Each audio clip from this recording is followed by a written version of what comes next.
Alright, folks, welcome back. 欢迎大家回来。今天是第184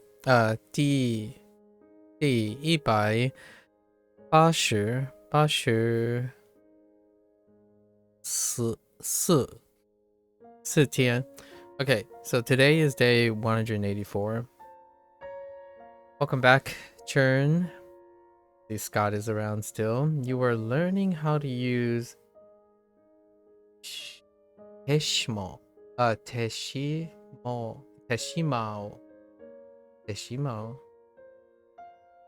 Not sure about that one. Chao. I don't know that one either. Morao. That one's oh no, Mochiru. I don't know what that one is as well. Ureru. Not sure about that one either. And then Ageru. Okay, Ageru is the only familiar one. Interesting. Wow. By the way, what are you learning? How are you learning this stuff, Churn? For 1 hour. That's a pretty solid 1 hour practice. Practically the exact center of the US. Wait. Where are you? Oh, okay. Practically the middle of nowhere? Really? Yeah, Churn's from Malaysia. I think you need to get a bigger screen. The texts are small for you. Yeah, it is. Oh, you watch yeah. Yeah. I know. So you probably so it's not a bigger screen, but I need to somehow boost the so this is a misnomer. I'm on an ultra wide turn, but it's more I need to get a bigger font size for my YouTube chat, like for like the chat display. The bigger screen has very little to do with resolution, right?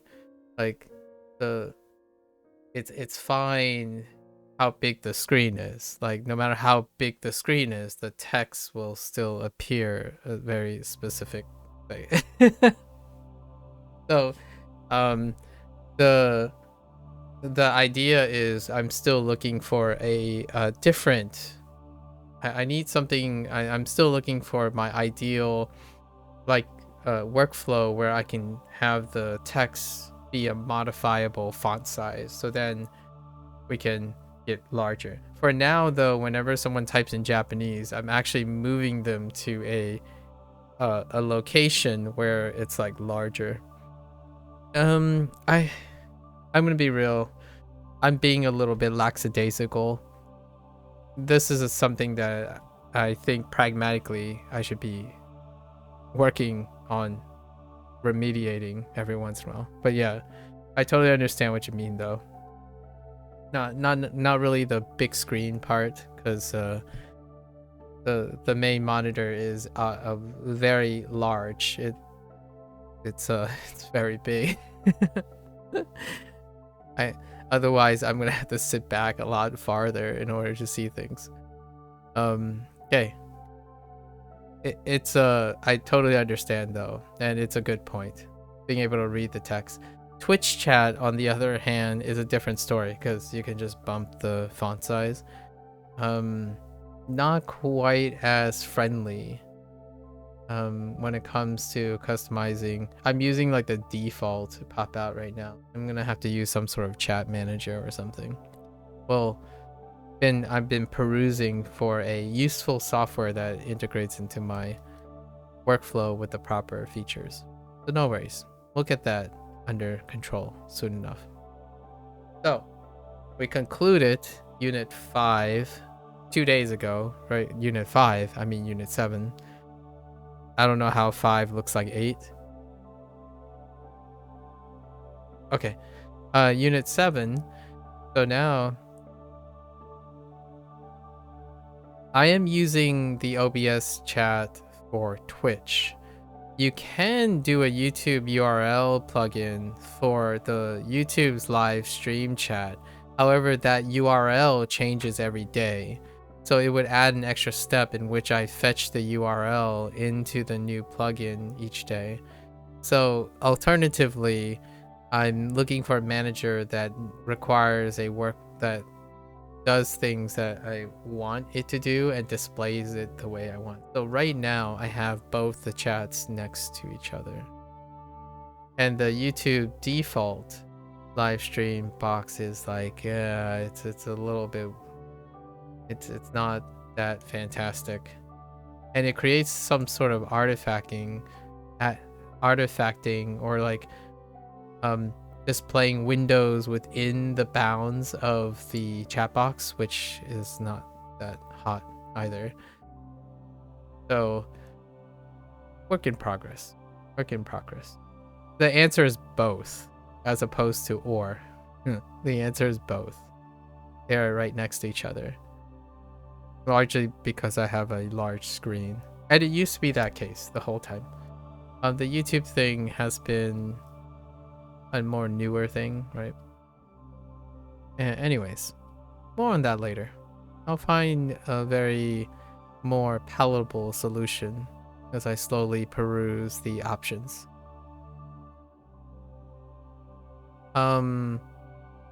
I've considered 4 or 5 different things. The one thing that a lot of people generally say they would use, it involves account creation, and I tend to avoid juggling more logins. Many of the things tend to do with account creation. Let's see. All right, so let's go over our recall for Chinese, and then we can get into whatever internet slang means. I'm not familiar with any such thing, but it will be interesting to see what constitutes as internet slang according to Duolingo. I find that this topic incredibly fascinating. It's probably a short unit, so I've seen some internet-ish. Oh no, there's a invisible box here that is preventing me from writing. So we're gonna go up here. Okay. Let's see. Unit 7. Yeah. So let me do my recall first. So Unit 7 was... It'll be about 30 minutes. Unit 7 was... What was Unit 7? Festivals. Unit 7 was festivals. Oh, this unit was fantastic because my parents happen to be Chinese, and all these things are so nice to be able to see what they are now. So let's start.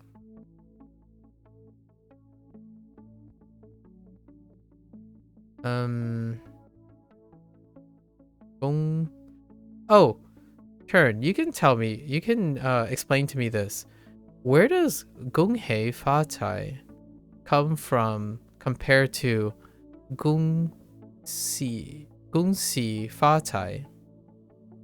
Like, the moment this is the phrase that I'm about to write, Gong Si Fa Cai. I usually rarely ever see I usually rarely ever say Gunsi. I didn't even know it's Gunsi, but they use Gunsi instead of Gunhei. Is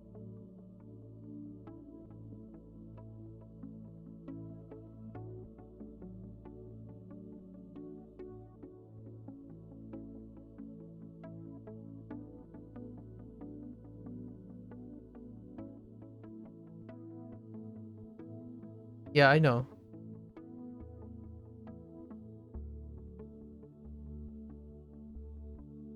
Oh, not that.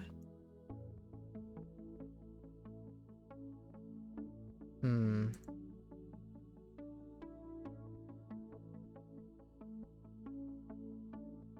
It's winter solstice. Dong, wait. Oh, it's Cantonese. Okay. It's winter solstice right now. So you're gonna make Zhong Hangyuan. Oh, delightful. Yeah, Gunghei Facha. Okay, so it is Cantonese. All right. I was gonna say that's what I said to myself the whole time. I'm like, it's probably because it's Cantonese and people like the people around me are probably Cantonese speakers as well. Okay. Yeah. Okay. Thanks for confirming. I suppose. Thanks for confirming my suspicions. Yeah. The 21st. Sorry, the 21st. Oh, you mean December 21st? Right, right. Oh, yeah. I can't wait too. Actually, my parents, do they make 粽子? Yeah, they make 粽子 too. I mean, not 粽子. So 汤圆. Oh, they don't. They don't. Sometimes they make 汤圆. Uh, they make 粽子. 粽子as well. During the winter solstice. Either or, actually, it's a combination. What kind of feeling do you usually have with your tangyuan?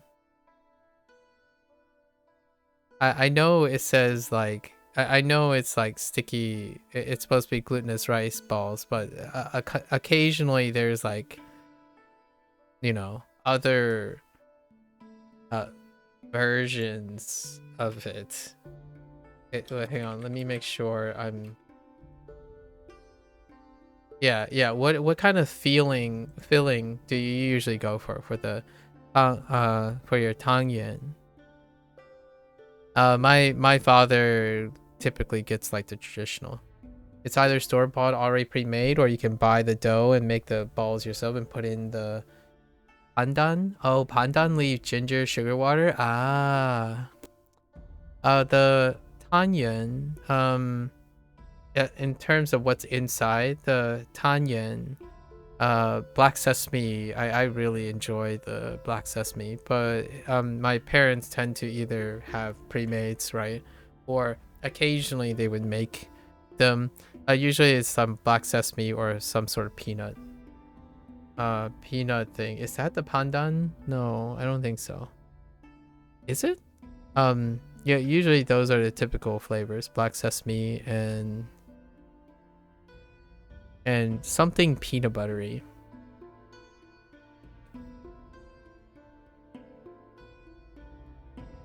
Or in Malaysia, we also can put in gula Malacca.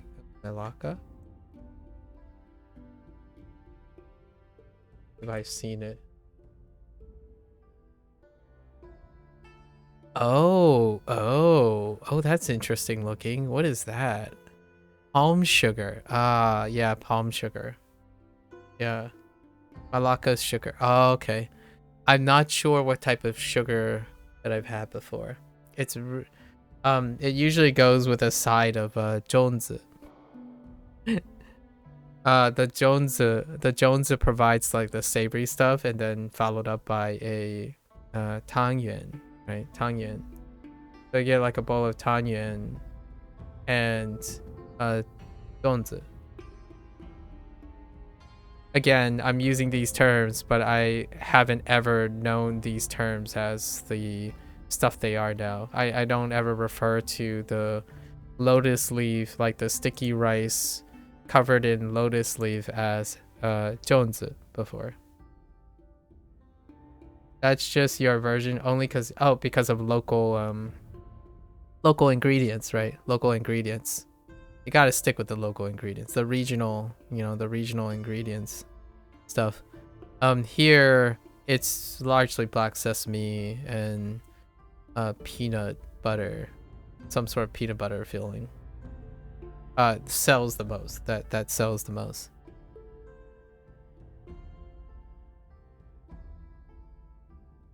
You've had Jones Up before? Hey, food, you can only say what it is by tasting it. Yeah, pretty much. Pretty much. Like, for example, one of my favorite, like, Chinese greens, right? My favorite Chinese greens. The problem with greens is everything is Thai, you know? Thai this, Thai that, Thai that. Like, how do you know? And then when you're trying to translate it and tell people what it is, it turns out to be water spinach. I've, after many years of my life, the closest thing I got was it's called water spinach. And I'm gonna be real, when you're trying to translate like Chinese terms into English, it's like my parents telling me that bok choy, right? Bok choy, and the translation of bok choy is Chinese broccoli. Like, oh, okay, all right.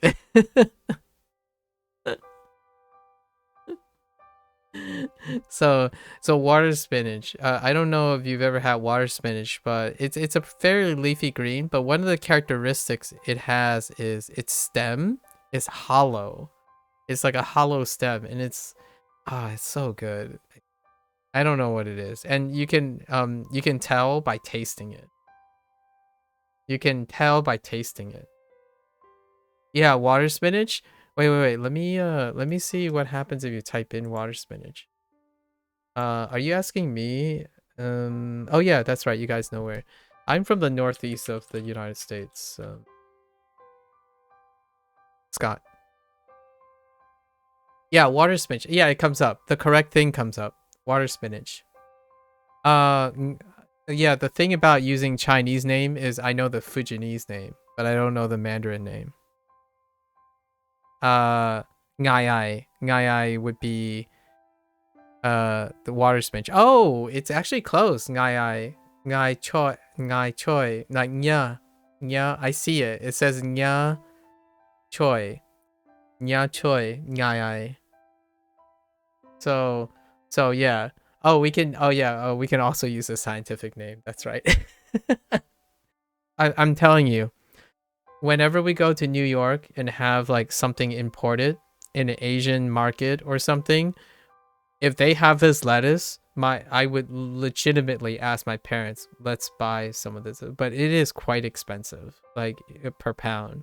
And water spinach is like a classical dish. And my parents always say like, oh, you know, this is how we prepare it in Fuzhou, and I'm like, yeah, it's like my childhood dish, and it requires so little. Like you blanch it, it kind of wilts up slightly, and so it takes up sauce. So you can use something very simple like ginger garlic sauce with some like oyster sauce for richness, and then just put it together, scratch as much garlic as possible, throw it together, toss, and go to town. Uh, is that what it's called? Okay, that's how you write it. Let's see.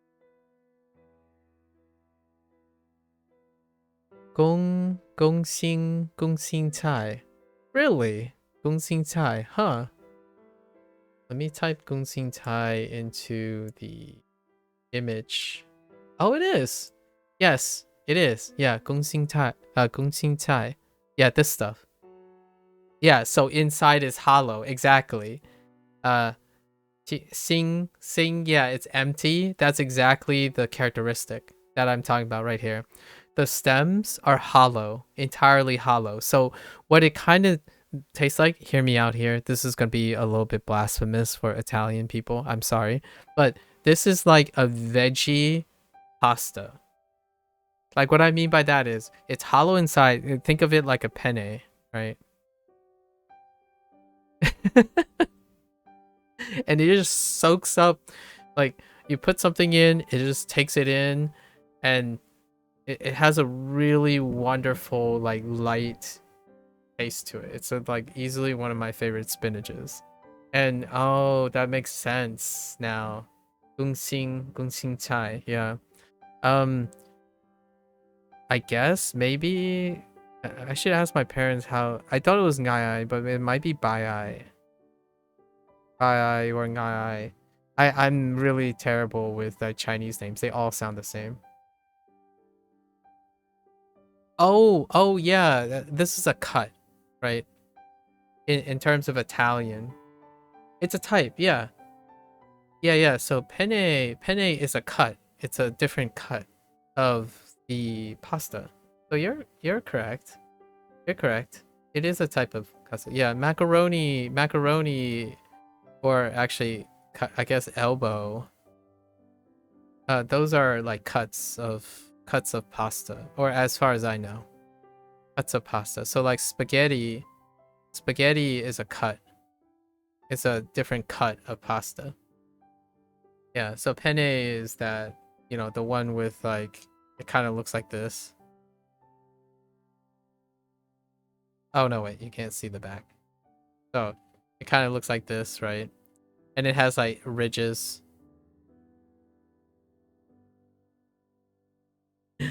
The digressions we go into. All right, we gotta refocus. I gotta finish this lesson. We gotta figure out what the heckin' slang like internet slang is, okay?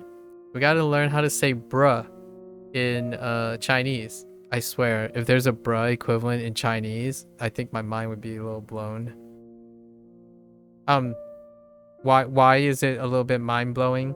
It's largely because of the segregation. The segregation between like China's internet and the non-Chinese internet, right? So I've often wondered what it's like there. Like how does the vernacular change and whatnot in a largely isolated digital in an isolated digital world, right? It's a very special case, or not completely unique, but a very large example of one. It's a very significant example.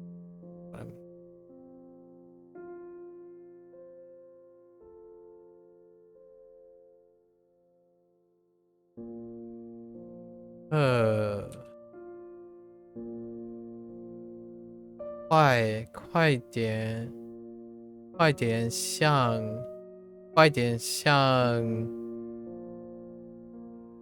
华语华语课。Sorry, it took me a while. It took me a while to process that. Hurry up and take the. Wait. All right. Hold up. All right, we're gonna go through this. We're gonna make it. It's probably gonna take like another hour. All right. Okay. Yeah. She.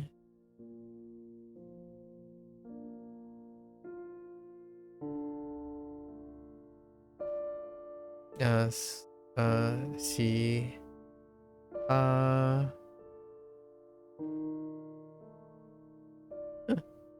Uh. I.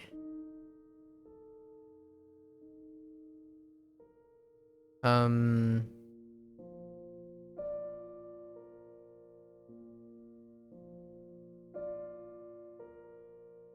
I can't stop laughing. Oh no.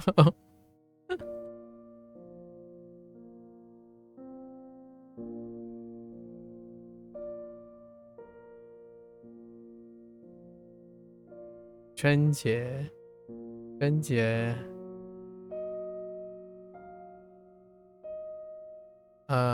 端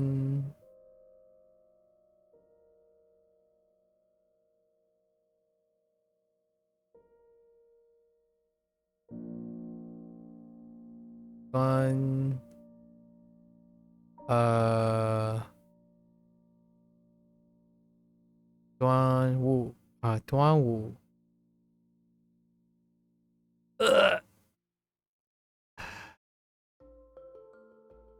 午节，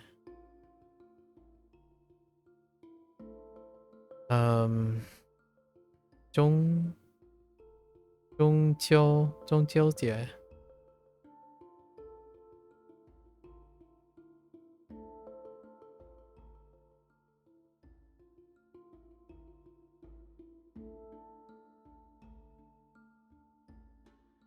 聚会，聚会。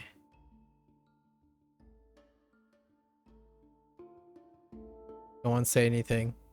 I got caught between Japanese and Chinese stroke order. I don't want to talk about it.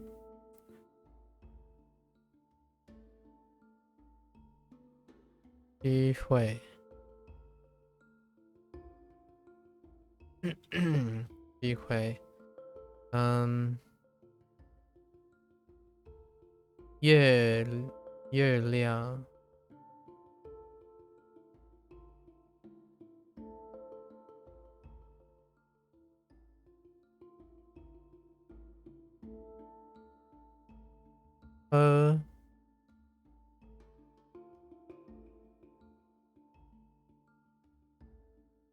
不一样。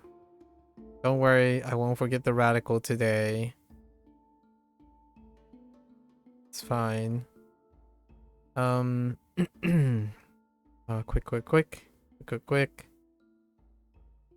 Oh, what do you think, Aaron? What do you think about the saying? What was it? What was the saying? I haven't ever heard this, but I quite like it. It's the 恭喜发财红包拿来.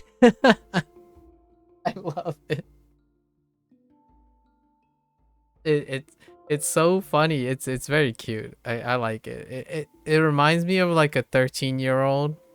Like if you were a 13-year-old and you're like going to a family dinner or like the spring festival or the lunar festival, and your parents are telling you, oh yeah, don't forget to like congratulate and like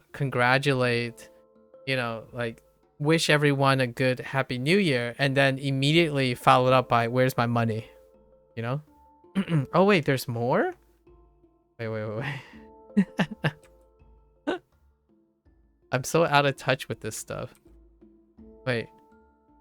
恭喜发财红包拿来没有红包不将进来.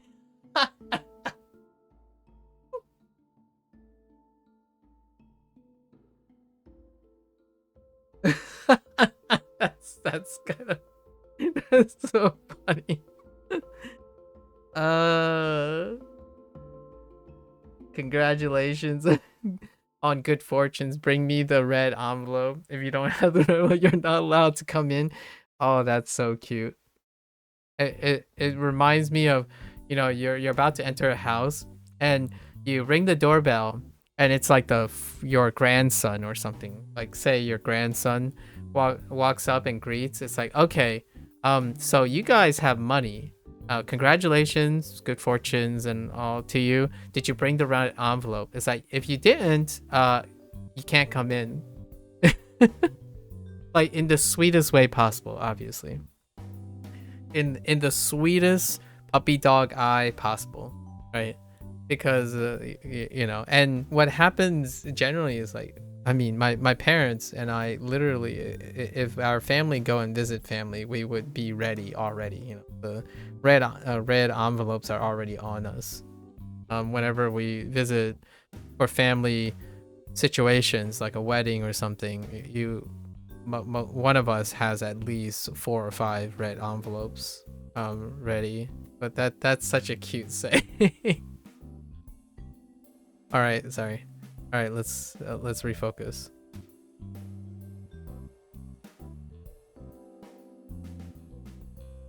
Oh my gosh. Oh, okay. All right. It's so good.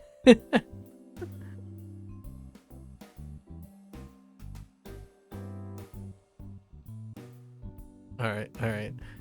So where we have na. That's how I'm not gonna forget that phrase.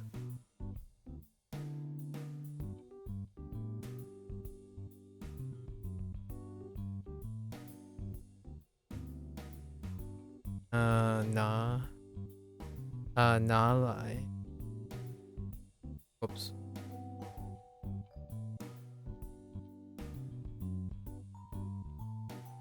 拿来红包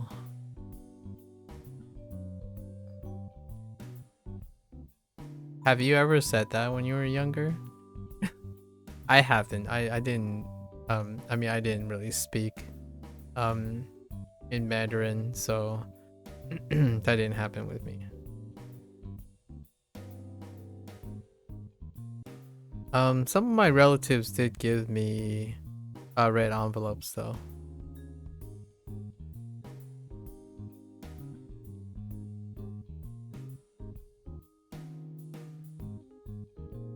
活过划过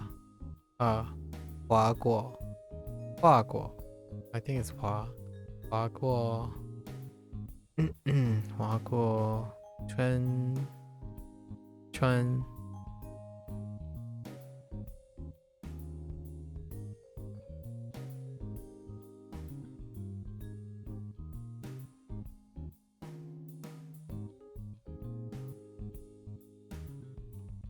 I wouldn't be. I would be a sucker. I'm definitely one of those people. If I had grandchildren, I'd probably spoil my grandchildren too.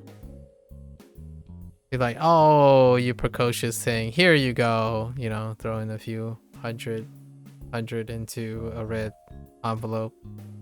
Like, go out there. Don't spend it all in one place. Let's see.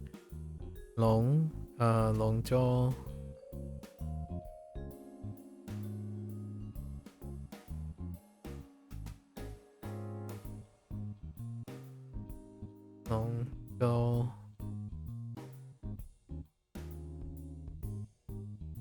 You might be like, I hope no one's taking that out of context where like a few hundred for your grandchildren.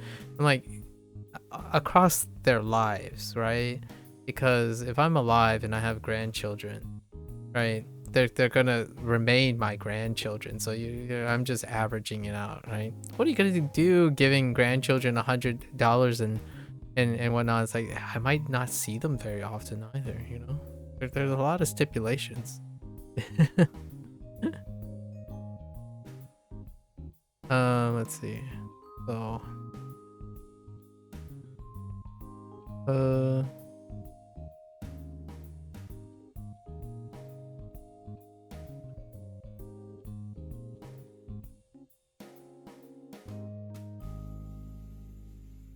obviously it's not possible if I don't have children myself.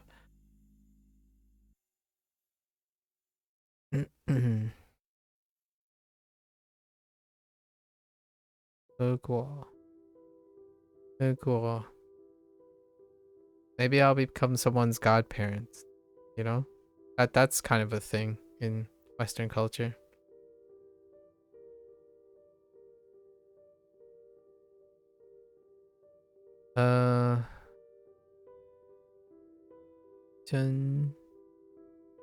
珍珠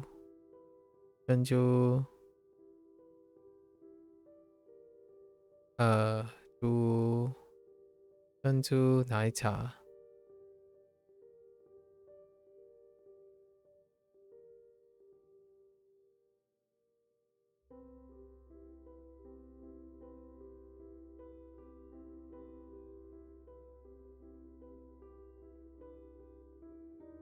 I have a terrible habit of spoiling younger children, so let's not talk about my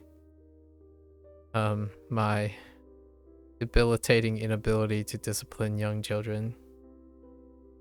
It's not my thing. I'm very forgiving.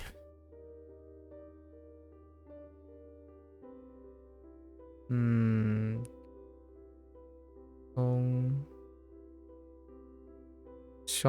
酸辣汤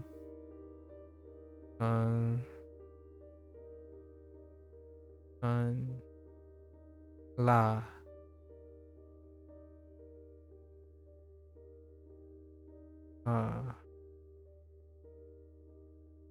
tongue.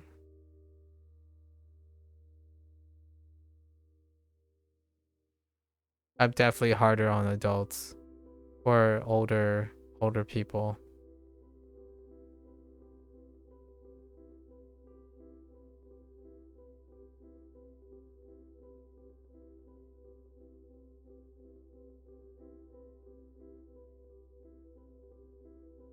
True, Trula. All right, here we go. Let's rattle it off.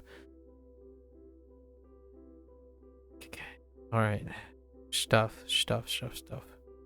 So, kumpo gear is kung, 这公, kung, 这公, kung, bao, kung bao.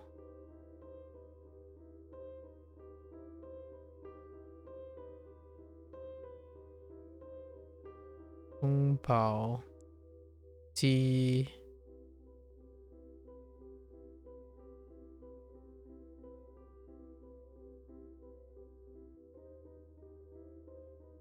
ji, ding,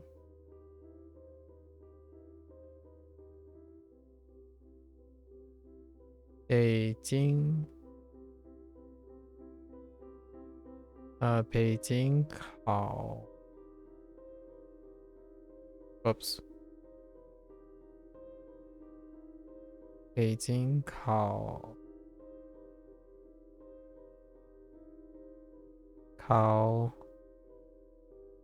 鸭，北京烤鸭。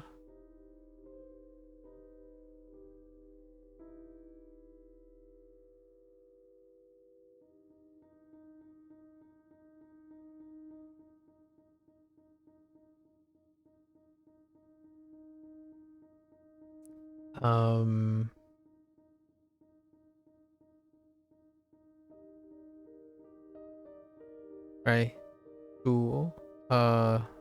猪肉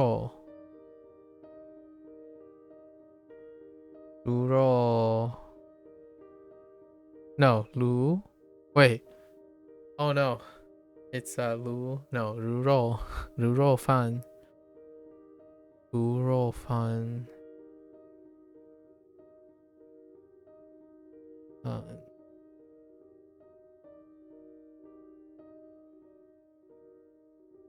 Okay. 卤肉饭 is 班制 Whoops. 班制 No one saw that. Okay, now we're going to smaller items, right? Smaller items. 冬子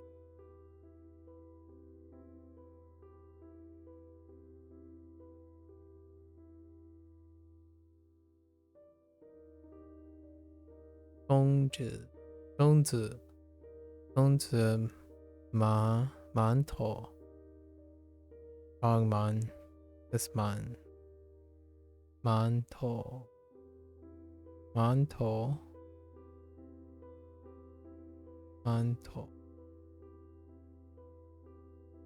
Okay. What were you talking about? There's a 春卷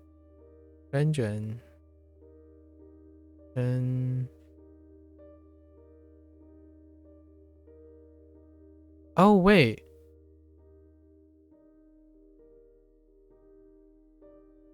No. There aren't dots. Just kidding. I thought I might have written 春卷. 卷 is this way. Good enough. 月饼 not Bing. 月饼 Moon ice 月饼 月饼 For a moment there, it sounded like I said "yeah, Bing," which I did. Moo nice. And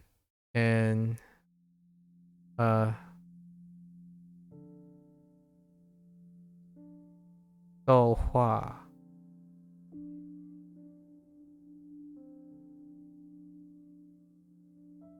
Oh, you know,豆花with some palm sugar.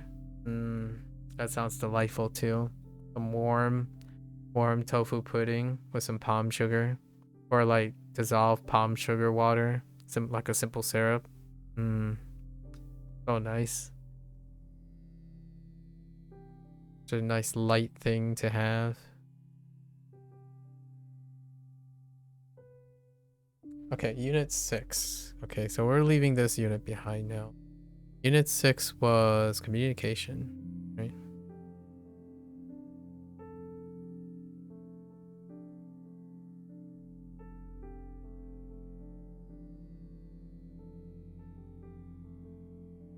Geng Lu.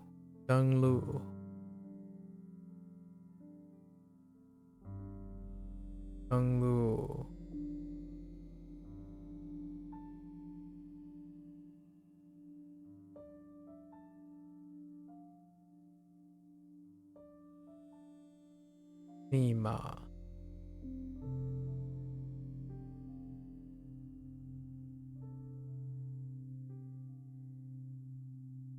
Wait. That's awful. Whatever. Wait. 八.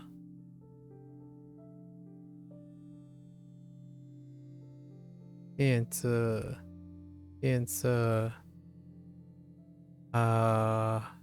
邮 电子邮件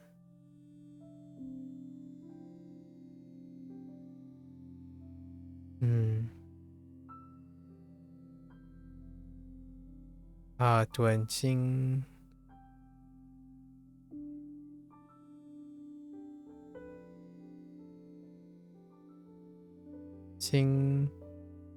星号 Okay.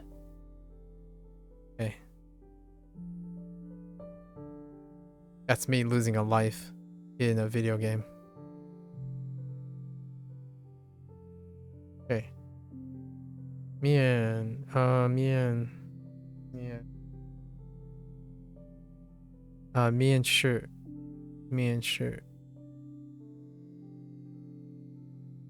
试 开会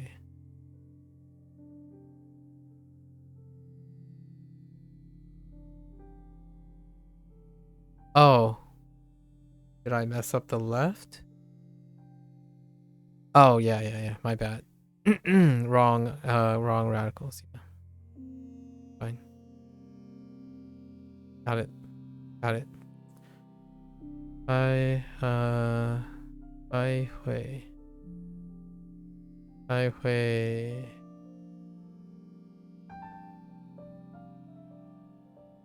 开会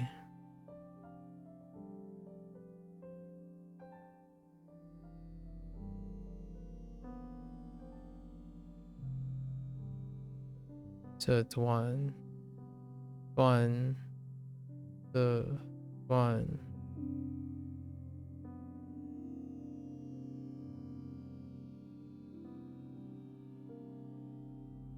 时间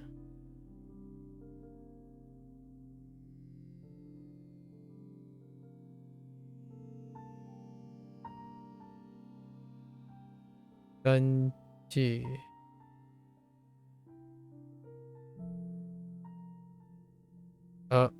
wait.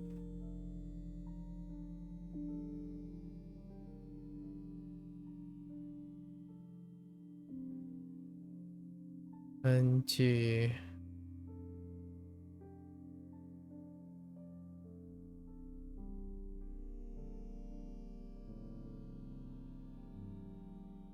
关于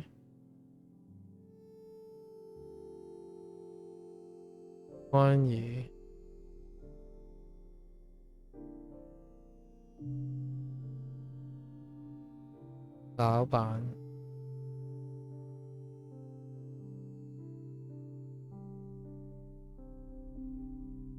同事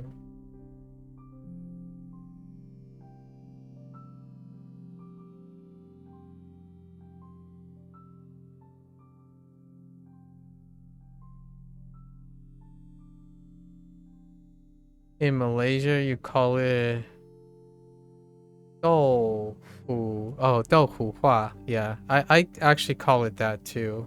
But Cantonese pronunciation, so rhymes with the dao. Yeah, 豆腐. Yeah, 豆腐花. 豆腐花. Um, every time I see do, I say tao or dao a lot of times, and it's like a between a D and a T because dao is Fujianese, so it's the ao as opposed to o. So whenever like the first vocabulary word you get is doufu, right? Doufu for tofu, but I, I oftentimes I say daofu because of the southern like southernization of like Cantonese and whatnot. It's an owl. So yeah, daofu. And I catch myself saying that very often. Yeah. Yeah. Daofu fa.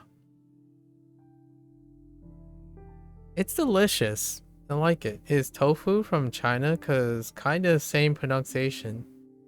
Tofu, yes. Yeah. At least that I'm aware of. Tofu is from China. Same bean curd. Yeah, it's the same bean curd origin. I like la mian, right? La mian is one of the other ones that are pretty gyoza as well. Gyoza. Not not manju though, but gyoza. Jiaozi.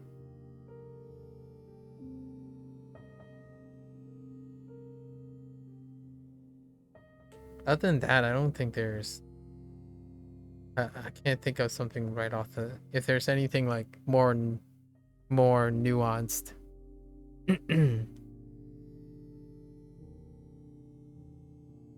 Yeah, tofu.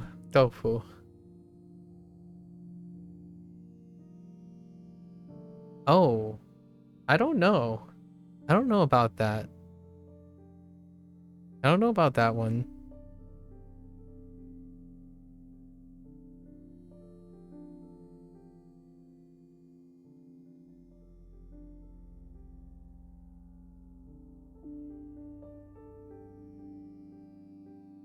Your guess is as good as mine for that one.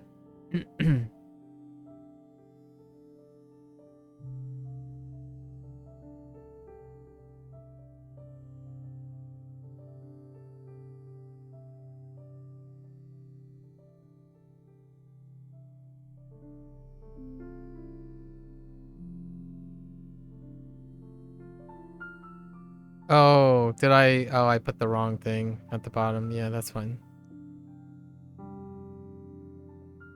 It'll be corrected in its own way, so you don't really have to correct it, but I put the lime in the coconut. Oops.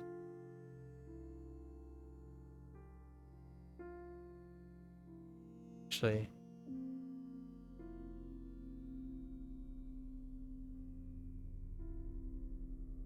yeah, it'll be corrected when I review it. So this isn't like this isn't an accuracy test. This is a recall test, but that's understandable. Like I double check it before the end. I double check it afterwards. Like after I'm done streaming, I double check it. So on the next day, you'll hear me say like, "Oh right, I wrote this incorrectly." Yeah, that's what I do. On the following day, you'll probably hear me. if I start the lesson, you'll probably hear me say, "Oh yeah, I noticed that yesterday I wrote this incorrectly," but that's okay. Or like, um, but it's still fine to correct it along the way. I'm not that. It won't really do like. It's all right if you're concerned. If you're like, if you feel like something might go wrong or something, don't worry about it. I actually look at these. I look at the beginning and the end of the stream most of the time. I look at the end of the stream every 3 days, and I look at the beginning of the stream in the evening when I'm not streaming.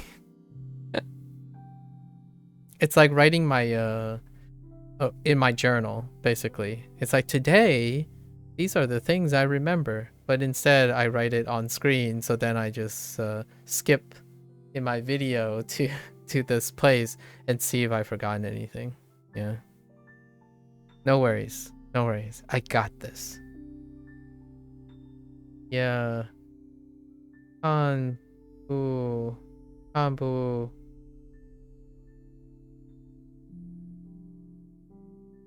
Jian. Kanbu Jian. You have the urge? Okay. Yeah. Kanbu Qing. What is 轻盈? Oh, 看不清眼睛看不见眼看不见音看不清音 I What is the third character? It's a 清楚看不清楚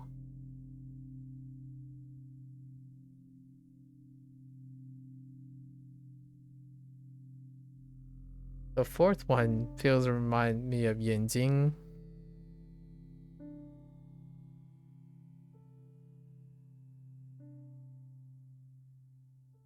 I don't remember the last two characters, unfortunately.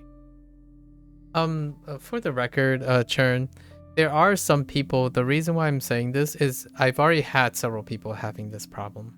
Churn. So now I explain it. I try to explain it, and some people still choose not to hang around because that's kind of the urge, right? The urge is that if something goes wrong, you're gonna keep doing it, and then it hurts people, right? And then especially in a sense of I literally have this conversation for full disclosure. I'm not going to talk about the actual person, but on multiple occasions, people have become, when you get close to someone, or like in a like a regular way, like a conversation way, the urge becomes stronger. And then when the urge becomes stronger, it can become a like a negative feeling, So I totally understand, because even watching video games, that can happen too. Like when you watch someone play sports or something, right? And you know one of the players on the sports team, and you're like, oh, if only, why couldn't, like that kind of thing. And I totally get that. So I wanted to make sure that, rest assured, I'm well aware of the urge.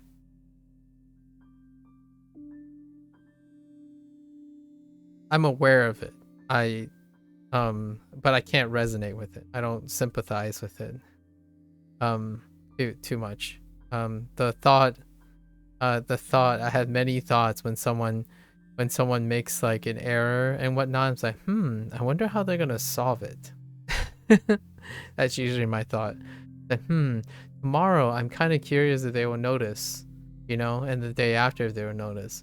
Obviously, that's more of a hands-off approach. More of a hands-off. Let's see. Where were we? 表见表现 You can if you want. Yeah, you're more than welcome. You're more than welcome. 表现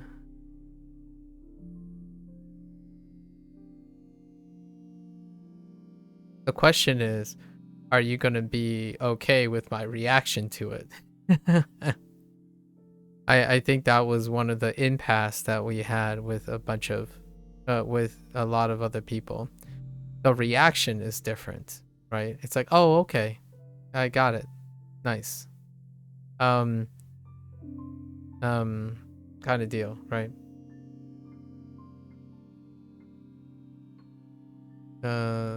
Let's see, y'all.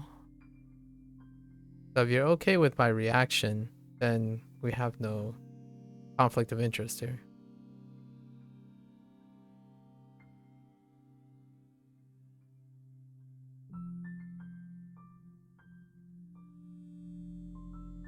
Most people don't hang around for very long, largely due to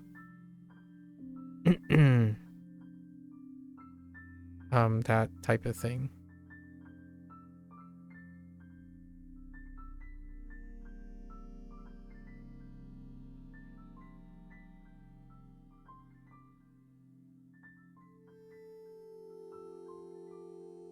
Like, for example, I have to make it clear that I am no one's student, you know? You don't really care about the reaction, you just want the word to look not weird. Oh, that's fine. That's perfectly alright. I would accept selfish requests than a projected concern. So a lot of other people, when they have the urge to correct if it's wrong, they insist that they're doing me a favor. And that is where it can get a little tricky, right? Like, you're not necessarily doing me a favor, you're doing yourself a favor. And if that makes you feel bad, I want to tell you, you don't have to feel bad. That's natural. It's quite a common thing to want to correct something because it kind of it kind of triggers you, right?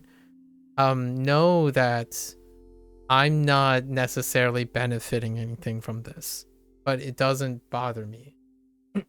Right? If it bothers you, by all means. So if you're not concerned about how like my reaction to it, then it's perfectly fine. That means we have a what do you call it? A mutualism. A mutualism. It's mutual that I correct something so that it doesn't look weird to you. And then know that regardless of whether you correct it or not, I will probably be okay. That kind of thing. Right. The two previous people, or 3 or 4 previous people, they're correcting it because they believe they're doing me a favor. Or they're correcting it because they think I'm going to fall into the same traps that they do. So what happens a lot of times is the impasses, they don't want to see me encounter all the problems that they have or had, and in a way that upsets them. So they need to correct it because they think it's going to happen, and they're preventing something from happening.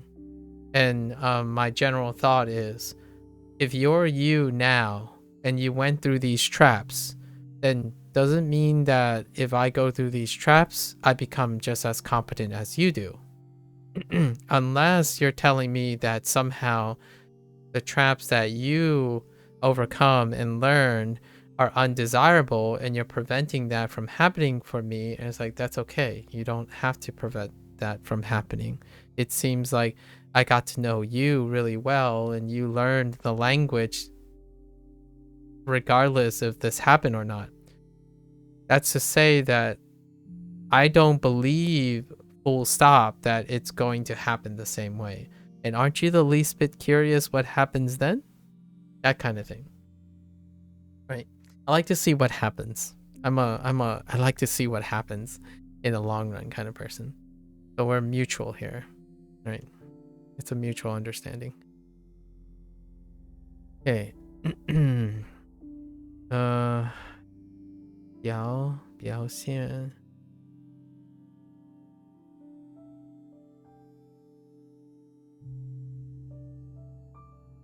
what's associated with this?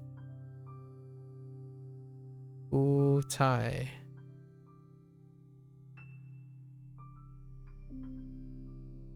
This is gonna sound really weird. Because we're playing a gamified, we're like playing Duolingo. It's kind of like what would the streamer do in this situation, right? Without the outside influence, that kind of thing. And I like watching people as opposed to affecting them, right? So I'm more of a observer than anything. So this is my personal preference. I don't want to make it sound like you can't have your own personal preferences. Chi Tai I hit.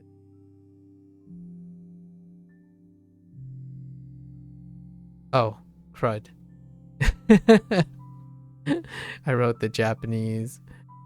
Oh no. It's happening. There's a block down here. There's an invisible element down here that's preventing me from writing on the screen. So that's why I'm like squeezing. You can see that the cursor changes. There's occasionally in the UI there's something blocking. I don't know what it is though. It happens.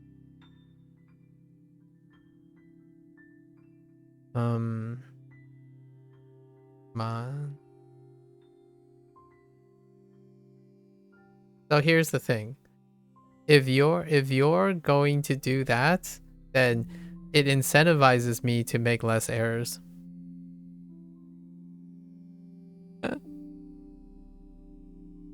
You know? That's kind of one of those things. Man, ma,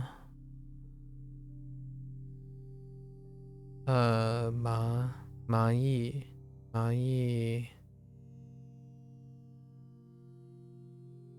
I'll let you think about. I'll leave it up to you to figure out the pros and cons about that type of behavior. Ma yi. Ma yi. Ma fan.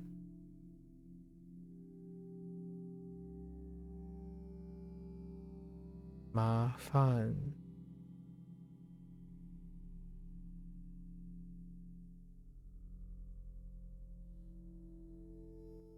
麻烦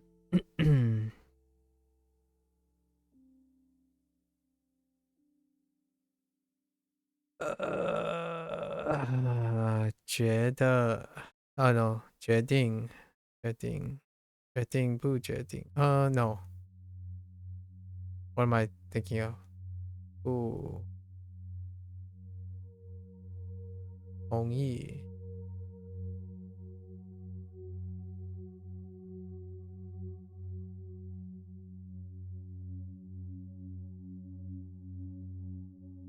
a little space 同意觉得决定决定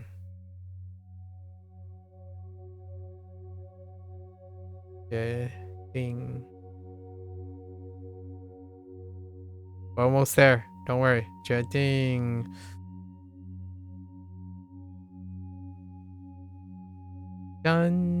相指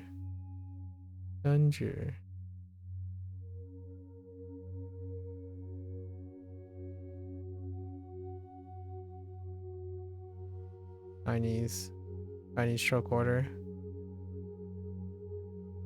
相指 there's some 不要 whoops is it left or right it's left right 不要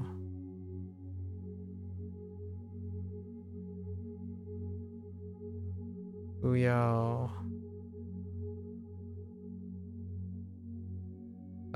跟才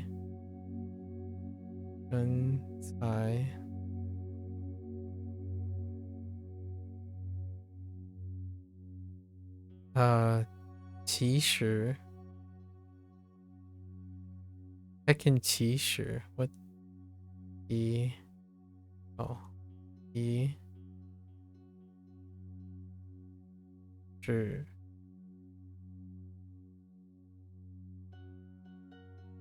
sure is gonna be a problem. This sure. Okay, we're good. Let's go. It's time for the internet slang, whatever that means. Let's look. Ooh. So what is considered internet slang? My friend and I are both foodies. Oh, that's not internet slang. Oh wait, foodie. Oh wait, how do you say foodie? 我和我的朋友都是吃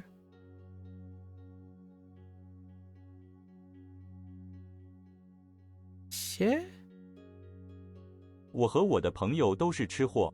货。Do I have that as a standalone? I don't think so. Do I? Whoa. Where else could I hopefully learn internet slang with you two? So Hua, where is Hua from? Not sure if I have a Hua example. 吃货 Foodies. 吃货 You don't know any Chinese internet slang? I don't either. It's so closed off, right? It's so closed off. Oh, and otaku. How do you say otaku?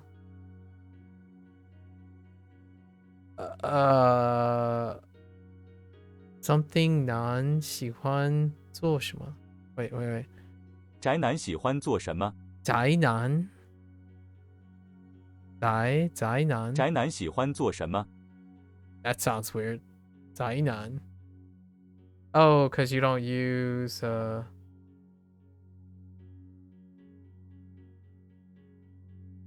Oh, you don't use 小红书 Okay. And 刻印 Oh.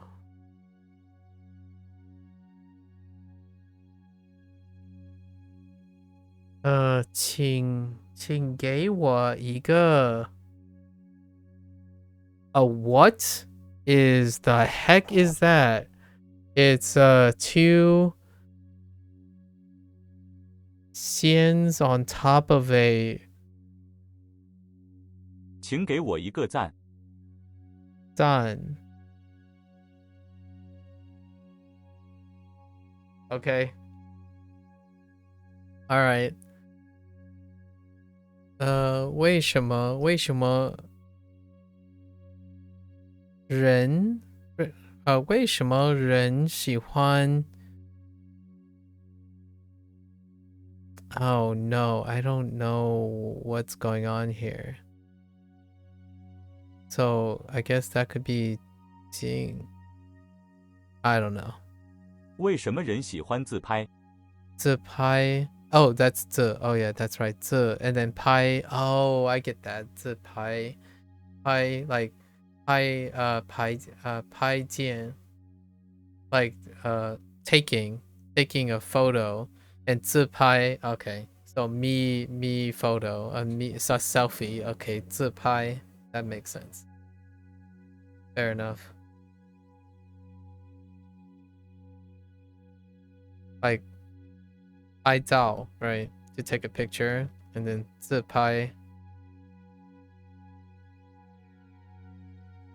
That's a cute one. I think selfies is a cute one. 我加了你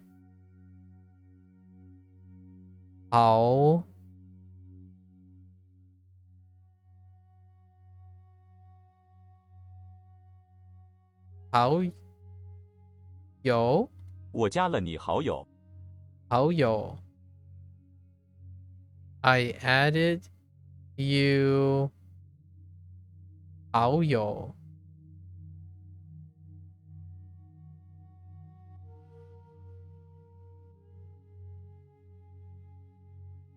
Interesting.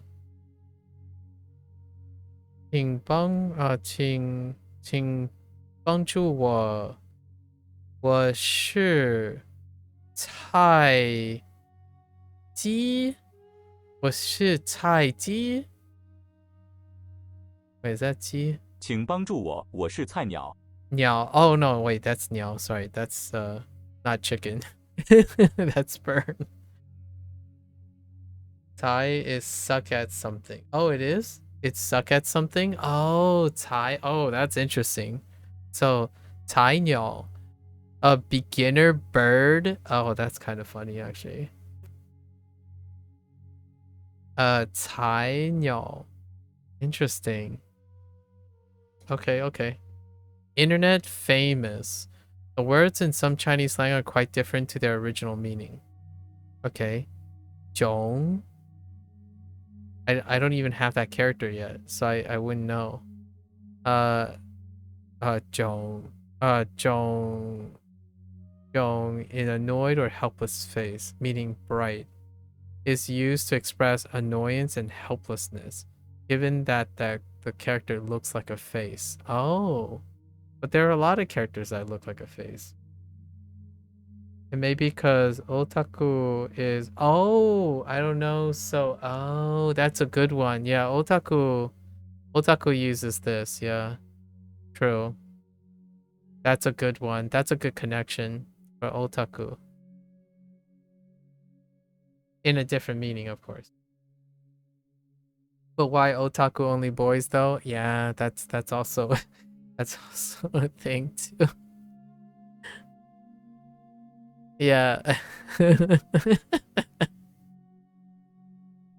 Otaku not. Because patriarchy. Okay. It's unacceptable the other way around, obviously. Is in kana though. Yeah, it's in kana. Yeah. It's usually in kana. And otaku also means something else as well. It can mean something else other than otaku with the character. No kanji. Yeah. So it's a bit of a stretch. The funny thing is there's another phrase with otaku. What chu mean again? Oh, chu huo means foodies. Chu huo. That's kind of funny. I don't know how to relate huo to anything. The huo I can think of is like choices. Huo can be related to choices. So like maybe being restrictive, like eating stock. Oh, foodie? Oh, that's interesting. Eating stock. Oh. I didn't consider the stock part. Oh, I'm thinking of a different Hua. I'm just kidding. That's a different Hua. And now I don't have the... Oh, it can mean goods. Goods, money, commodity. So food, commodity, or goods? So apparently Hua also has good, money, and commodity. So you're thinking about Chu Hua, a food commodity?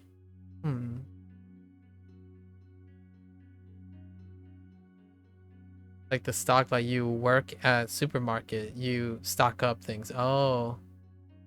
And package that you buy. Okay, interesting. Foodies.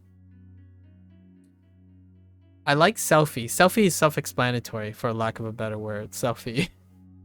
I'm not sure about this. So I guess the slang is the term is just yo, right? As friend. It's not how yo. How yo is the friend term, because I added you as a friend is more like 我加了你好 yo, right? Or it could mean a good friend. I add you as a good friend. So how yo could be the friend. There's also 达克达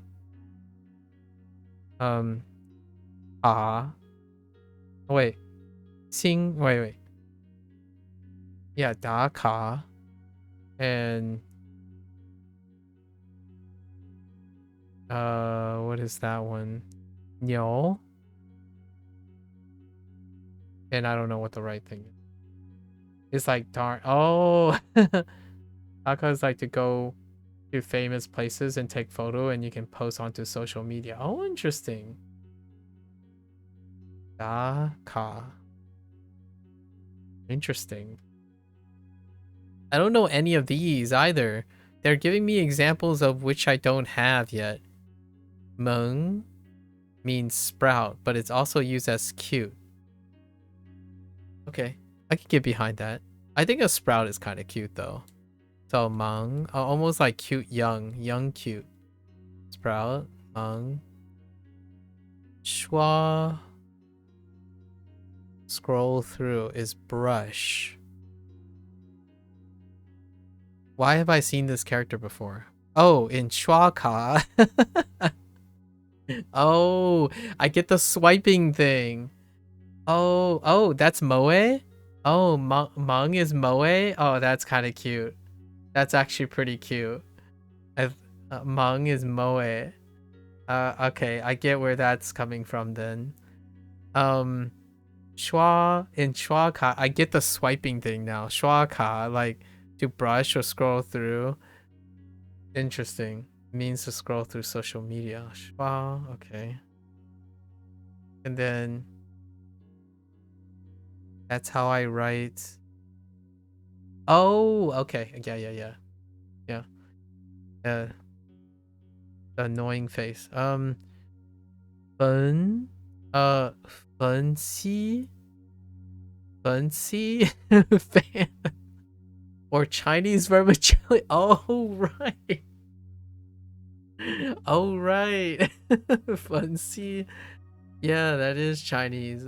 Chinese vermicelli. It is used to mean fans due to similar in sound. Oh, that's kind of funny. Mino used Bilibili too. Yeah, I don't use Bilibili as well. I did use Bilibili a little bit, and it was to look for Fujianese. Bilibili had a few videos on Fujianese, like a Fujianese class, and Fujianese. I wanted to look for some content, so I did end up on Bilibili every once in a while. You don't get, yeah, it's separate, you know, it's very separate. There was a really popular video that is Jong, or S, or you forgot, okay, STH or something, yeah, or something. You don't really play games too, let alone Chinese games. I don't play a lot of Chinese games. I play a lot of games that are in Chinese or made by Chinese developers, but they don't use Chinese as their primary advertisement. They use English largely. So I did play a couple like indie games, you know, like game mill games, where Chinese companies tend to like roll out a lot of things that are very similar, right? Deck builders have a large base for that, and simulation like auto RPGs and stuff have a lot of Chinese counterparts to them, and that's as close as I get to exposure to them. This one's funny. Fancy, fun, yeah, fancy. Anyways, all right, let's get into this unit. There are 4 lessons. Oh, this is gonna be a short unit. 好 It kind of sounds like fancy. So instead of saying fans, it kind of sounds like fancy. I guess it's more the same. 好 How? There's a house in there. 圆 Yuan. 王 Wang. 他 好 How. 没 May. Okay, May. Okay. 好 How. 没 Okay. 信 Sing. 没没好好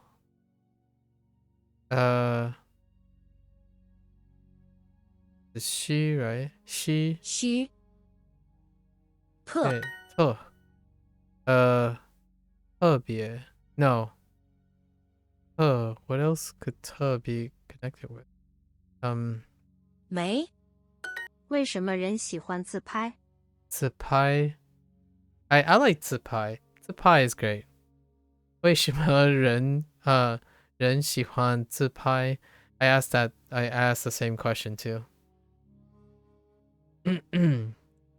so it means bright or window bright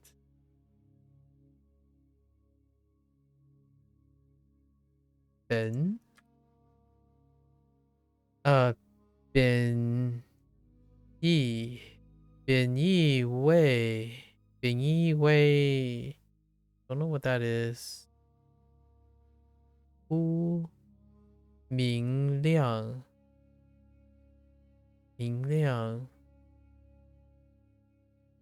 营生为光明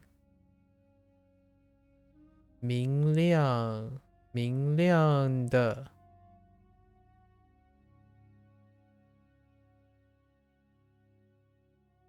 Okay. So the meaning of that, whatever that is bright. Yeah.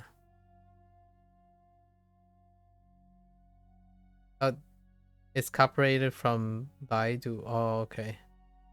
Oh, this word is outdated, so it's just used for slang. Oh, okay. I see. Wait, as bright as in, are you going off of like bright as in bright? Where are you going with the whole bright thing? Bright window. Where are you coming from with that?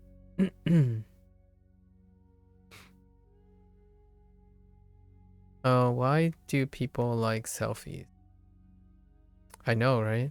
Why do people like taking selfies?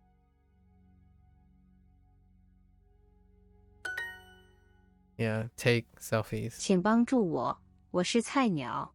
菜鸟. Please help me. It's 菜鸟. That's kind of funny. I like the sound of 菜鸟.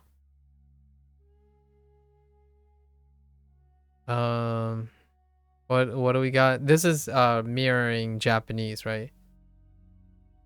Well, 1 unit ago. It's a video game, so we got 手心下, right? 手心下. 我学中文学了1年了，还是菜鸟。I'm not gonna say this. I'm kidding. 我学我学中文，我写文学文学。我写中文。I heard what I heard I studied Chinese for quite like a specific period of time, but I still suck. Basically call someone noob. 我学中文学了1年了，还是菜鸟。还是菜鸟。我学中文，我是中文。中我是文学。I guess why did they group it like this? 我学中文学了1年了，还是菜鸟。学了一年，还是菜鸟，还是菜鸟了。我学中文学了1年了，还是菜鸟了。Wait.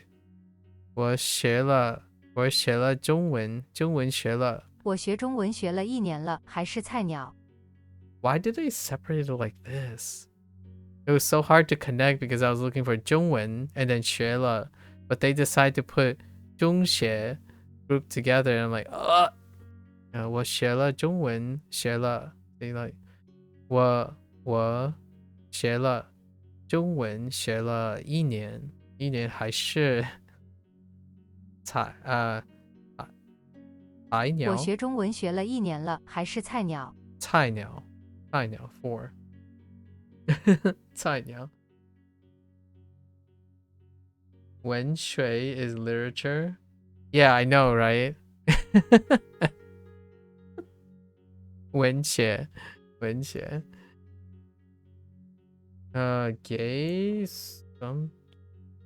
I don't know what does this say? Oh, wait.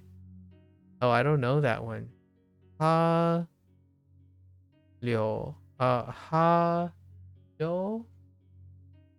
That a hello. 你好 你好 X. Hello. That's a good one.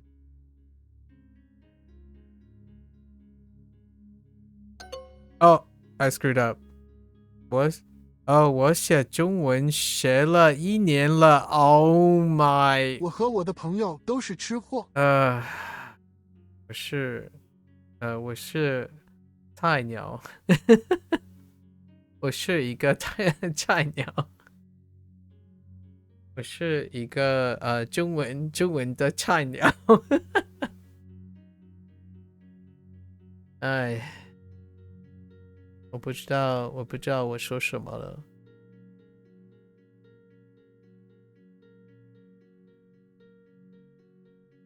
你好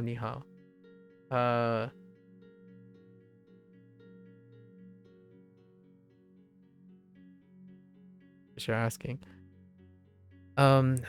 我和我们朋友都是我觉得 oh wait, we're going today is day 1. We can do 拼音。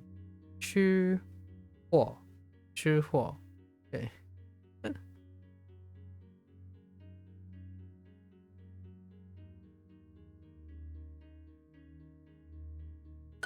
我是吃货，喜欢每天吃不一样的菜。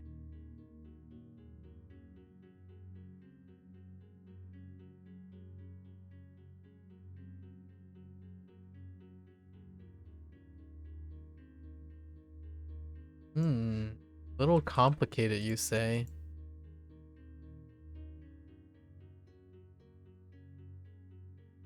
A little complicated. 我是吃货，喜欢每天吃不一样的菜。我是吃货。Did they just say 我是吃货？吃货。我是吃货，喜欢每天吃不一样的菜。Okay, fair enough.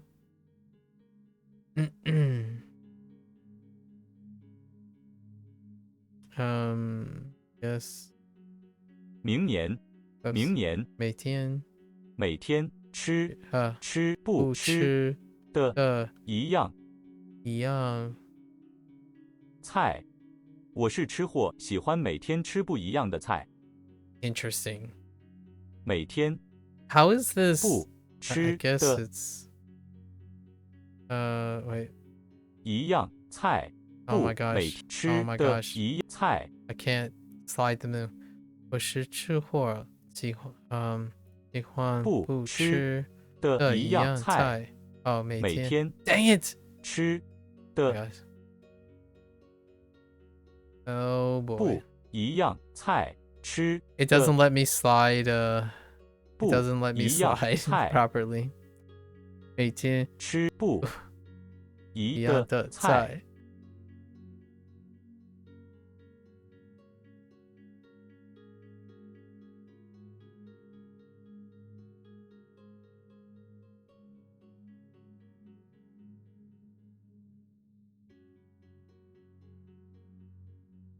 No judgment zone.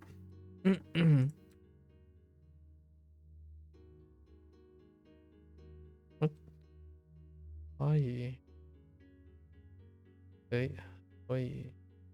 以所以如果我见错了，就非常抱歉。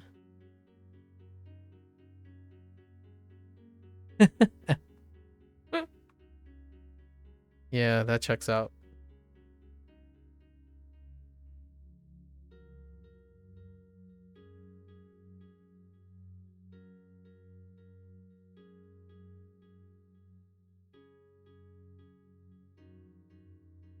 I think yeah, I think Axe is asking you, right?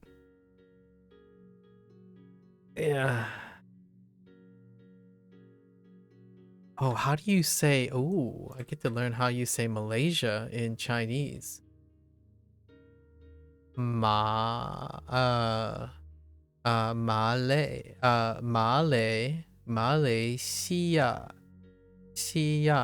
Malaysia. Ooh, I like ya. That character is pretty good.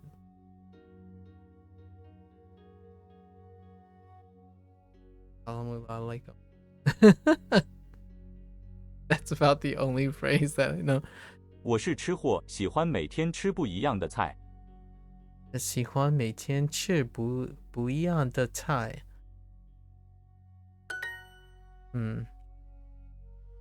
这个土豪只买贵的东西。这个土豪，a tycoon， 土豪是买过的东西。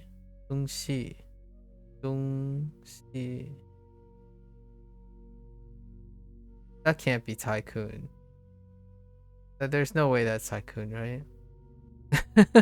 Wait, this tycoon buys only expensive and beautiful things. Oh yeah, or expensive stuff. Tycoon.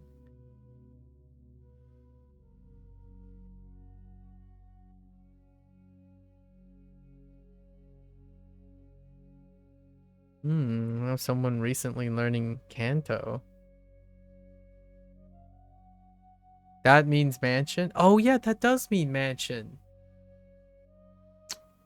Huh. Oh, I can see the relations. Tycoon, huh? 土豪。这个土豪是买贵的东西。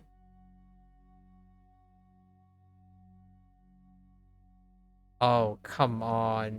Chern, don't be makes sense because means luxurious. Yeah, I figured. Oh, it doesn't also mean mansion? Oh, okay. If it meant mansion, then it also makes sense. Because it's something expensive, right? It's something expensive. And it's like I like the idea that they also incorporated like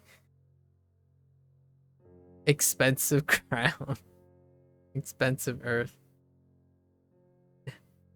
Yeah, I don't understand the earth part. They put it next to the ground, the earth. So the luxurious earth tycoon. Oh, it's a provincial tycoon. Oh, that kind of makes sense now, actually. Oh, and I put Anne. I accidentally put Anne here. Oh, wait. Hold up.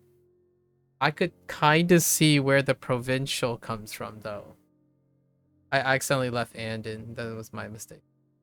Yeah, local. So two makes sense. Two makes sense because it's like when you have like earth things, it can be referring to like the general area, like a place of the general area. So a provincial tycoon, I could kind of see the earth part. This or not necessarily earth itself, but this character of a land. So it's more like a land tycoon. And when regarding to land with these things, it can be a region. Yeah, it can be a region. So provincial, I can kind of see that. That's why. 那个美眉不想跟我说话。 The what? What kind? 那个美眉不想跟我说话。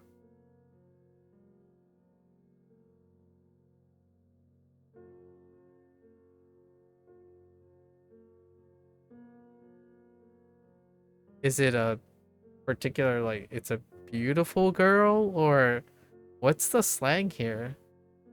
Does not want to talk to. Is it because it's particularly beautiful?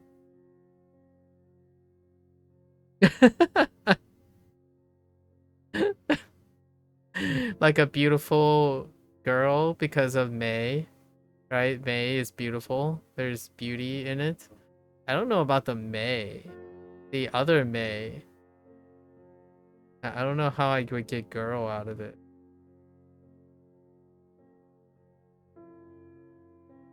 Mei Mei 是美眉的 I don't even know what that character is, but it's funny.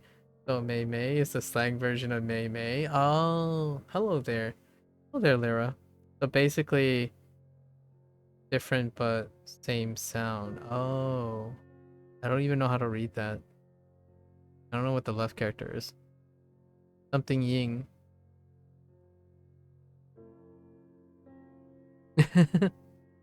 According to Wikipedia, it has negative connotations. Local tyrant. Yeah, okay. Uncultured. I see. Rich person. I see. Oh, shit. Oh, Ying. Interesting. Xie? Xieying. Xieying? Xieying? Maybe? May. May. Oh, it's okay. Okay. Xieying, okay. Xieying. How it's going? You two must know I've been using these days. Oh yeah? How's your Duolingo going, Lyra? 先自拍，然后用美图应用。美图应用。美图? Is that a brand? There's no way Meitu is a brand. It's got to be a brand. This is a plug. Meitu? Because Yingyong is app. This is someone's app. I don't know what Meitu is. I don't know. I've never used the Meitu thing. This is probably a name of a brand. The algorithm has kidnapped you. I'm not familiar with this. 美图美 Wait. Oh, wait. No. Maybe I've encountered this before. Hold up. Oh, no. I have encountered this before. Yeah. This is the... This is like the other side of the world Instagram things, Magic. It's the other social media thing. It's the counterpart social media thing. The video editing, like a photo editor. Yeah, it's the alternative photo editor from across the ocean. It's like Snapchat filters and stuff, like a popular Snapchat app kind of filter. You know, like when Instagram and Snapchat had the beautifying built-in things when you take them, and then they put filters or like beauty, like things like that. Yeah. So I've seen it. I haven't ever used it personally, but man, they're going a little deep here. Oh, and they went 相继拍继拍，然后用美图应用。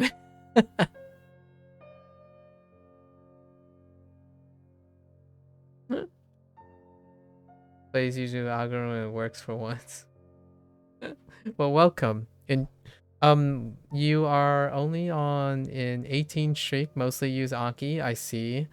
Are we talking about which language are we talking about? Usually Anki, I'm gonna say Japanese, maybe? Lira, Japanese? Or Xiao oh, Xiao Hongshu is the only one you know? Or Doi- I don't know. Okay. No, I'm kidding. I'm kidding. Yeah, for learning Chinese. Okay, so we're all Chinese gang here, right? For the time being. Actually, Churn is not learning any Chinese. Churn is like, Churn is doing osmosis right now.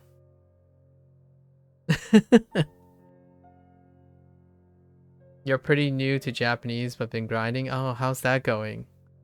I don't know. Since the Anki 18 streak, I'm not entirely sure. It doesn't tell me what type of like format or what type of deck you're using in Anki. I don't use Anki, but I know that it's very very because of the type of deck you. That's a good question. Axe asks a good question. What is a popular social media platform in Malaysia? If you say Facebook, we can't be friends anymore. I'm kidding. I'm kidding. Sorry. Low blow. I know. Low hanging fruit.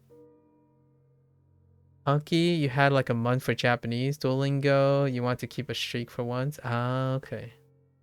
We're heavy influenced by US too. Facebook for old folks or parents, and us young people use Insta, Snapchat, and Discord. Okay. The non-Chinese stuff. Oh yeah, tell me, you have Chinese people. Yeah, you have Chinese peeps there. Oh, okay, so you use both of them. I see. Or like the in-network Chinese peeps. You're a banana? Oh.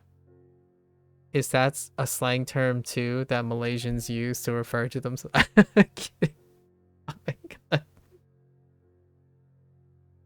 It's not the same as potato, right? We're saying, if you're saying you're a banana, you're making that, you know, the fruit thing, the fruit color thing, right? Yellow on the outside, white on the inside thing. Is that what you're going with, that banana analogy?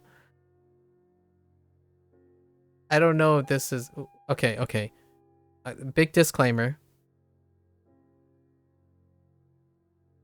Banana is a slang where you are Chinese and you don't know Chinese but know English. Yeah. Yellow on the inside, yellow on the outside, white on the inside. Yeah. Here's okay. I'm not sure. Definitely bear with me. This is going to be. I don't know if. Maybe I shouldn't say this. That a lot of those descriptions and analogies have been available in the U.S. as well, like been used in the U.S. And in the U.S. there's a product by Hostess, right? I'm gonna make this as educational as possible. Hostess releases a product. Now I'm not sure if this product is in Malaysia or not, and anywhere anyone else is, right? But the analogy item that's used in the United States is a Twinkie. Now it's different from. It's very important that we put the key at the end, but a Twinkie. So I'll let you figure out the rest, right? So, although I'm not that, unfortunate, or maybe for lack of a weird sidestep, not particularly that. But that's the item that would be used for something that is that appears yellow on the outside but white on the inside, kind of analogy. Yeah, Winky.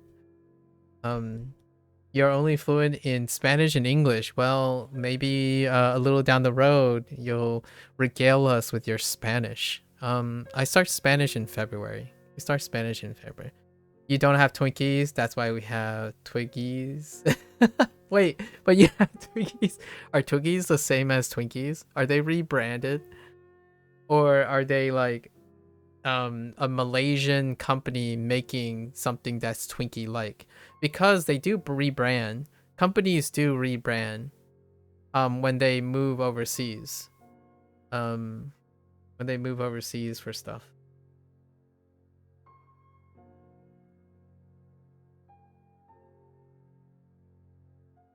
It's revisiting a 3-year-old like a what you call it, a 3-year-old study knowledge. We're revisiting like high school and college. High school and college. So Japanese is the one that I have the least knowledge of, but has been part of my life since I could form sentences. Chinese is because my family is Chinese.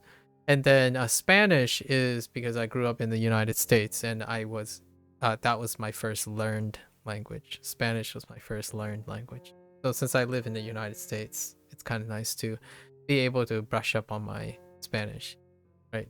I like formally brush up.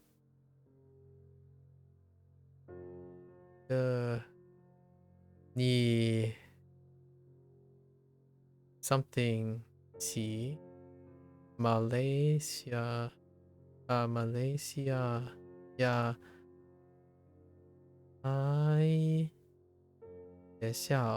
Oh, I see some traditional characters. 学校读中文并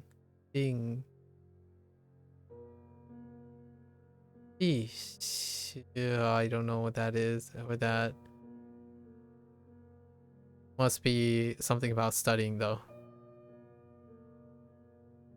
Your goal is to have 5+ languages under your belt? That seems like a very reasonable goal.我知道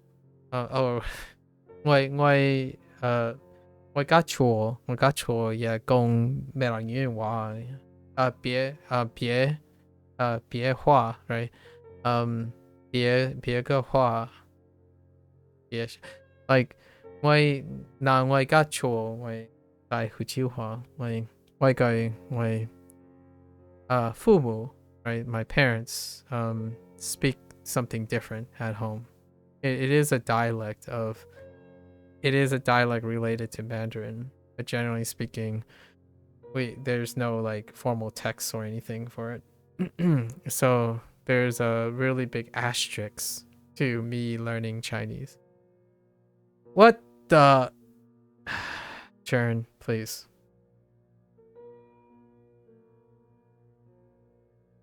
All right, you guys keep on chatting along. I like this. I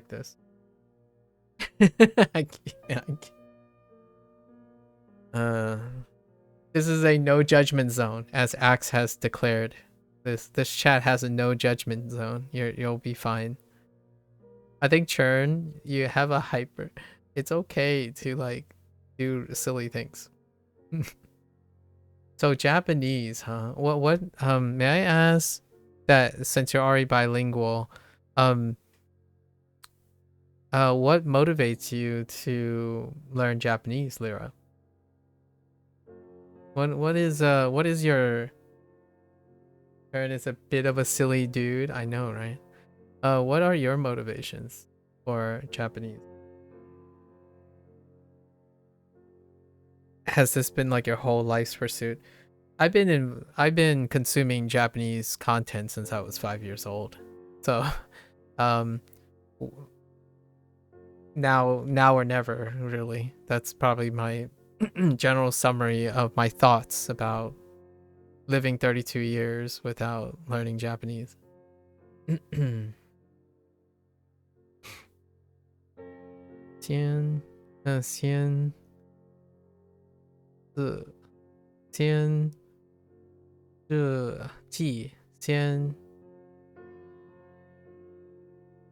自拍 I don't feel like they said one. 先自拍，然后先用美图自拍应用。哦，先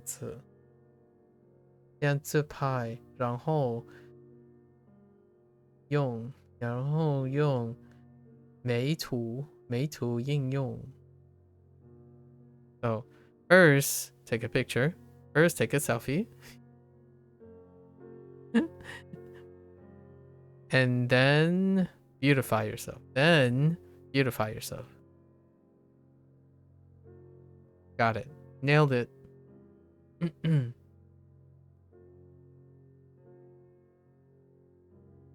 Yeah, same here.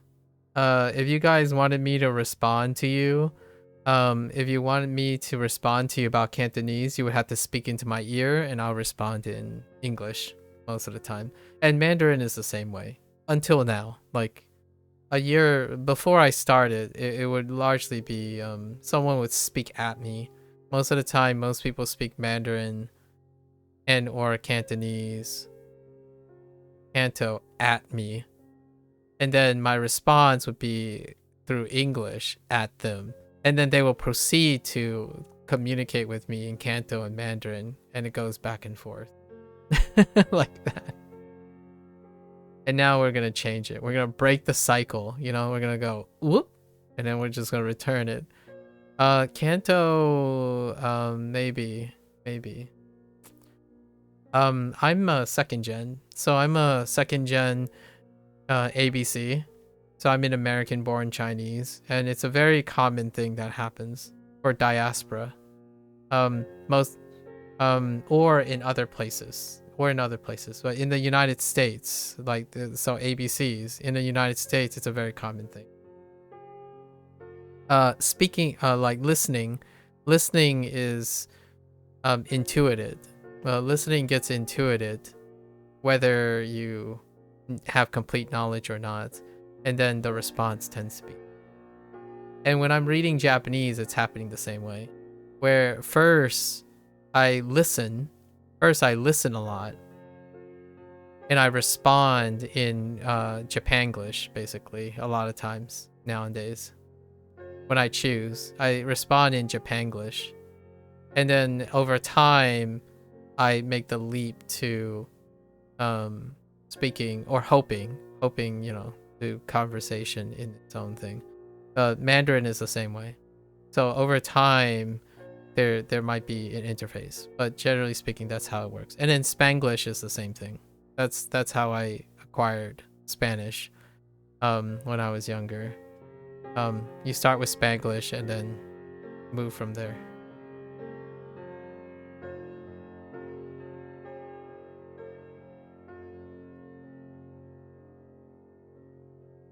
You hope to visit Japan soon. Oh, I see. I think being bilingual has you seeing the beauty in language. The two that have you really intrigued are Japanese and Korean. Oh, okay. So you have two languages. Gotta choose wisely. Who's gonna be your fifth language? No pressure. You're basically obligated to say Chinese right now. I'm kidding. Kidding. North America, Mexico has cool stuff in places, but you're also interested in something that is pretty different from those two. I see.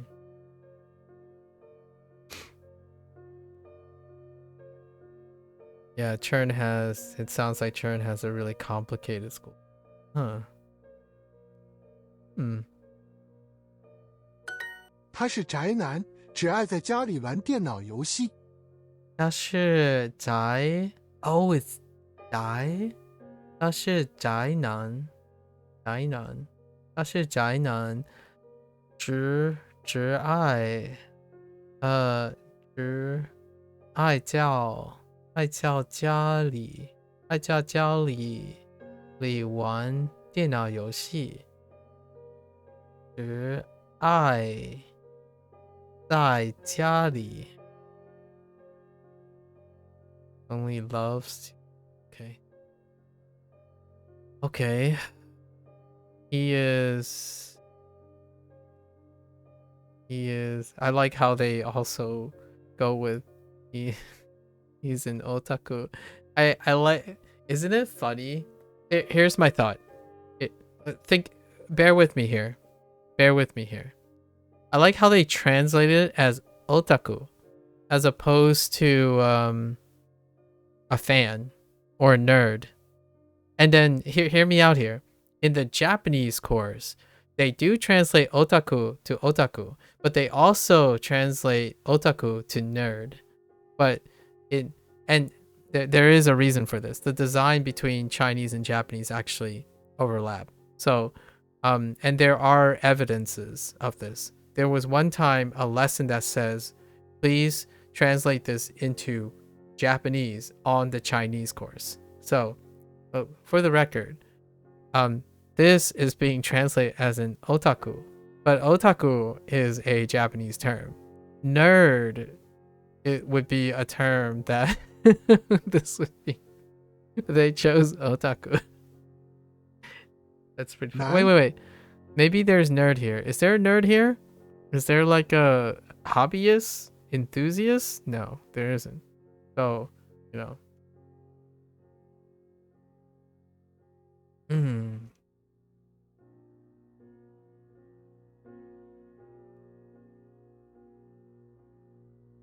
I'm not gonna lie, it's between Chinese and Indonesian. Oh, alright, Lyra. Alright, Lyra. No pressure. Hey, Indonesian is easier. We don't care about the region's dialects. Coming from a Malaysian, that sounds very apt. Turn.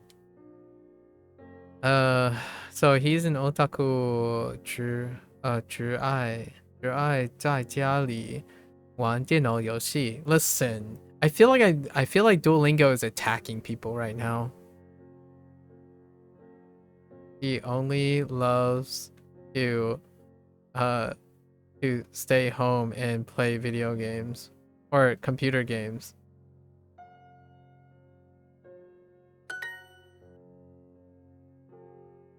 Says the 我学中 Malaysian 文学了 person. 1年了，还是菜鸟。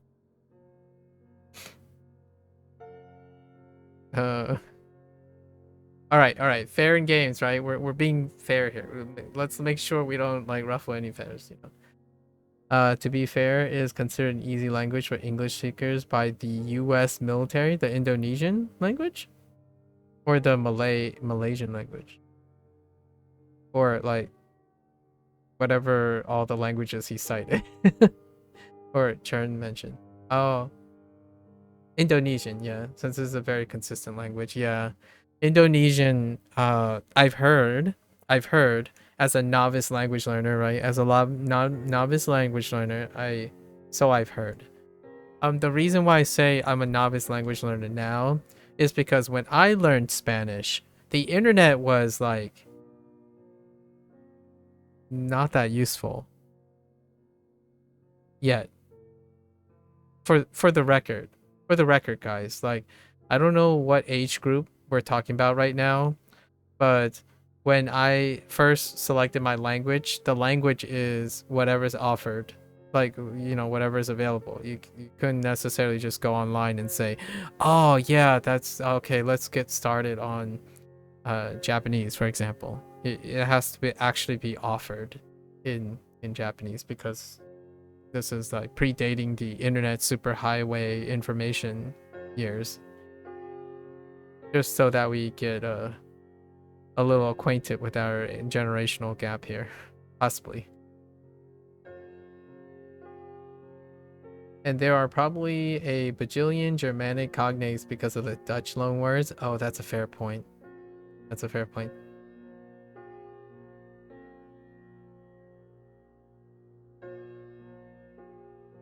For me only had high school for you only had French, some weird Spain Spanish, and German. You had weird Spain Spanish in high school? I had Central American Spanish. No weird Spain Spanish. Although the through my years, like the 3 years, we had an exposure to Spain Spanish, Catalan, definitely Catalan, and I was like, yeah, yep. That's unintelligible to me at the moment. Occasionally they splash it in. And generally speaking, though, for the majority, I had Central American Central American Spanish, Hispanic Spanish.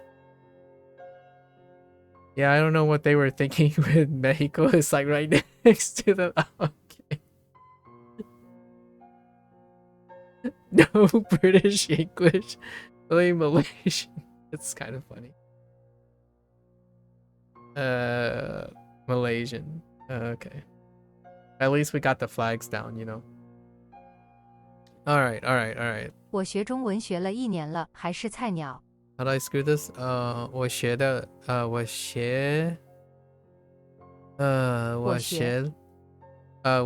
中文，what the heck is 中文学文学了1年了。 Wait， 我学中文学了1年了，还是菜鸟。 菜鸟。Don't worry, I'll be saying this in another 100. How many days do I have till we reach the year? Oh, we're only halfway. We still have... no, we're a little over halfway. But we have like 100... I don't know. Oh no, we're under halfway. We have like 100 and... Oh no, we're over halfway. Just kidding. I guess we have like 8 months left, 9 months before I can say this.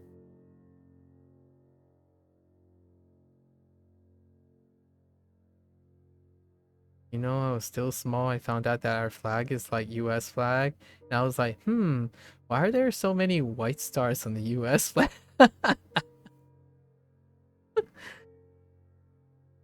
Did I ever see those videos of people with 3,000 streak? I have. I've seen some of them. Largely due to the thing about people constantly telling me how, like, have you ever seen like their feedback or their thoughts and whatnot? I've seen some of them. Yeah. I've been around. 这个土豪只买贵的东西。这个土豪，是买贵东西。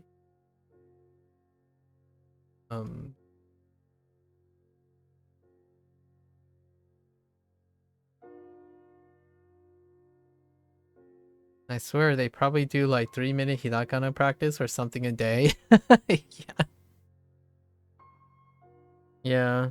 However, there was one guy who was really testing the methodology. So, when they listed the period per day, like in the beginning, when Duolingo asked, like, "Oh, how long is your session?" Right, and they stuck regimentally to that session to see and test the theory behind it. Right.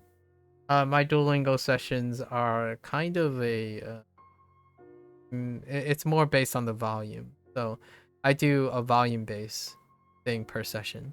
So if me and like Axe and Churn here gets way off track, I still complete the volume. It's the volume requirement that is the minimum, as opposed to the time requirement, which lots of people misunderstand in general, that spending a lot of time doesn't necessarily mean you're speed running, because you don't know how that time is spent at all, or you can't even tell for the most part. So, like 3 minutes of hiragana can still look like 3,000 streaks, versus like 6,000 hours could also look like a 3,000 streak thing, right? And mine is, to give you an idea, my lessons tend to be about 4 hours long, but 2 of the hours are spent doing this. I like chatting with other people, learning what they learn and things. It keeps me engaged in hearing what other people are doing. Except for Churn. Churn likes to say silly things in Malaysian that I don't understand. Kidding.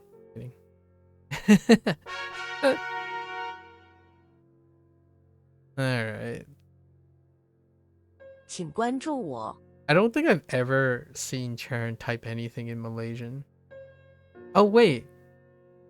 Actually, Chern has typed something like English equivalents, you know, the Roman characters. Just like almost a few minutes ago actually.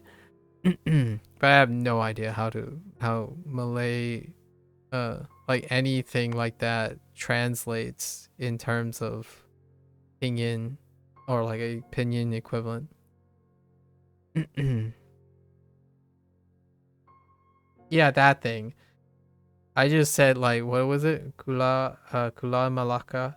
Like that's like I'm using like a combination of whatever Japanese is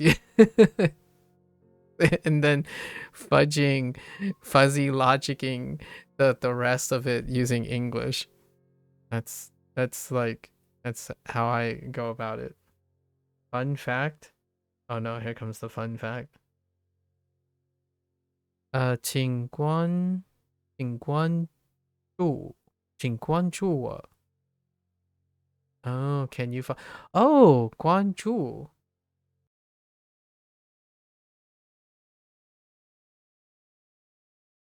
Follow. I promise this isn't an advertisement for Twitch, but 请关注我. No pun there. But please follow me.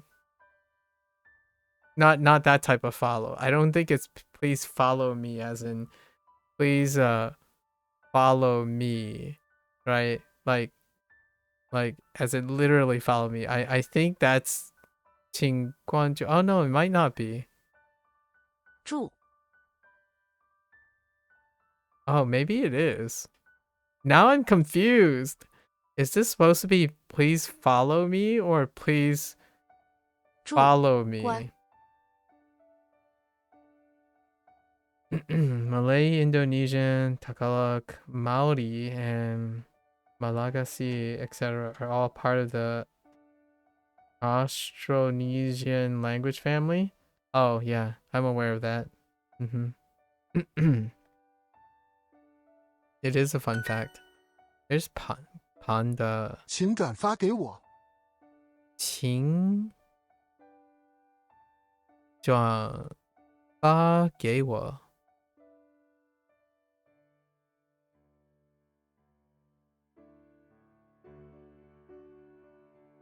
Please forward me. Wait, what? 发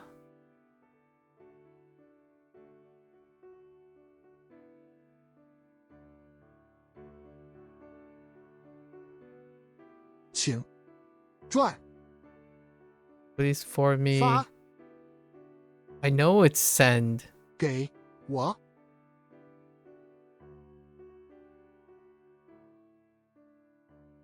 Oh, please forward it to me. Oh my gosh, English. Dang. I'm like, what else could it mean? Please follow me.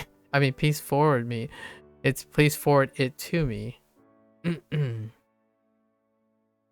was kind of shocking, but also makes sense. Malay and Indonesian pronunciation easy. Same as English. Use all 26 letters and ayu. Oh wait. No, same as English? Okay. Juan means to reverse. Oh, okay. And here it means forward. 你有微博吗？ Oh, hello there, Lara. I see you made it on the Twitch side. 你有 Oh, 微博吗? Oh my gosh, it's a Weibo. I haven't used Weibo, but pretty sure they're gonna hit others too, but I haven't used Weibo either.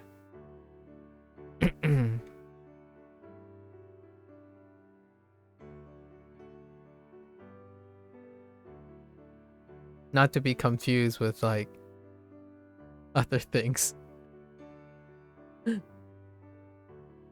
Alright, so they're just gonna go through all the apps, huh? Or all the like the Chinese social media platforms. 你的妹妹真萌。Oh, Weibo, sorry, sorry, Weibo, Weibo, my bad. My bad. No, I was thinking of something else. Sorry. What did they have it with Weibo? My bad. I was thinking of something else. Did not get it confused, and I did. 你的 oh, okay, there's the 你的妹妹. Yeah, Weixin. I don't think you can outside of China. It's usually WeChat. Oh. Weixin. Weixin is Weixin in China, but outside of China it's usually WeChat. You thought it was no, it's regional, more like internet regional. Yeah, WeChat. 你的妹妹张萌 That's a little sussy.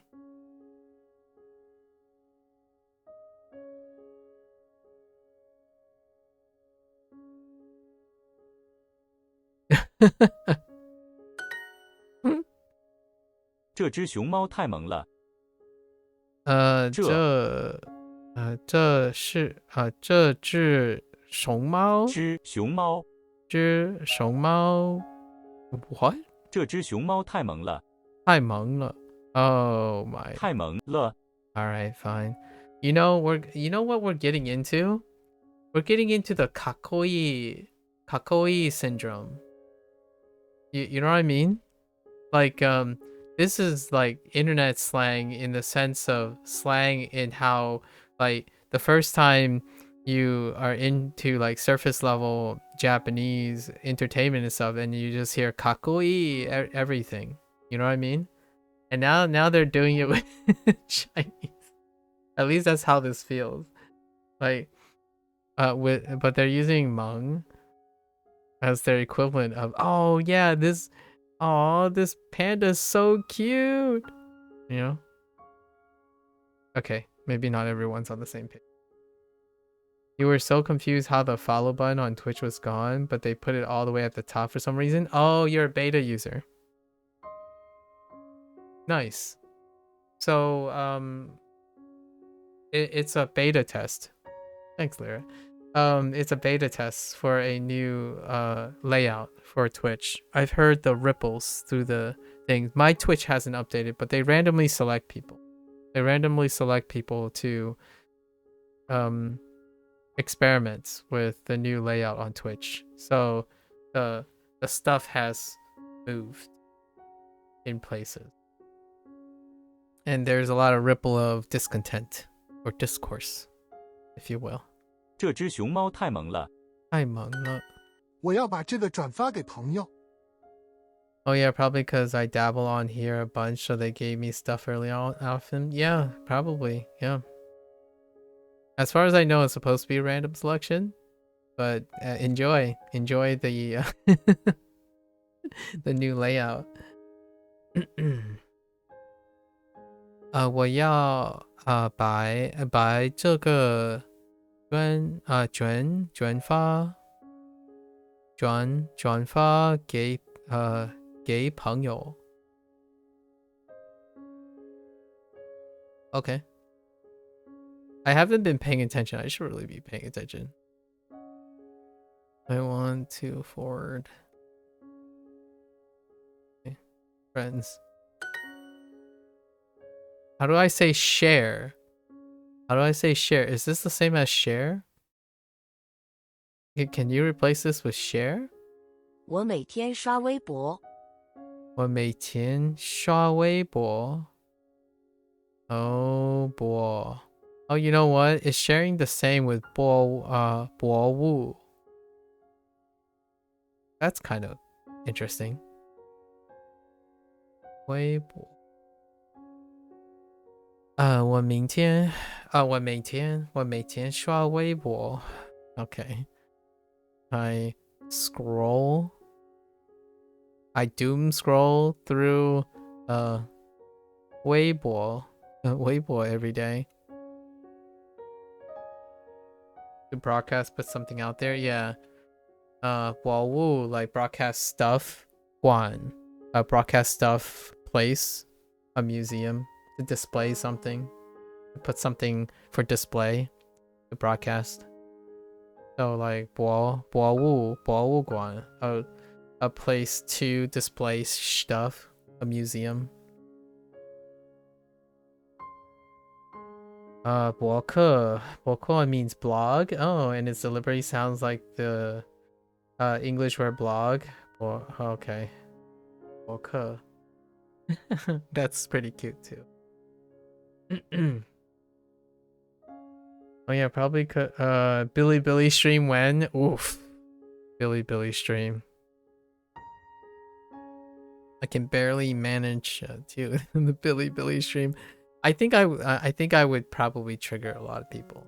On a like a slightly serious note, there's a bit of a dissonance between seeing an Asian American, like a American born Chinese speaking learning Mandarin and speaking English in the process versus an audience of Chinese.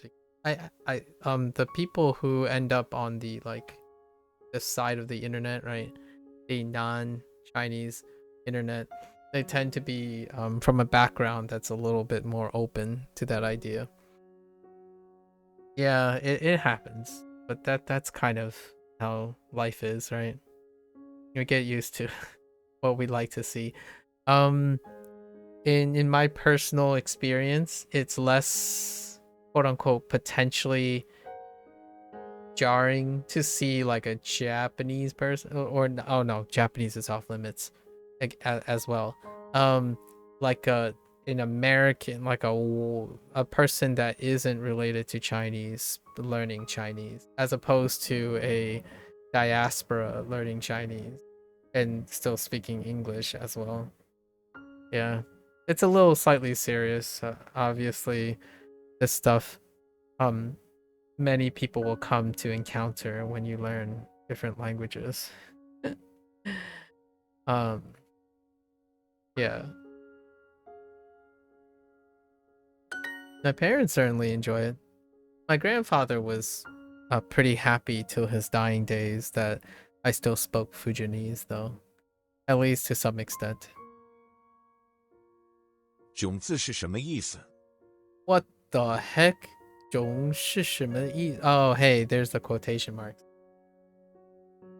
Recently I was typing up a message to someone, right? Who was speaking in Chinese, right? We were typing in Mandarin. And I was like, what the heck are quotation marks in Chinese? And I realized that they're the same quotation marks. After a while. Because you know, Japanese, you got these things. And I was looking at my like phone keyboard. I was like, where the heck is the quotation mark? Like, do you just put quotation marks? I started like trying to chat and we're using a keyboard and now we have the quotation mark. Yeah, you can use either. Yeah, you can use either. Maybe in mainland it's different though. Yeah.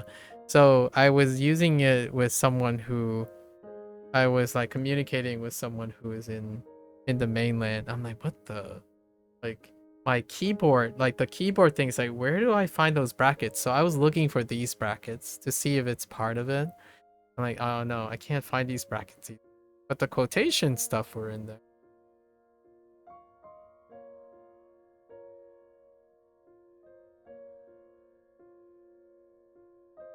Reminds me, you once asked a classmate who was Canadian, what do Canadians speak?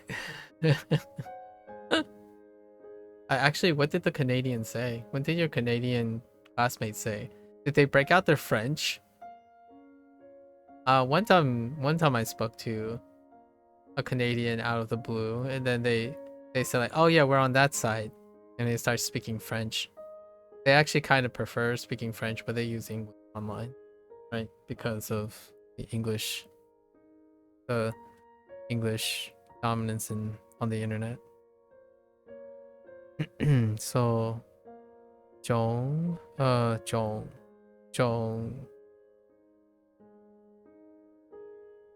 记是什么意思？什么意思？ So where are my quotation marks?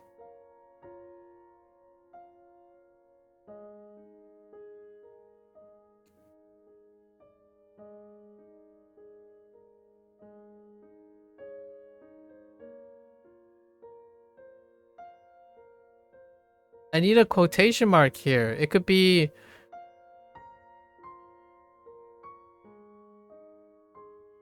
I swear, Duolingo. I don't have quotation marks.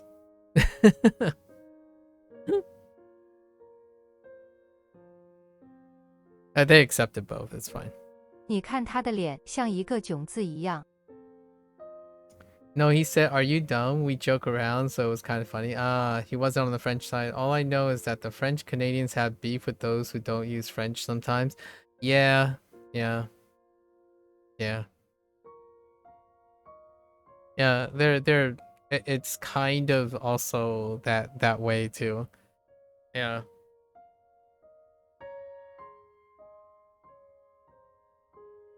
A lot of times, for example, if I ever try to say something in Mandarin, it can sound like English Mandarin, and that's kind of also a thing. One time I was around someone that had the Spanish equivalent, the Spanish like somewhat beef, the Spanish beef. We're like, oh, that type of Spanish. I'm like, oh, okay. When I used to still use Spanish, right? And it was more like a double take. It was more like, oh, you speak English. It's like, well, I could do some Spanish. And it's like, oh, you speak that Spanish. I'm like, oh, okay. It's nice to meet you. 你看他的脸像一个囧字一样。你看看他的脸。你看他的脸像一个囧字一样。像个像一个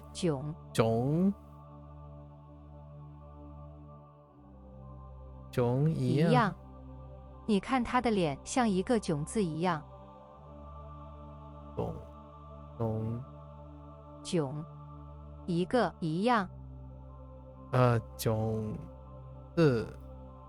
字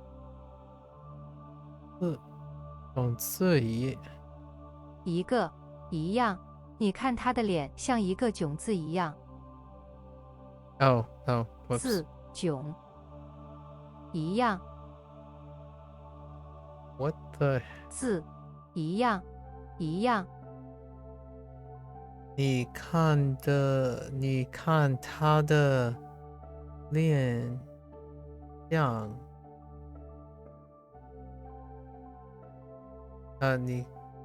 你 看他的脸像一个种子一样。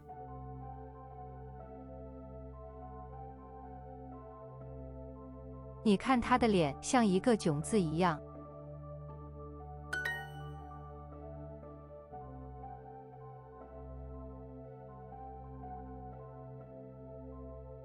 It looks like a. Oh, okay. I mean, oh, I get what they mean. Okay, never mind. I get what they mean. I remember they made the comment about, this looks like a face, right? This face. So his face looks like the character. Okay, fair enough. That's a literal thing. I'm very terrible at literal things. That was a terrible brain fart. Like, oh, I get it. Now look at his face. It looks like this character. I'm like, wait. A person is sad? Or you're the same as your face is the same sadness? Sorry. 我刚才在微博上关注了他。我刚才在微博上关注了他。It is follow, as in like follow. Don't forget to hit the follow. No, I'm kidding. Got Gonna head ahead for the night. It was nice meeting you all. It was nice meeting you too, Lyra. Thanks. Have a good night. I look forward to hearing your Japanese journeys. I had my Japanese my Japanese lesson earlier. Definitely feel free to experiment with Japanese. I would love to hear what you learn every once in a while, right? Let it go, grind it out. Would love to hear your little points of interest and experience with Japanese. Get you excited. I challenge you to fascinate me with a story of your Japanese language journey. I promise it's a low bar. Like, I find most things fascinating, so I look forward to hearing some stuff every once in a while. Good luck, and have a great night. Oyasumi nasai, Lyra-san. Yeah. Ganbatte kudasai. You're back from buying dinner, man. Churn is just flexing at this point. Like, yo, hold my beer. I'll be right back. Swings by for dinner, and then it straight up comes back with dinner. I'm pretty hungry right now. I eat dinner after my stream, so looking forward to it. Okay, so I followed her on Weibo. I just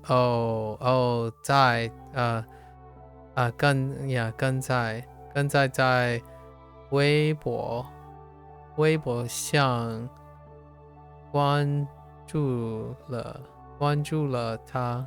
Why does this feel so difficult when we're using these? These don't feel normal.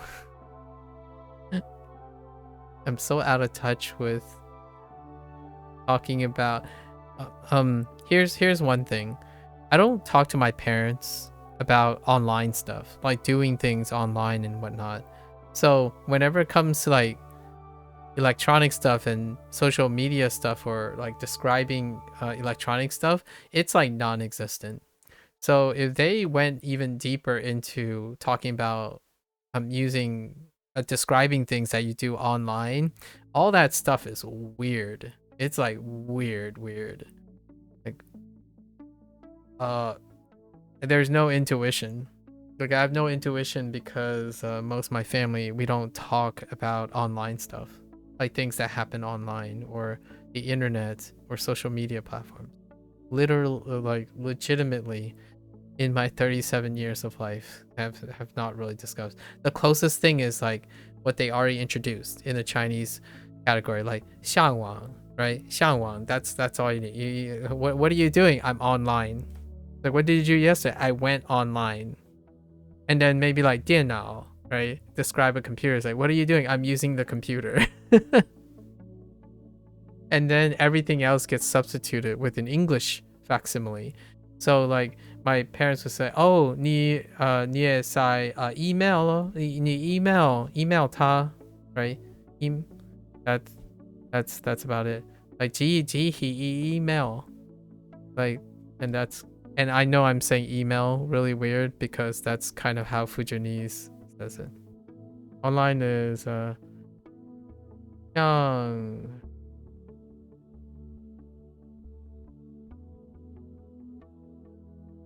Huh. I don't know what that character is. Kinda looks.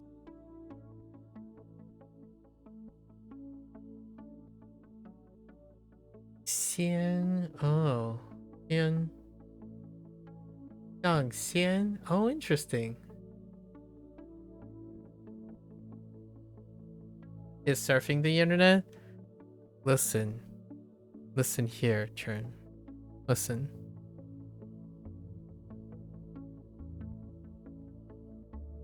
You're being pedantic. Actually, 向往 is more like accessing the internet as well. I don't necessarily think it's just...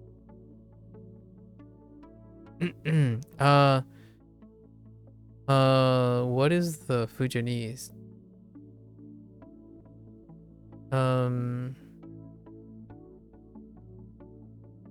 It still use 向, but 相蒙, 相翁. But which one is close to that? It's not close to any of them. Oh, it's close to Wang. 相翁. Like online is where it displays on your profile online. Yeah, I mean, that's fine. Yeah. But 相翁is for going online.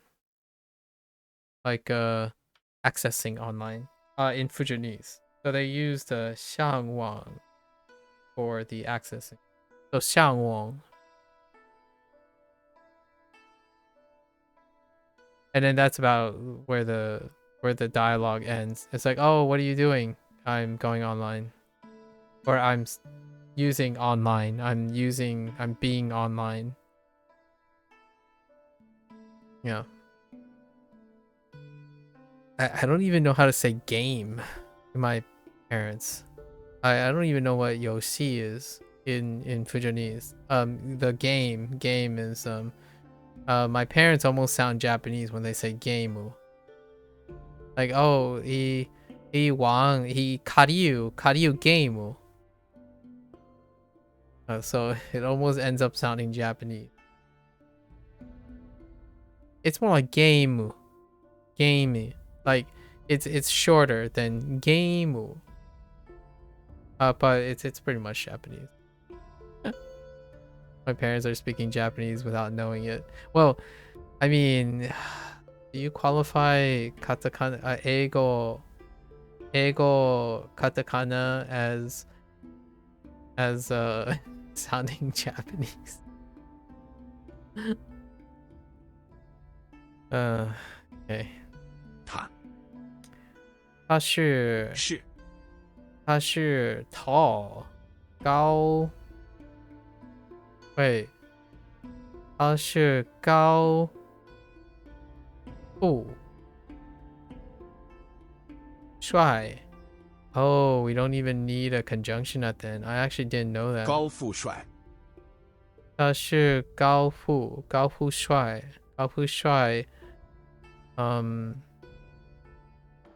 但是但是不聪明不聪明 Should I type in Twitch so you can see what I type better? No, it's okay. We find it. We work it. I'll just laserly predict what you're gonna say, you know? It's also because I'm unfamiliar with the characters. It's fine over time when I actually know what the characters are. But I don't actually know most of the characters. I take a closer look a lot of times because I don't know what the character is. Like I don't actually know the character, like the character. Perfectly all right. 但是不聪明 Wait, what am I missing?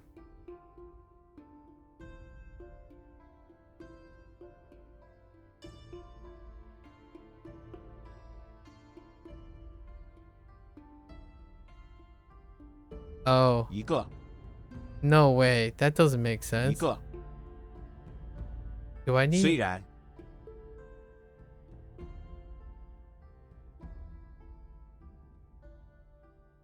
虽然 I didn't even get introduced to what this means. 在 Oh wait, there was a guidebook thing. 在，虽然虽然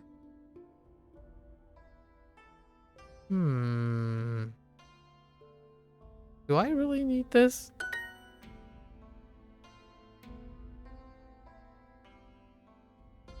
Okay, so they did use, yeah, they did use 虽然. So they wanted 虽然它是一个, so they did want to use 一个 and 虽然. Okay, fair enough. 虽然它是一个高富帅，但是不聪明. Interesting. Yeah, 高富帅.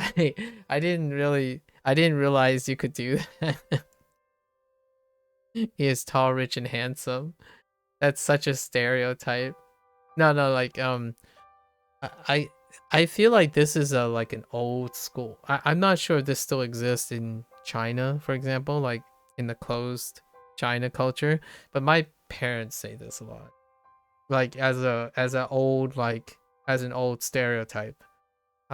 Where like if someone is tall, rich, and handsome, they are subsequently trading it off with something, and oftentimes they would focus on whether that person is smart or not. So like the whole tall, rich, and handsome thing, that's why it's like linked together like that. And I'm like, I'm chuckling because this is like an age old thing. If they're tall, rich, and handsome, but is he smart? Is he? Or like he's smart, so obviously if he's smart, then he's probably short, hardworking, and pretty meh in the looks department, right? That's kind of like the whole perception of equivalent exchange. Like if you're really tall, rich, and handsome, somehow you can't be smart, or you trade it off in smartness. I'm saying this like I'm not saying it's true or anything. This is kind of one of those kind of superstitious life things. Like you can't be everything, right? You can't have everything. You can't have the cake and eat it kind of thing. So one that is very endowed has some sort of exchange somewhere else, and that tends to be something that I feel, not that I know what Chinese people believe, but there is a superstition of equivalent exchange, or a balance and moderation. You can't be tall, rich, handsome, and smart. Or for example, if you're very athletic, then you don't have time to be smart. If you're smart, then you don't have time for athletics, right? That kind of thing. Where like, oh, you better focus on studying your schoolwork, because if you're playing sports, then you don't have time to be smart. You don't have time to study. So, to me, this is a bit of a really a pretty big deep cut into the idea of equivalent exchange. The idea that if you focus on certain things and certain qualities, like kind of a, I don't know if I can even say this, like yin yang kind of thing, where if you're taking something from something else, then you're exchanging it for something else. So it's difficult to be both athletic and smart at the same time. So school first, extracurricular activities second. Kind of thing. Oh, hey, WeChat. We have WeChat. How do you say WeChat? Oh, they just go with 微信 Weixing. Okay, of course. Weixing. 我是 I guess that does mean Weixing, huh? Sort of. No, not really. At Xing. It's okay. 我们是 no 是微信我囧 oops 囧刷在我在刷微信我的我在刷我的微信 moments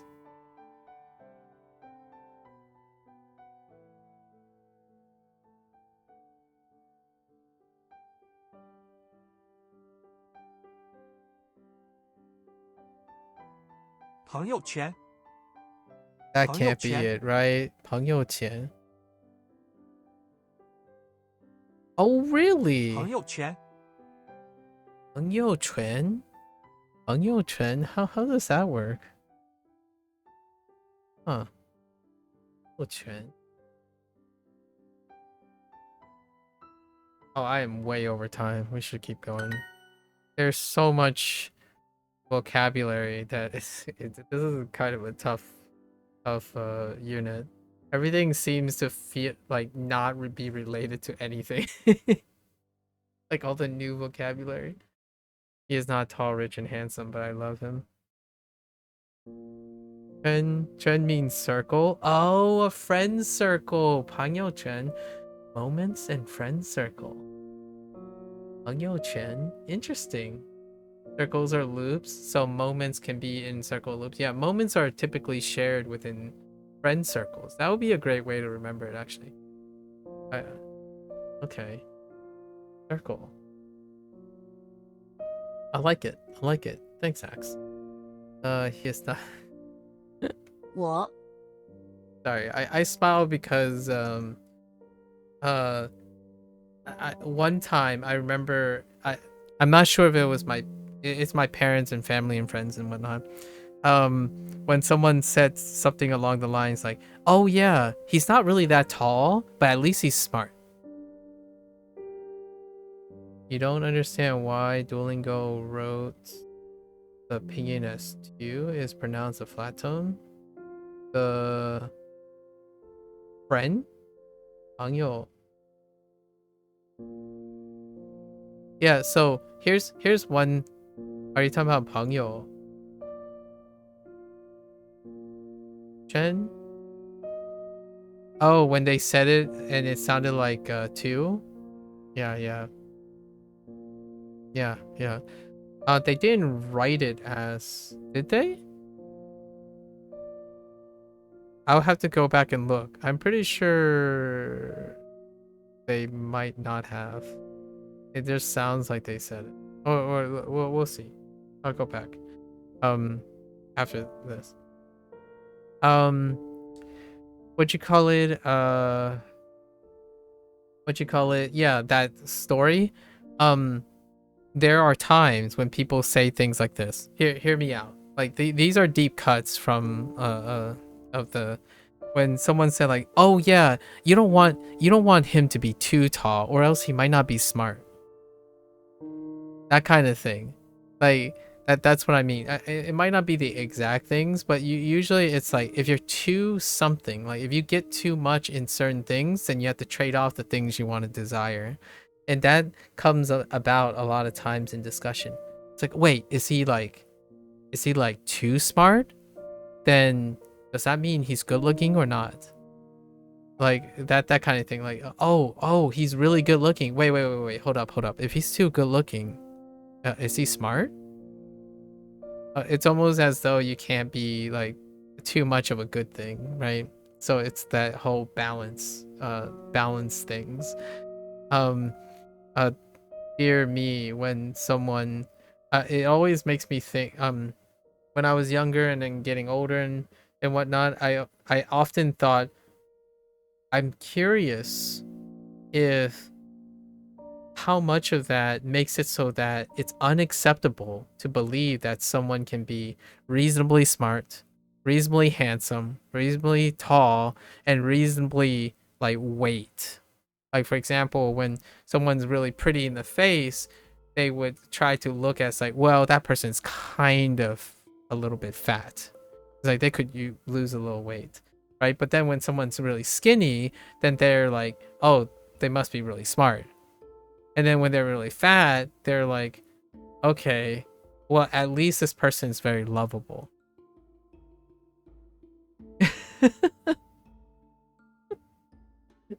It's a weird thing. I think it's something that haven't normalized because I grew up in the United States. I haven't normalized that. The idea that someone can be generally desirable, like around the thing, because it raises that whole superstition thing. Like, are you really that you can be all these things? Like, I don't believe you. What did you give up? What did you give up for this? Right? If you're rich, then you don't understand the value of $1, for example. If you're rich, you're not hardworking. But if you're hardworking, then you're not rich. Right? Balance thing. If you're rich, you don't expect to work or have the desire to work. And then if you work really hard, then you clearly are not rich, because if you were rich, you wouldn't work as hard. Lots of opposing thoughts.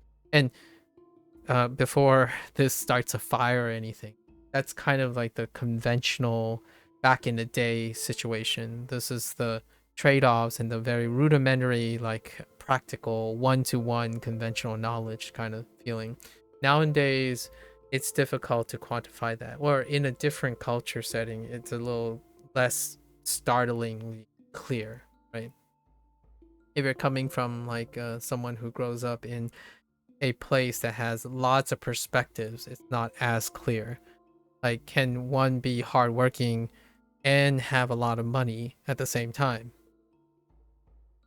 That's very difficult to process if the social norm is not the case. Yeah. Interesting. Very interesting. I'm curious how much of that type of perspective still is reinforced. Personally, some people believe it. To the point where if you're raised to believe it, then it's kind of tough. Like, for example, oh man, I'm not very tall, so I guess I should, like, I'm not very tall, rich, or handsome, so I guess I might as well try my life at being smart.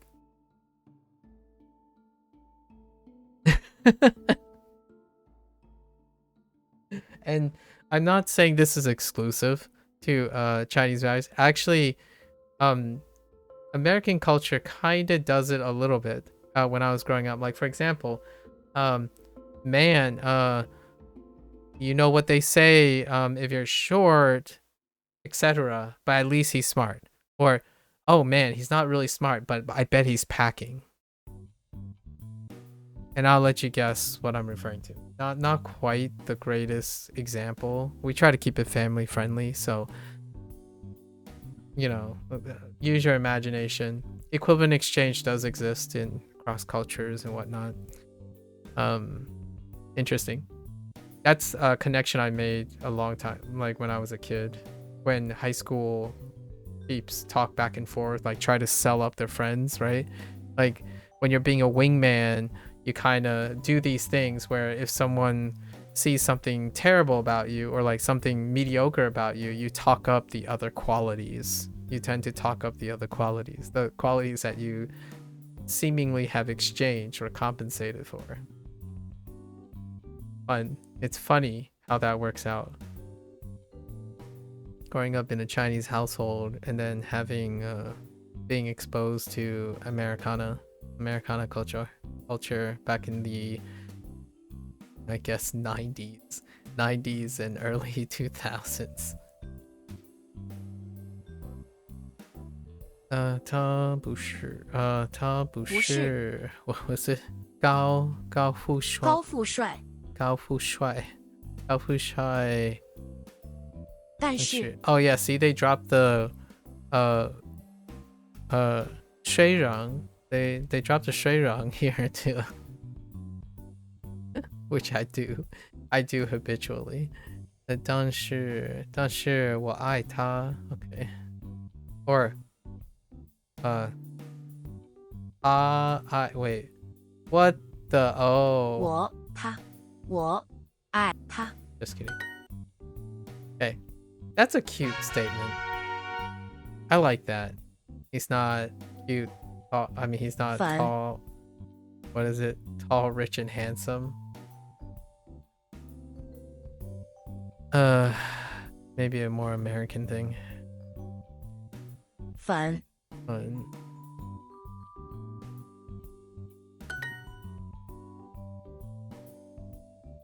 Oh no. 好 Fun.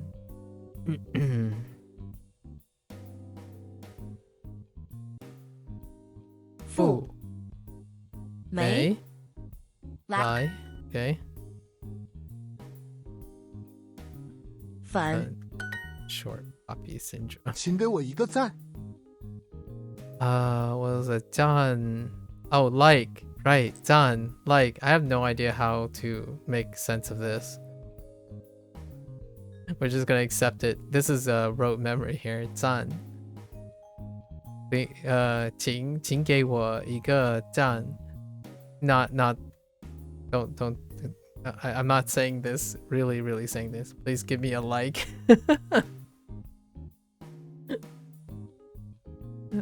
请给我 That's funny, where you use a Duolingo lesson to do subliminal advertising.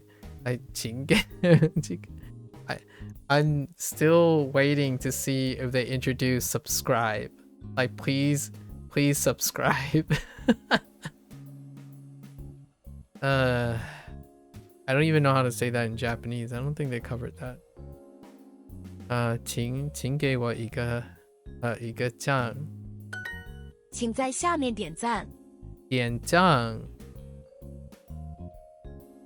请在下面点赞。Please click below and like. Oh, please. Wait.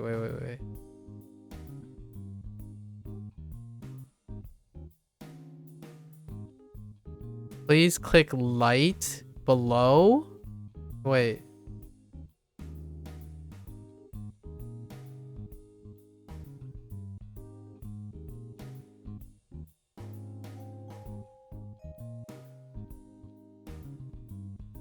Please click below like. Please like below. Please like, click below. Please click below like. I don't know how the English works. That shows you, like, sorry, I'm revealing my hand here. It kind of reveals how often I actually say that. Click below to like. I feel like it's missing a word. 点赞 Please click like below. Please click the like below. On, like, I mean, that's rough. いいねとチャンネル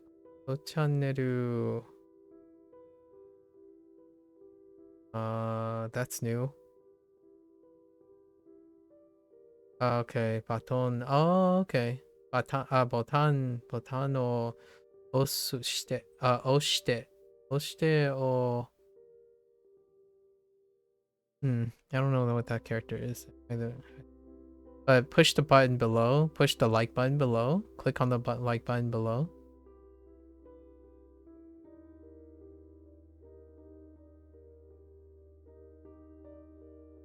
Oh boy.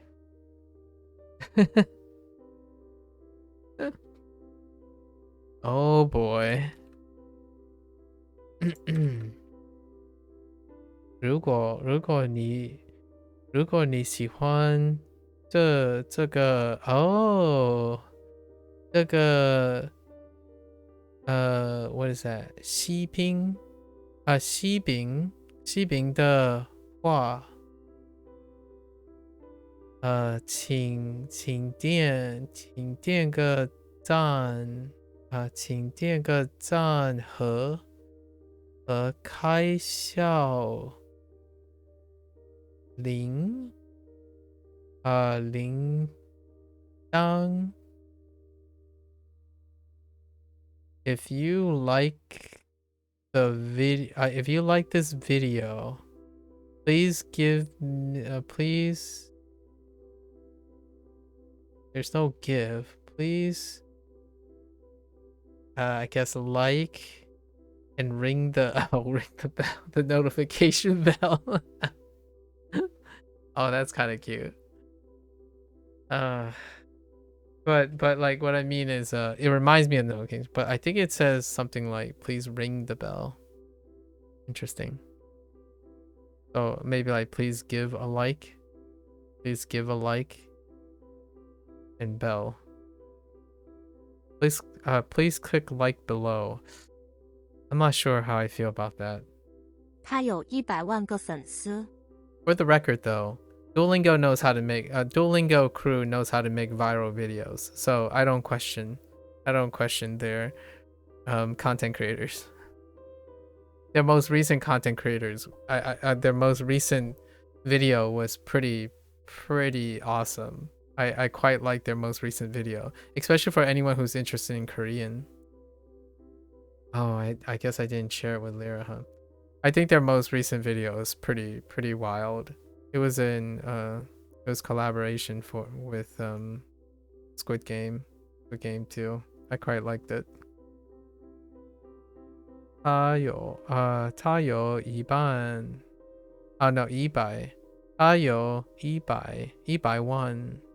万个粉丝。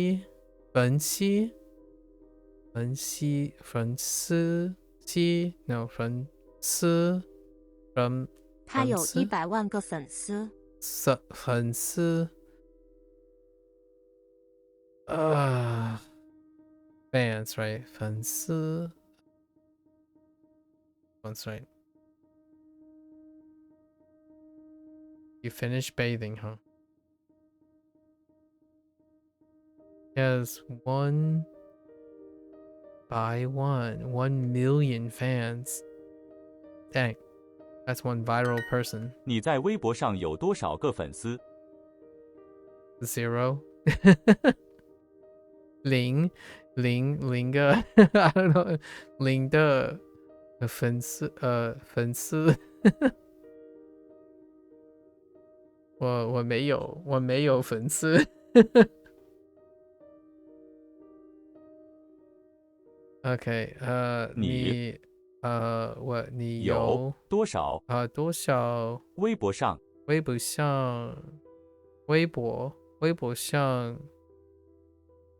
多少你有微博上有多少粉丝在你在微博上有多少粉丝 I'm missing something. 你在微博上有多少个粉丝？个粉丝。So now I still have to think about how many zeros are there in 1. Yeah. Really? That's interesting. Do you not like do your parents not use numbers too often? I've gotten so used to 1 because every time my parents we have to talk about bills, right? Bills and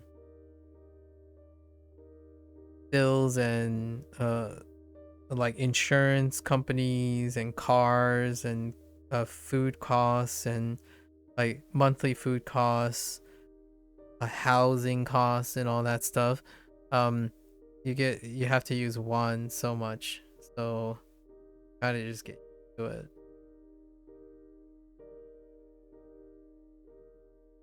你在微博上有多少个粉丝？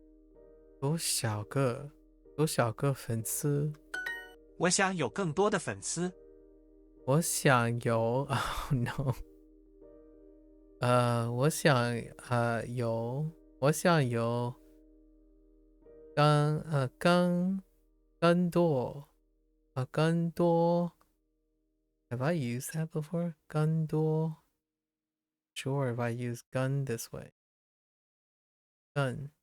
更多的粉丝。Like usually, for example, 300,000 is 30. Oh, is that supposed to be 4? Oh, interesting.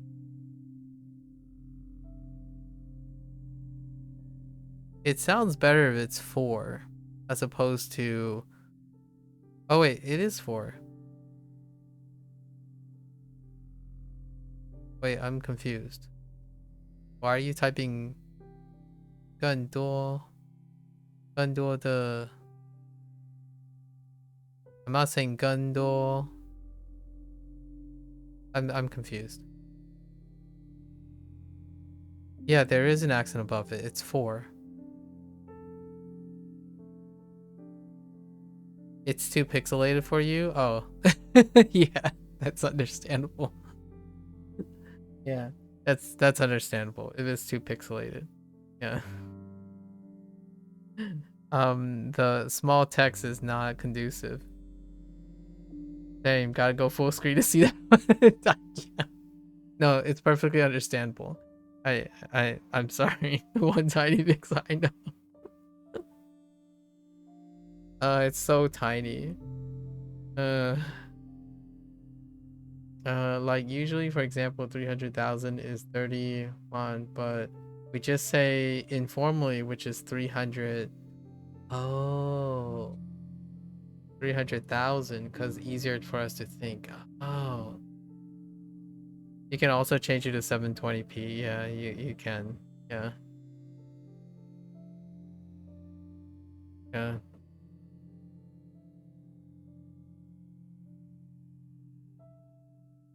Wait, you can only change it to 720? It doesn't come in 1080? Oh. Do I only transcode to 720? That's interesting.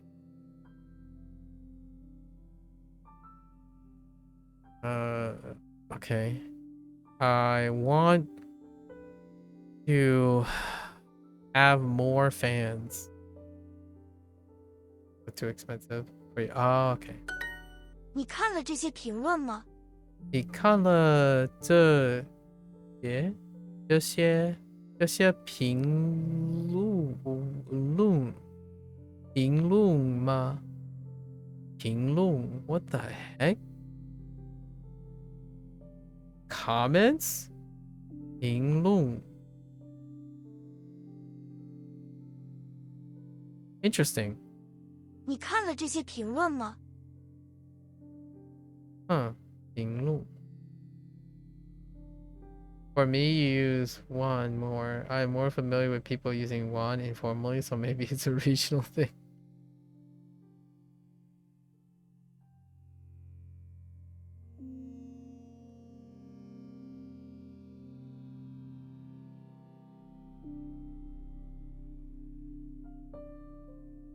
I don't know what you're trying to tell me there.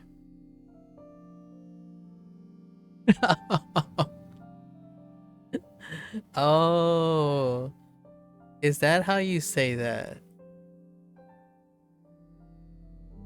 I want to be your fan. That's funny. 我当你的分析. Oh, the character change. Oh, there's a different character for that. Is that like actual? Is that like a literal fan? Wait, I don't. Was Su really written this way? Am I crazy, or I don't remember Su being written this way? I wasn't paying attention. I haven't been paying attention for a while. I've been so distracted today. Thanks, Chern. Loom means discussion, and ping also sort of means discussion. Ah, comments. Yeah, that's okay. Okay. So is I think that's the normal way. Okay, okay. In traditional, yeah, yeah, it's 2 threads. Yeah, 2 threads. Yeah. We know the threads because of Japanese, right? Japanese provides with the threads. It's like judge. Oh. Often in Mandarin, the words are made up of words that literally mean the same thing as the larger word. Yep. I know.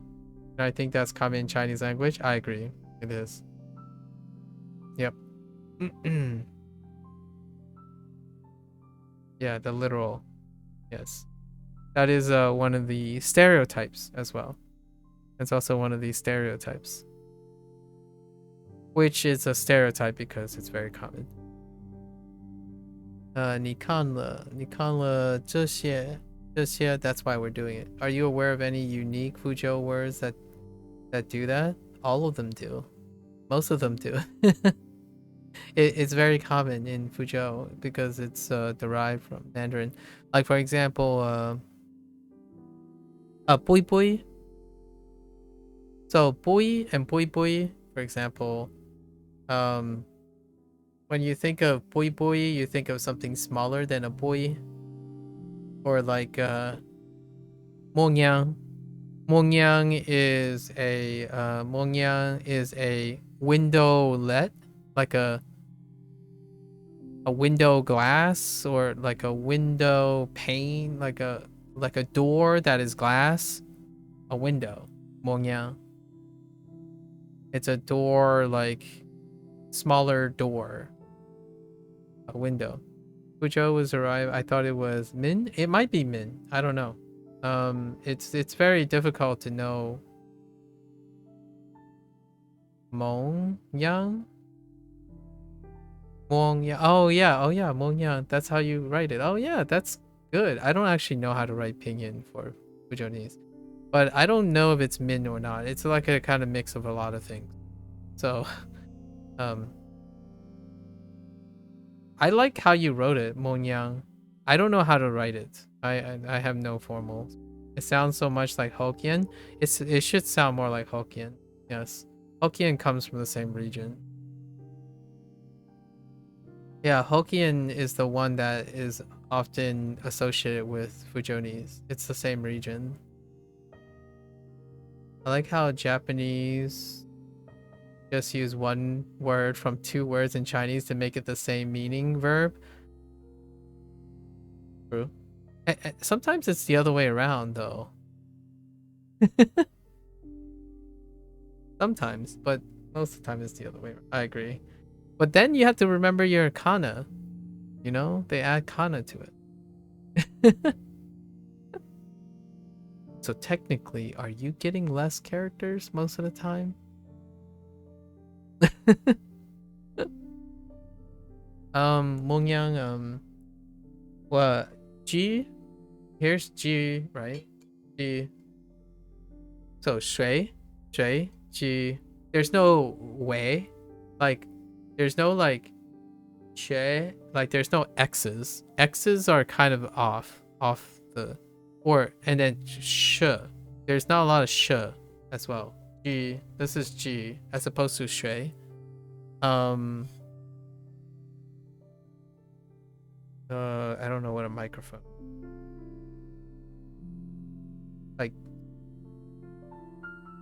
Like 小 right? And 小 qiu. This is qiu. B, right? This isn't a pencil, but like B. We'll just say B, right? B. Bake.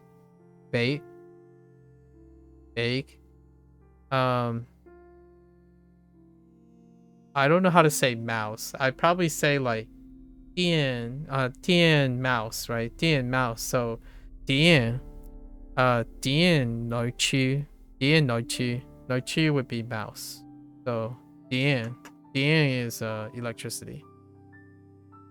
And the Dian tone is not I don't think it exists in Mandarin. Yeah. So it's like it goes up then back down. Yeah. Which does not exist, in my opinion. It's this one. Yeah. So it like goes up and then it drops down.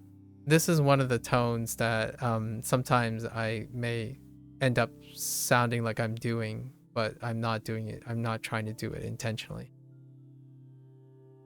Same hiragana and katakana from Hanzi. Oh, really?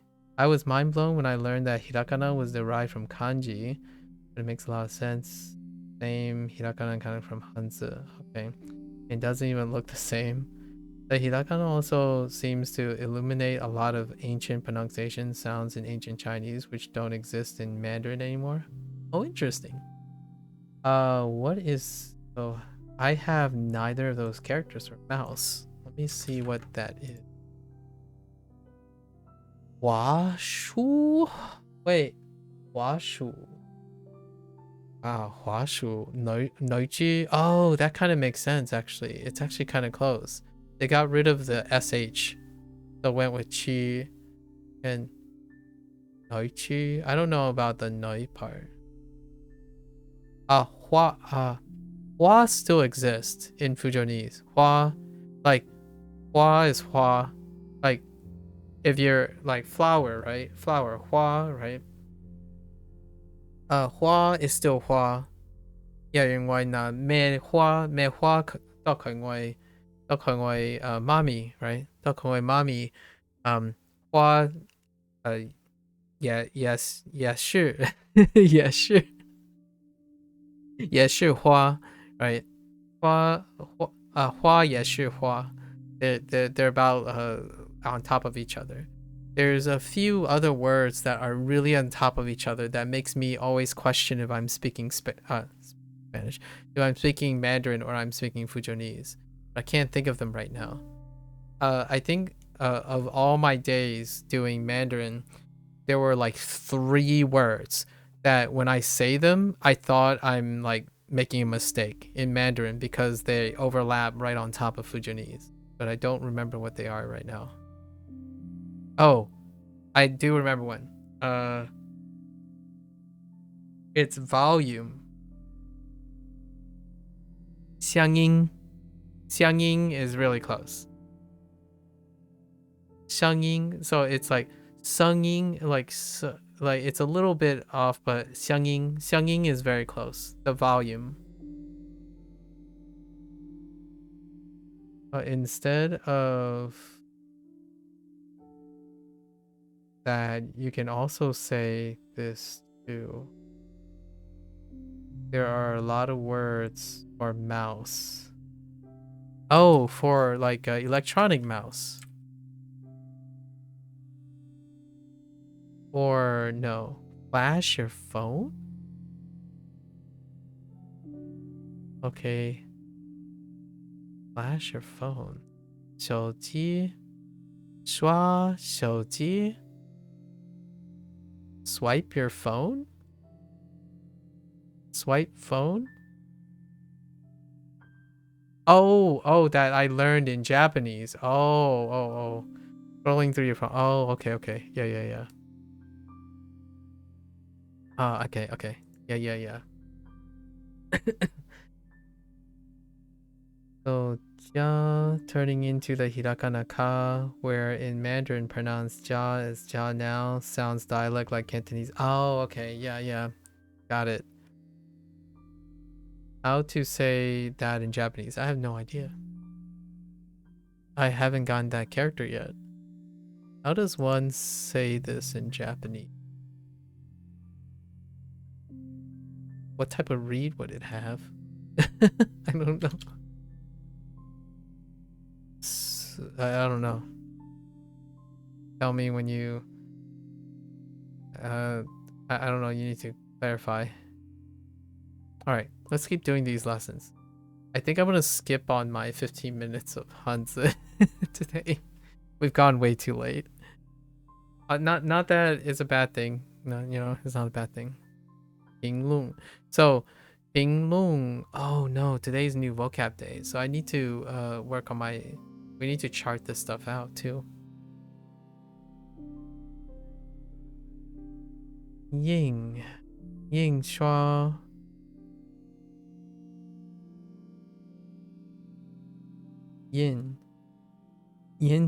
oh 印刷 oh, okay, I see. Oh no, it's perfectly fine. It's perfectly fine. We have to complete this. So, this is good conversation. Japanese is so interesting. I do find Japanese quite interesting. Turn here doesn't find Chinese interesting. I'm kidding. I'm kidding. He Turn said something earlier that I'm like, oh come on. It's interesting because we're also learning Japanese. Have you read these comments? Yeah. 这些评论吗？我不想跟你分享这块蛋糕。 Am I the Among Us? Oh no. You don't bring that in here. I haven't played Among Us, but I think it's kind of funny. Like the subculture about Among Us. 我不想跟你分享这块蛋糕。分享 share? Oh my gosh, it's share. 分享. Oh, I mean, that's not that bad. It kind of feels like share. Okay. I don't want to share this 这块. Oh, 这块. Oh, this piece of cake with you. You haven't played in years since the popular days. What do you do now, Lethal Company? You edgelord. The chat is just flooded with your message? Ah, nonsense. It's fine. It's usually this way, by the way. It's difficult to hold like multiple long-winded conversations without having like a dedicated person to have a long-winded conversation.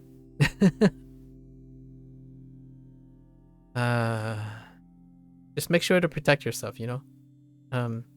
Right. Don't as loose as candid as we can be, you know. I respect your privacy, right? Let's not get too loose. No, there are always DMs and whatnot. Right.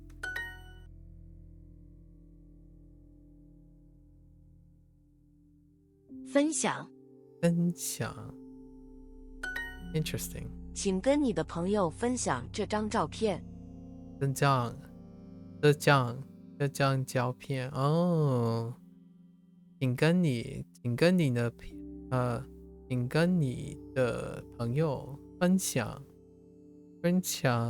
这张照片。Okay.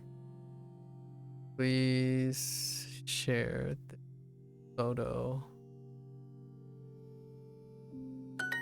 I'm basically subliminal messaging everyone to subscribe, follow, like, and share this. What do people say? If you like this video, click that thumbs up.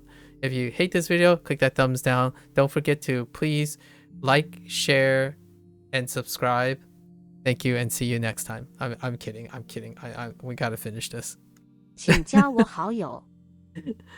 请加我好友。请加我好友。You can definitely tell I rehearsed that, right?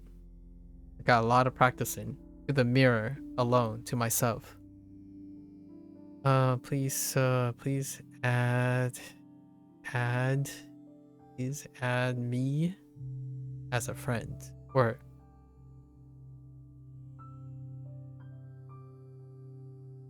请加我 to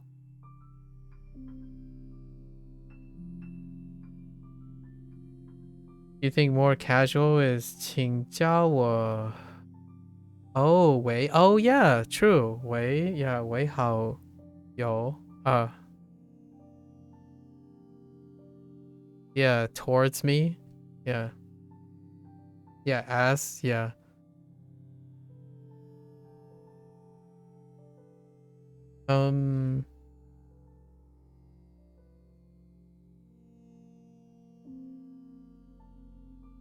Oh, as a friend, yeah, towards the friend, like concerning as a friend, yeah. But how does this work? Please add me to friends, to friend list, to your friend list. Okay, fair enough.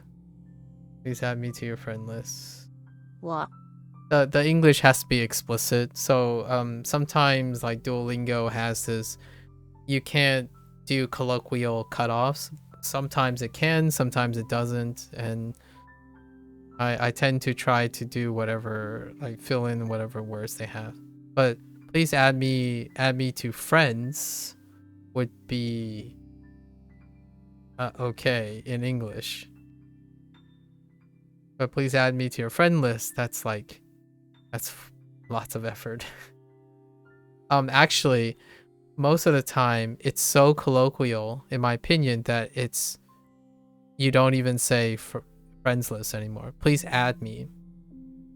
Or even shorter, let's something like mutual question mark. That's all. That's it. Like it's mutual. That's like the laziest I can think of. Like what I mean is the most like crushed in, compressed thing. Mutual question mark. Kind of like in video games. Like do you want to like mutual? Basically, add me, and I'll add you. Mutual. And then add me is probably the simplest. Yeah, just add me. Java. Yeah, Java.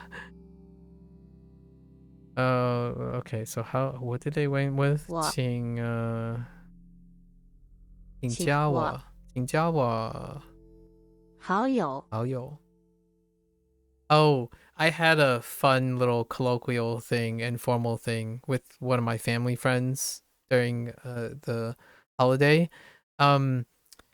Right before we said farewell, right before we said farewell, we were talking about language, me learning Chinese and all that stuff, and this lady friend of ours said something along the lines of let's talk again next time, like, you know, next time let's talk again. That's kind of like the quote on the literal saying, right?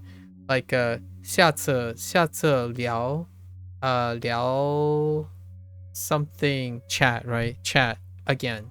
聊 once again, right? And I was like, oh, that makes sense. And then I was like, I usually just say 下次见. And then she like chuckled and said, oh, that's too formal. That's too formal. We're not there. We're past that. So that was kind of my like example of, oh yeah, okay, I can see that. She said something along the lines of 下次再聊吧. Yeah, 下次, yeah, that's what she said. 下次再聊吧. Yeah, next time, you know, if you don't translate it literally, it's fine. Like, just see you next time. Like, looking forward. Like, let's hang out next time, right? As opposed to literally saying, let's chat again. which is kind of what that literally means. Like next, let's chat again. But more than that, because it's like hanging out, it's eating and all that stuff.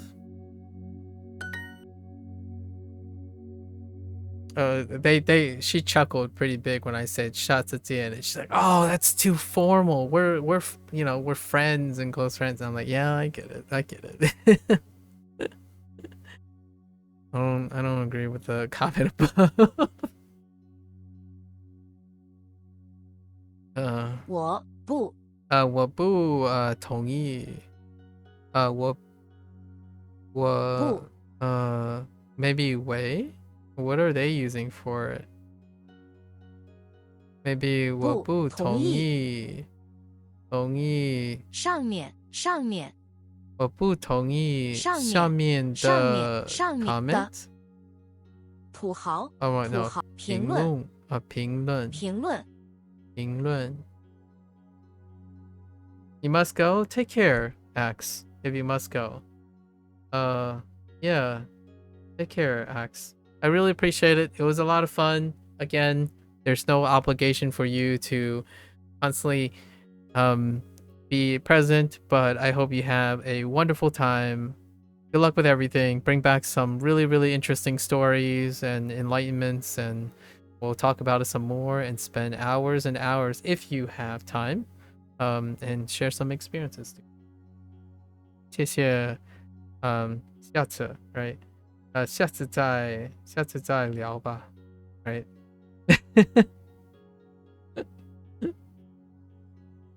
To be honest, you won't say 下次见. I'll just say bye bye. Is that, which one is that? Is that bye bye?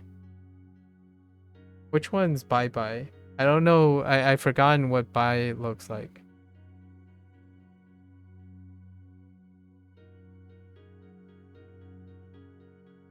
One of these is, are both of these bye bye? One's traditional and one's simplified.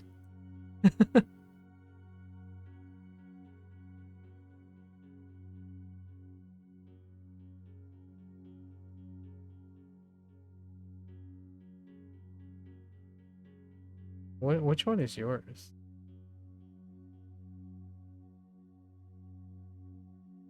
Okay, yeah, they're both bye bye. Okay, one's simplified and one's traditional. All right, got it. Yeah, I say bye bye too. I actually say bye bye in English as well, and that's probably because in Chinese my parents say bye bye as well. Or 我讲了，我嚼了，我嚼了，我们嚼了。That's it. Like you know, 谢谢你，我们嚼了。Right? 嚼了 or 嚼 yeah, 嚼了. As in, you know, thank you, we're leaving now. That kind of thing. As opposed to something like oh, we'll see each other next time kind of thing. It's kind of weird, I suppose. I don't know. Saying that we're off, right? And then when you're sending someone off, like 走 yeah, 走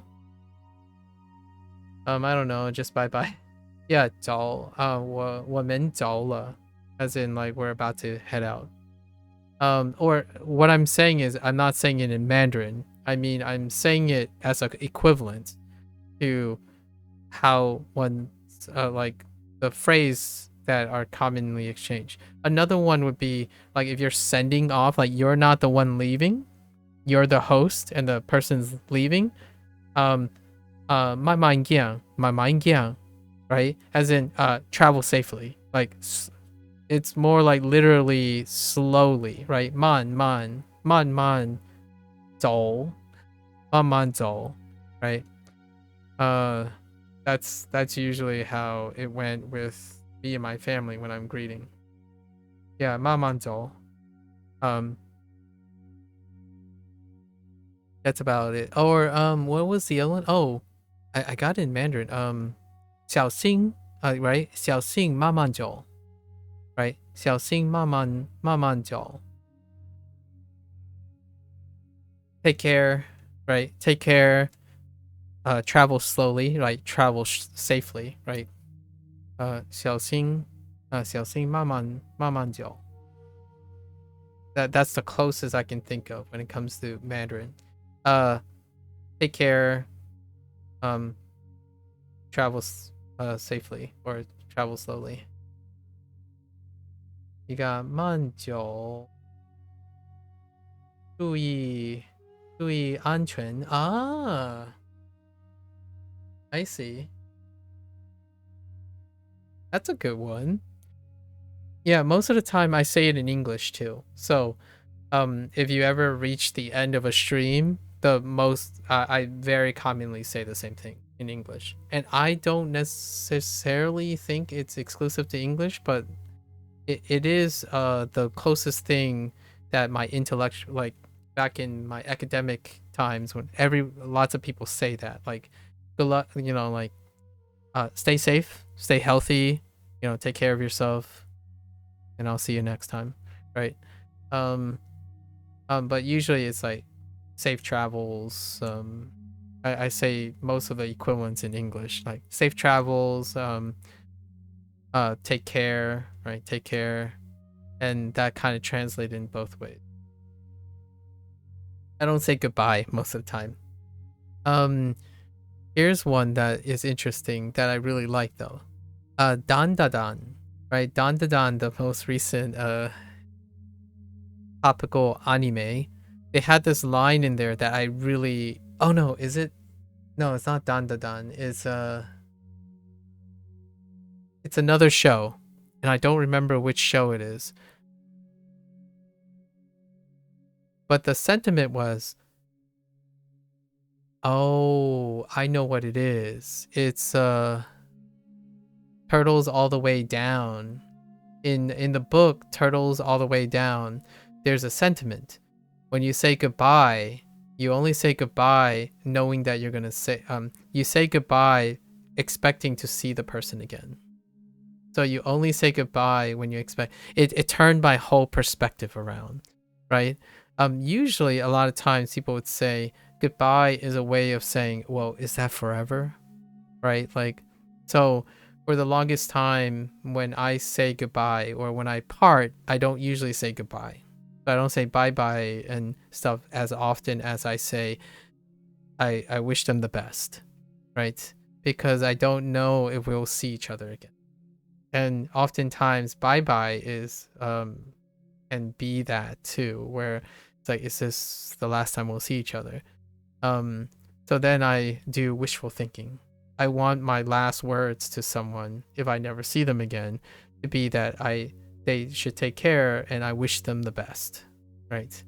So it might be a little bit more, it kind of be a little soppy sometimes, but generally speaking, I like to make my last words to be like something of a wishful thinking for the other person. Like Junie, what was it? There's like a really formal one, like wish you the best of luck or something. 祝你心好心 or like healthy 健康 like 心健康 or something. Wish you the best of health. What is it? What was the phrasing? Like wish you the best of health, which is like 祝你身体 yeah 身体健康 right? 祝你身体健康 right? Wish you the best of luck or take care, like stay safe, kind of. It's very formal though. I can already hear my family friend saying like, oh, that's way too formal. Like you're being way too punctual. And I'm like, yeah, that's kind of how I sound most of the time though. You know. Wish you the best of health. 祝你身体健康. I added you as a friend, okay. 我加我加你了？ No, 我加了你。I used it when someone is ill or can't collect it. Yeah. What the heck? Is ill or on ENY collecting. Wait. Is that that's supposed to be a gancha? Are you referring to like a, what is that? Yo. Pyo. Are you making like a gotcha reference? What's happening here? I don't know what CNY is and Pao. That makes sense though. When someone is ill, wish them the best of luck, like get well soon. That is a definitely get well soon phrase. Chinese New Year. Oh, and then Pao. Oh, okay, got it. Pao is Hokkien. Yeah, got it. I connected the dots. Nice. Oing Pao. Yeah. I think we still go bao. The closest, it's like kind of a mix. It's a bit, bao still stands, but ong bao. So oing, I get that, the ang, the oing bao, and it's kind of a little bit between b and p. Oing bao. Hokkien it is. Yeah.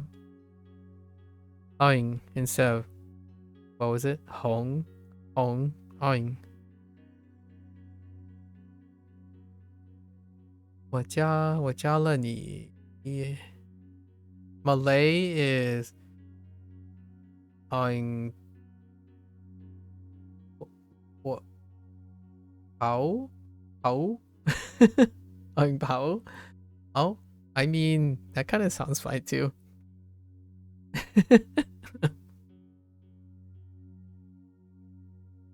Oh, the problem I'm having right now is AU. Oh, it is the same. Oh, it's the same. The problem with my problem with the spelling of English is that this is a diphthong, right? AU is a diphthong. So in English, it's like, let's not get into diphthongs. They're not really well phonetic. So it's like, ugh, and that's not how you spell phonetic. But whenever you get to diphthongs, it's like, I don't want to talk about it. Like OUs, AUs, EUs, UEs, like all these, they don't stay consistent ever. Like it's a this is one of the most characteristic things about the English language that doesn't help.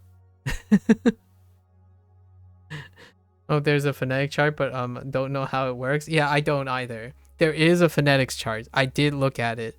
I like glazed over. Like my eyes glazed over. The, what is it? It's not IPA. The, whatever the standard is. I looked over like a phonetics chart on that, and I'm like, I don't know how. That doesn't work for me. Oh, forget it. You just memorize it, right? The phrase with English all the time is, you just know. That's it. Like, how do you guys know diphthongs? It's like, you just know. It's like, what does that mean? You memorize it. And then someone might ask, like, well, isn't there like a chart to remember this? It's like, well, okay, here's the chart. It's like, nah, that's fine. We'll just remember it. Common sense. There's so many videos.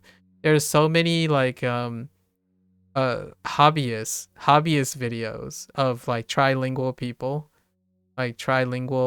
people who would like oftentimes whenever they get to English, like they try to make like an English clip because they do like French or Spanish on the side like as their main, and then whenever they get to English they always choose diphthongs. All the words with diphthongs in them. When two heckin' vowels are next to each other, it's like all those words just don't make, like, whatever. It's whatever, like AIs, like fair versus like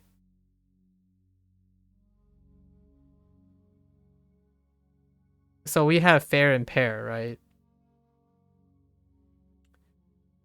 What breaks this? I don't see. I can't do this really well. Oh, and then you're comparing it to something like tier, but then you have. But is this tier or tear?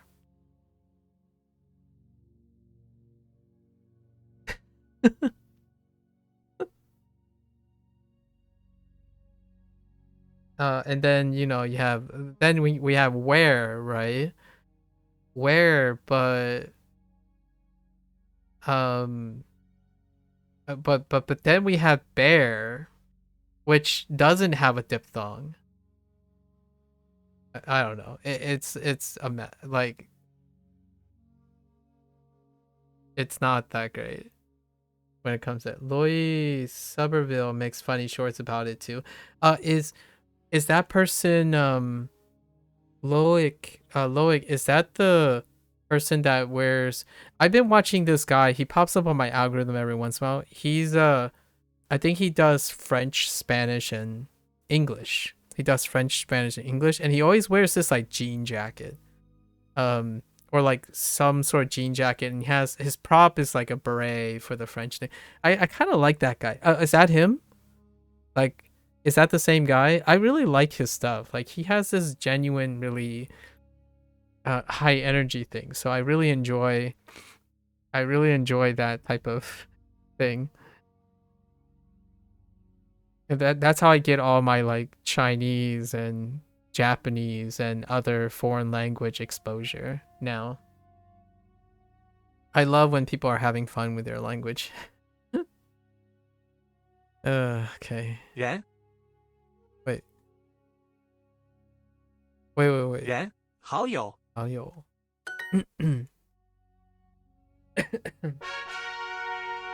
That's exactly who I was alluding to, by the way. More recently. 这个 Okay. 土豪只买贵的东西。这个土豪 Wait, which one is 土豪? Oh. 这个土豪是买贵通 Oh, this is provincial. This is mansion. I'm not trying. I know, Churn, you said mansion, but hear me out here. After you said mansion, I cannot forget this term now because all I will think about is mansion. But mansion means provincial, like local tycoon. That's how memory works. Like it is now when I think mansion, I'm gonna think this, which is going to be useful until we get mansion, and then we're gonna have to redevelop, like, you know, refine our mnemonic. But it's gonna be very hard for me to forget mansion now.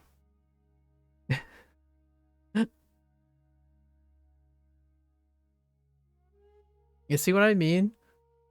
I think it works really well. Most of the words that I don't forget is oftentimes dealing with something that deals with it. I don't know why always I think of tycoon, I think of mansion. Maybe I'll figure. You know what I think when you said mansion? It's because there's house in it. So look, hear me out. This is the top of Akai. Akai or Gui, right? Gui, and then you add house to it, right? You add house to it. That's a expensive house. Expensive house. What's an expensive house? It's a mansion. That's why I thought you had a point about mansion.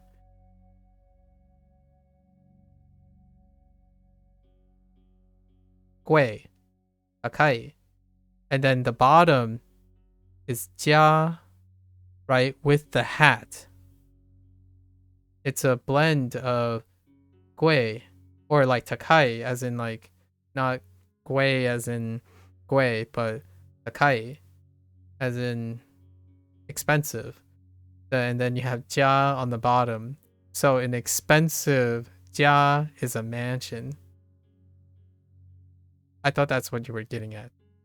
Maybe you subconsciously combine takai and ie, right? Ie and takai. If you smash them on top of each other, you get ao. Perhaps that will make the meta stronger. You can't make this stuff up. It's right there. I literally was thinking about that. When I was looking at this character, I legitimately thought of those two characters put together. Ie and Takai. Or Taka. Taka and Ie. Only buys expensive stuff. 我学中文学了1年了，还是菜鸟。 At least I learned some new words today with you. That's cool. I hope we get to learn new words in the future together sometime. When we're playing video games or asking ChatGPT outrageous questions that will make them hallucinate or something like that, you know, in Chinese. And then we can determine if ChatGPT is hallucinating in Chinese together. That would be kind of fun. That is what I plan on doing in the future, by the way. The next step is probably experimenting with LLMs after some video gaming, because I kind of miss playing some video games. We'll probably play video games with like Chinese UI and Chinese audio. It'll be fun. 我学中文学了1年了，还是菜鸟。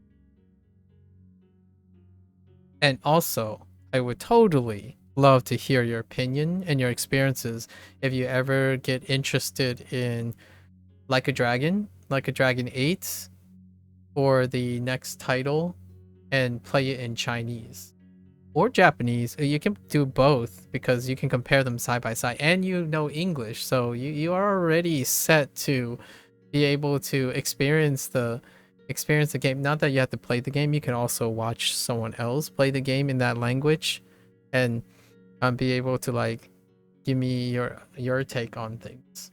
I do plan on playing any future Like a Dragon games with tri audio, so English comes first as my base contextual since I'm a language learner. Appropriate, then we go Chinese, then we go Japanese, and I would be absolutely shocked if Sega says, okay, now that we have a Chinese cast, let's cast a Spanish cast. If that is the case, then I'm never going to end up finishing a Like a Dragon game, but I will most definitely play the main story quests in all 4 languages. For now, though, Like a Dragon has recently added a Chinese cast, so I'm looking forward to seeing if they expand into Spanish, because Spanish would be the next largest market next to Hindi, but I don't know how they would standardize for Hindi. That would be another big market. But Sega, Like a Dragon peeps are investing a lot into voice acting, which it's definitely underappreciated. Like, it's underappreciated now, like how much it costs compared to how much it will help, right? At least I don't know. I don't know how popular Like a Dragon is in the Chinese market. You need your laptop to be able to run it first? Oh. How is your laptop? How is your PC situation? Do you game at all, Turn? Or is it like secondary? It's like a secondary thing. You prefer to like do other types of pastime. Oh, you only have a laptop for now, and that's by choice, or is it things are expensive and you don't have the resources to buy one? Your RAM bottlenecking? I see. That's understandable. Yeah, that'll do it on laptops for sure. 我学中文学了1年了，还是菜鸟。我学中文中我学中文学了1年了，还是我家鸟only egg. Oof. You're still a student? Oh, okay. That's understandable. Say no more, Sharon. Say no more. Did I know that you were a student? Sorry if I've forgotten. I'm not sure we ever talked about what you are currently doing. I might have forgotten. My bad.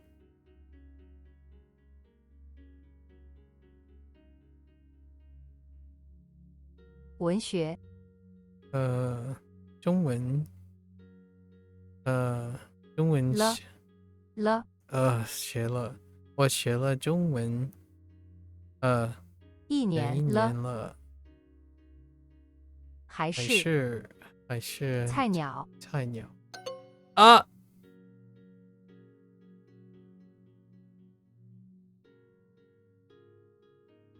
！I did it again! Okay, it's fine. I'm not triggered. 王好好他圆没粉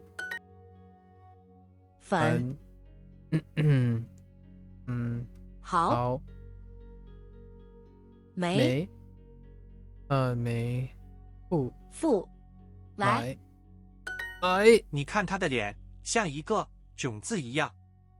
你看他的脸你看他的脸像一个中字一so that's how they would 中字一样 is there's a lot of punctuation.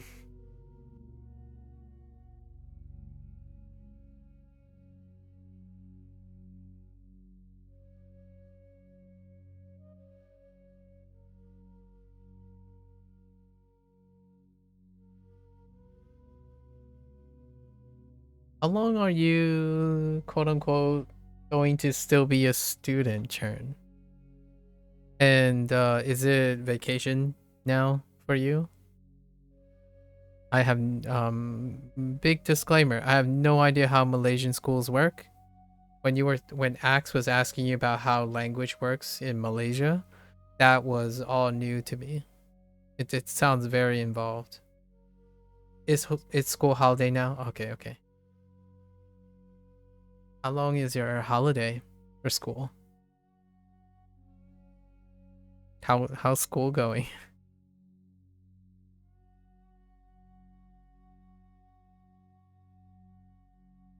Look at his face. It looks like a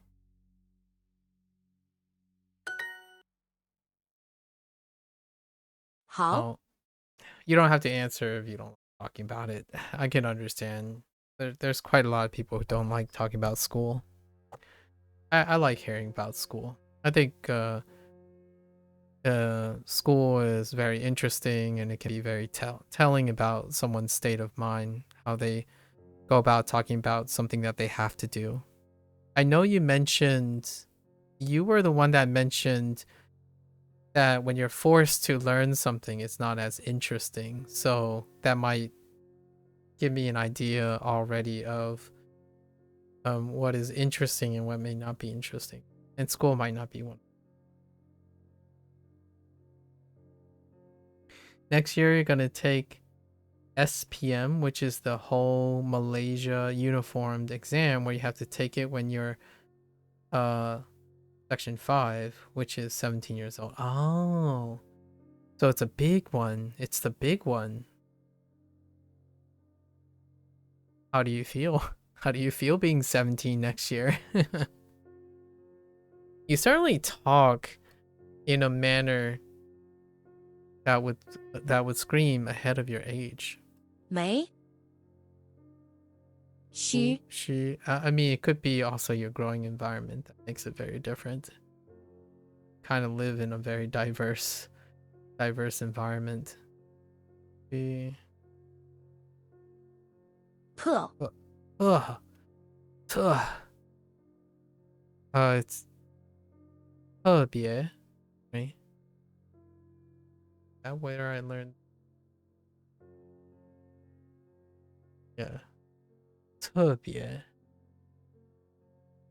信，请在下面点赞。 You gotta get into society soon. What is it? Do you already know what it's like to become a quote unquote an adult, a young adult in Malaysia? I don't know how that's like. In the United States, I feel like that transition period is delayed. It's delayed a lot more. When I turned 18, I was out the door. Like, me and my sister were out the door. However, obviously we return from time to time, and I'm currently with my folks at the time, at this moment. However, the coming of age has been delayed a lot more nowadays. I think on average it's like as high as 25, right? I think the average is maybe 22 years of age, so not quite that soon. Integrating quote unquote into society, as you put it. No idea how adult world works. You're scared? I'm sure you have loving parents, right? Friends, loving parents. You'll survive, hopefully. You know, you sound like someone who may be up for the challenge, right? I don't know how it works with staying home for longer in Malaysia. Maybe the cultural norm is still that you head out into the world ripe and young. My parents, hopefully, my parents were of the times. They 18 was the day. Like, you finish high school, you go off to college. Off you go. Yeah. We'll see how your future goes. I hope so. I hope so. I know this is weird. I mean, I know this might not mean as much from someone living in an entirely different country and different culture, but somehow, some way, I often feel like those who are able to speak and communicate, I'm far more hopeful, and likely to be comfortable in saying that people who are able to communicate at a younger age nowadays, like be able to disseminate information, like express their own thoughts, and then having engaging discussion, that's usually something that is a very, very gold star. It's one of those standards that I think you'll probably be able to make it work, right? Whatever comes by. It's more concerning those who have singular track minds and an inability or an avoidant behavior and already incredibly negative, that tends to be I guess what I would say would be at risk. They would have at risk behavior patterns that, as a academic, as someone, if I was like a counselor or something, I would watch out for those kids to make sure that they don't have a really rough transition into adulthood. It's very, very, like, it's one of the worst things. It absolutely crushes my heart when I see, kids about time to reach their adult coming of age, and you see signs of them not able to solve problems or discuss things like in a manner that allows someone to help them, even if they don't need help or get what they want, kind of thing, because they refuse to communicate. Western children usually thought to express their own thoughts, but Asian culture is disciplined, so more about studying. It used to be that way. I would say. Ironically, Churn, due to the here's a funny thing, right? Due to the explosion of Asian culture in the Western world, right? And we're talking about kids that now largely grow up on the internet due to the incredible explosive and volatile condition that is the internet. Nowadays it's more like they always keep their own thoughts to themselves unless they're gratuitously being ripped apart, or the constant social pressure of keeping everything to themselves. Now, I'm not sure if that's the sake of discipline or fear. And the one topic that I talk about quite a lot is that Asian culture is discipline, but the discipline is often reinforced by fear. And the fear isn't like something malicious. It's not something that's placed upon you maliciously by a direct force, but more by the merits, the pressure of merits. So I talked about this before, where one of the greatest driving forces for Asian culture discipline is Asian culture tends to be a face culture. So you have the entire bearing self-imposed obligation to uphold an image that's beyond yourself. And what I mean by that is, if you shame yourself, you also shame your family. You shame the people you represent, right? It's a communal thing to be raised in a face culture. And that reinforces what appears like discipline, but it also channels one of the most effective emotions of all, fear. And there used to be a time when, in my opinion, they might still be, where Western children thought it was usually okay and fun and trial and error to express their own thoughts. And nowadays, the internet kind of normalized a dreaded fear of expressing. The ones that are expressing their own thoughts are older. They are older generation people like myself, where you can possibly express your thoughts, but also coherently provide evidence and like, this is my opinion and I'm entitled to it, that kind of thing. Those things are rarely examples of children that belong to around your age group. People, the current children that's becoming 13, 14, all the way to like 17 to 18, they're usually not saying anything other than sometimes screaming like expressing something through mimicry, as in, this person does this all the time, so it must be okay, as opposed to expressing their own thoughts, right? And that's kind of one of the scariest parts, at least in my opinion. It's my overall concern with youth on the internet, where it's difficult to know if it's their own thoughts or what is acceptable. So when someone goes around screaming like Ohio Phantom Tax, I'm not sure if that's their own thoughts or they're mimicking something that is acceptable. Whenever you ask like, how's your day? Oh, what do you think about this? The first thing that would often come out is it's not really their own thoughts. It's whatever the internet believes is correct at the moment. So their thoughts would be like, oh, so this streamer or this paper or this dictionary or this source says this. And that's it, right? Say, well, what do you think about that? And they won't share it. Or sometimes it's not that they won't share it, they haven't thought about it. And it's an interesting thought. Times are changing for sure. I totally understand the Asian culture being disciplined though about studying. Are you suggesting that your studying isn't going well, Churn? If your studies are going well, then you're gonna make it well, right? If it's about studying. Are you crushing? You don't know what your mom. I don't know. That's what your mom's saying? Oh, okay. As in, you should be scared about going into the world, or your mother is telling you that you're ready. You're ready to join society.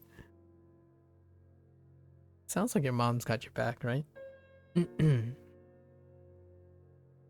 请在下面点赞。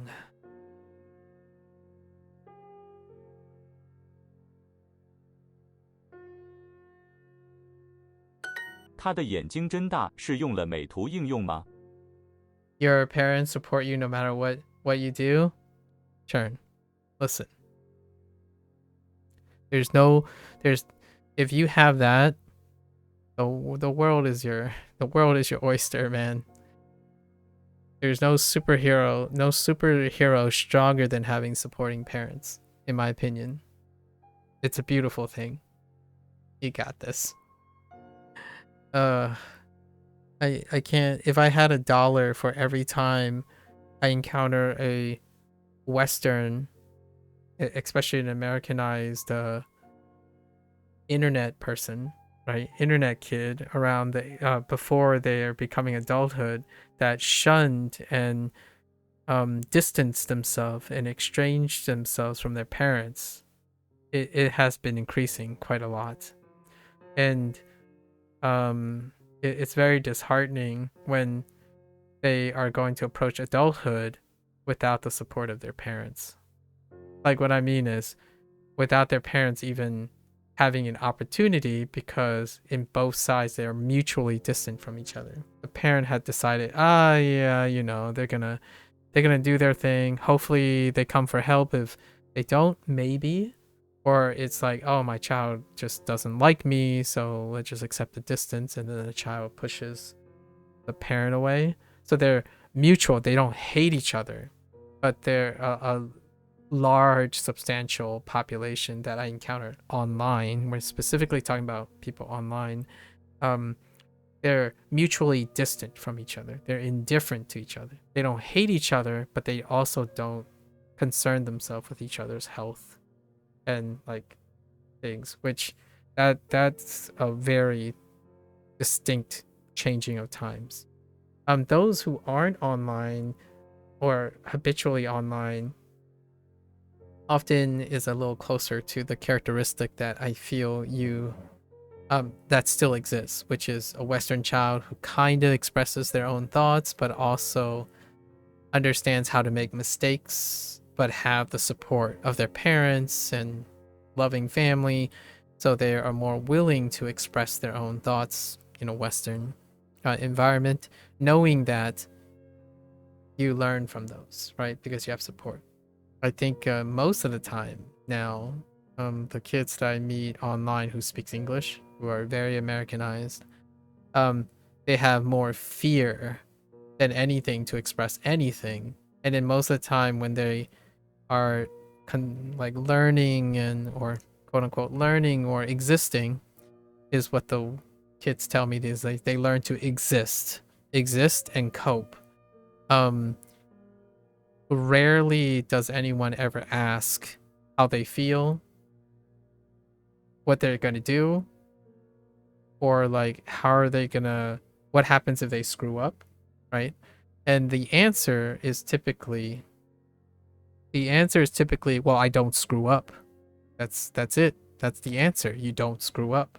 I'm like, I hope that's true. For you, it's not fear. I just don't know how to express your thoughts.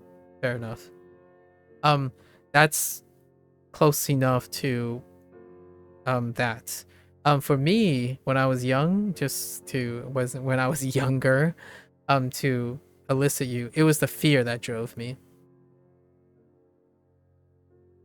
Like, you gotta talk a lot to get to the main point. That sounds alright. At least I still feel like you talk though, right? You're able to talk, which is more than I could say kids I encounter that can't express their thoughts and decide not to, right? They often communicate in a manner that is like, oh yeah, you know what I mean, right? Like, no, I don't. And that's gonna be tough. You do have a little fear with your dad though? Fair enough. Fear drove me. As Americanized as I am, my parents are Chinese. So fear drove everything. Like, what I mean is it's a fear that pushed me, not a fear in a negative way. I know fear can be often almost holistically, like almost completely holistically negative. However, it's a fear of disappointing my parents that drove me as well. So you can harness things like that. I'm not saying it in a negative way a lot of times. Responsibility and obligation. This is gonna sound Chinese, a little, quite a bit Chinese value. That fear and responsibility and fear of disappointment is kind of part of a Chinese upbringing, and that allowed me to push harder, right? Obviously, that fear is also born out of my parents' love, which can be communicated in a very different way than the loving and nurturing way that I'm more used to speaking and demonstrating now that I'm a bit Americanized. I'm quite Americanized. So when you say children usually thought to express their own thoughts, I kind of want that. Like, I like to hear and see that children are able to learn by the time they get to adulthood to express their own opinions in a manner that is agreeable to other people, so that when they have trouble or when they demand something or want something or achieve something, they're able to get it. If you're unable to express it in a concise way, in like different appropriateness, right?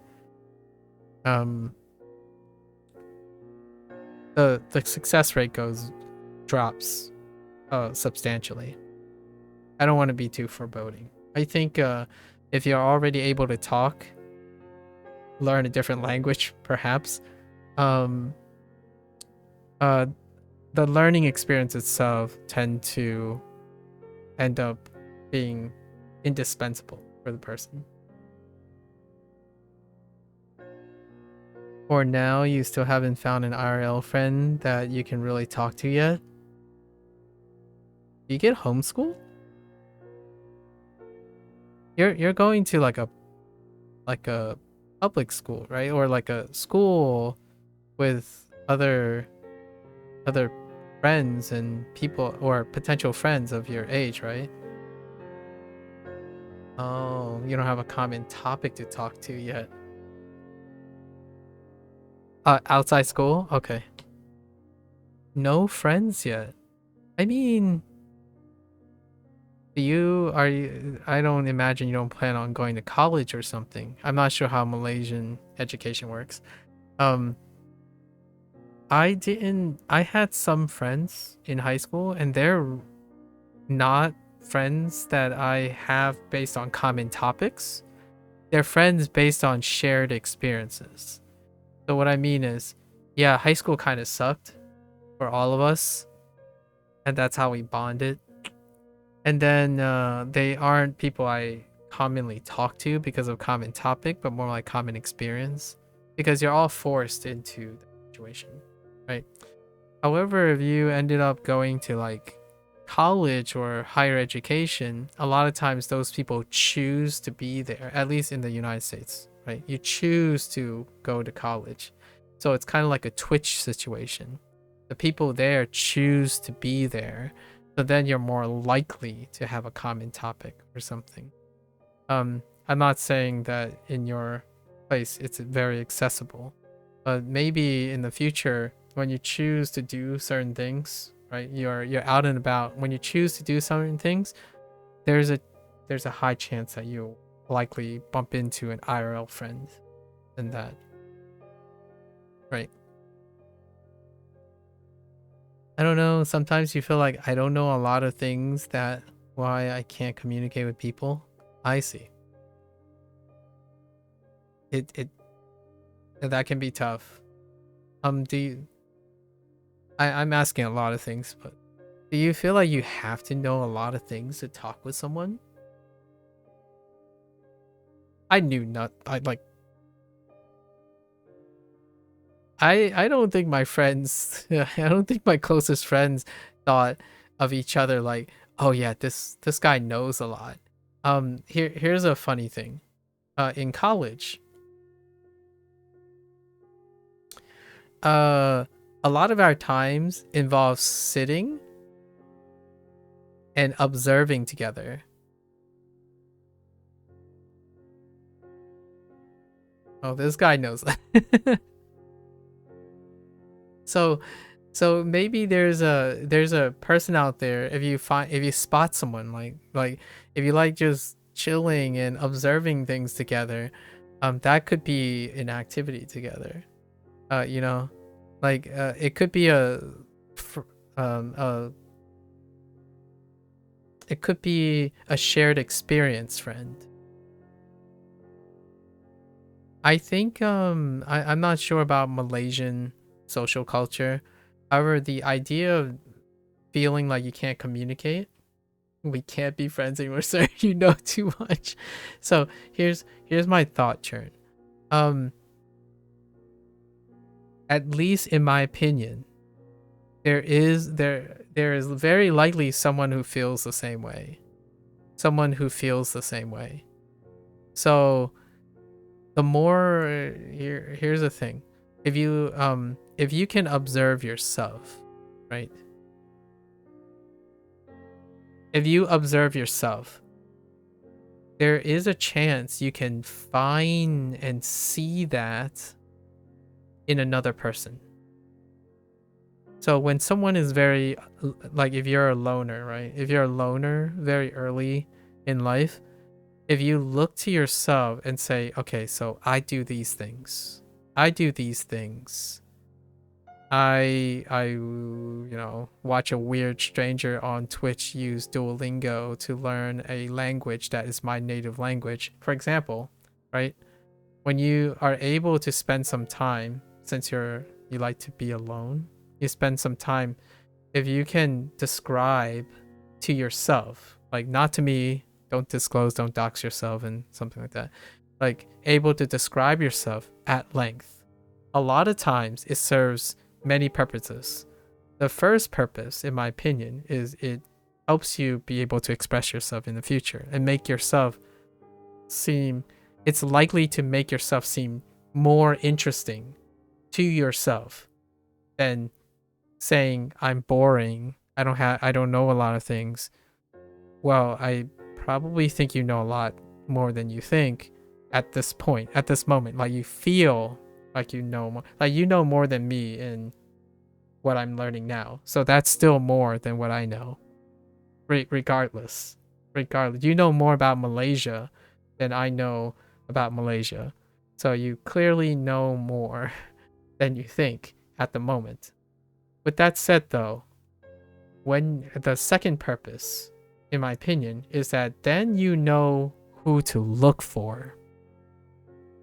If you understand yourself really well in like an observant way, that self-awareness can help you see that in other people.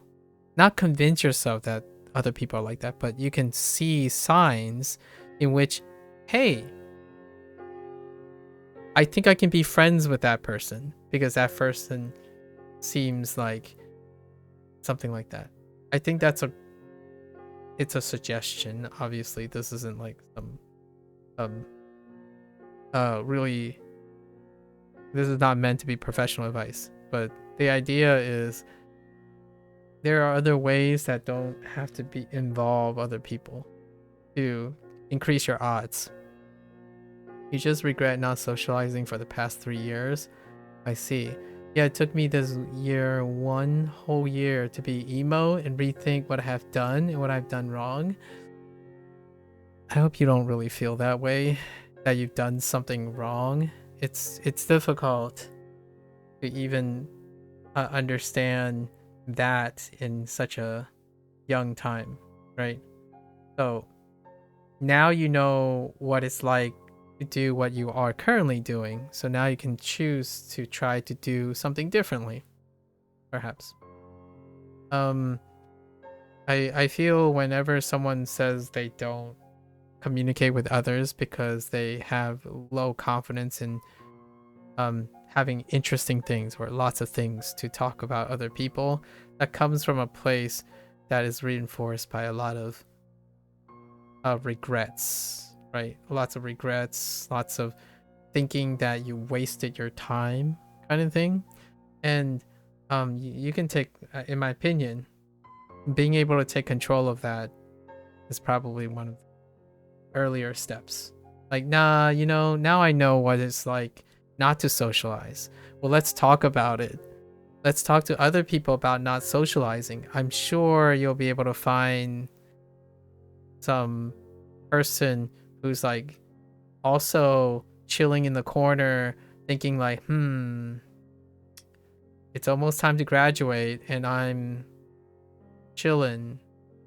Hopefully I make friends. There it happens. Like, there's got to be someone out there. Like my group of high school friends, right? We bonded because we all totally think high school sucked. High school was a sucky experience.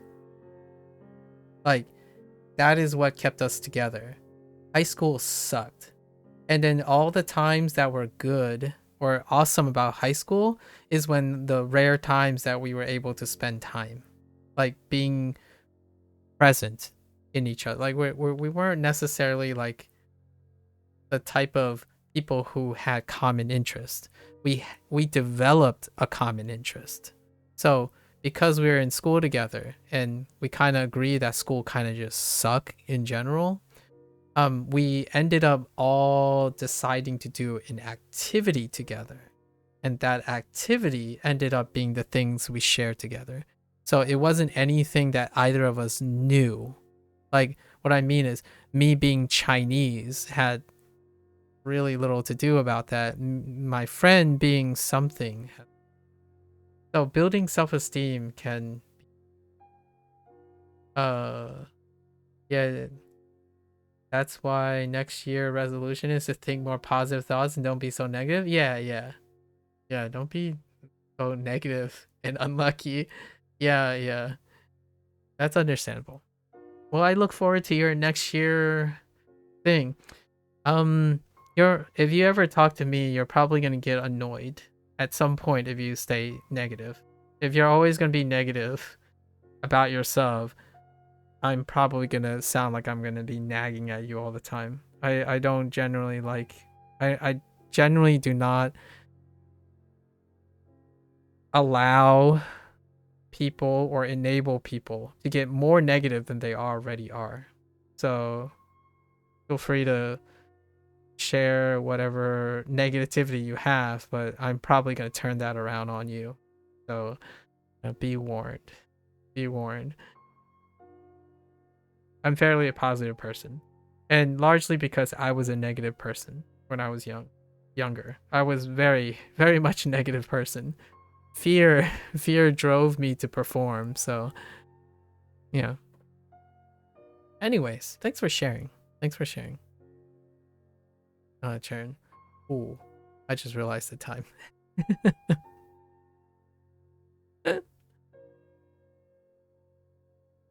Now, you're doing well in school though, Chern, right? You got that check mark on your study, crushing out the school stuff.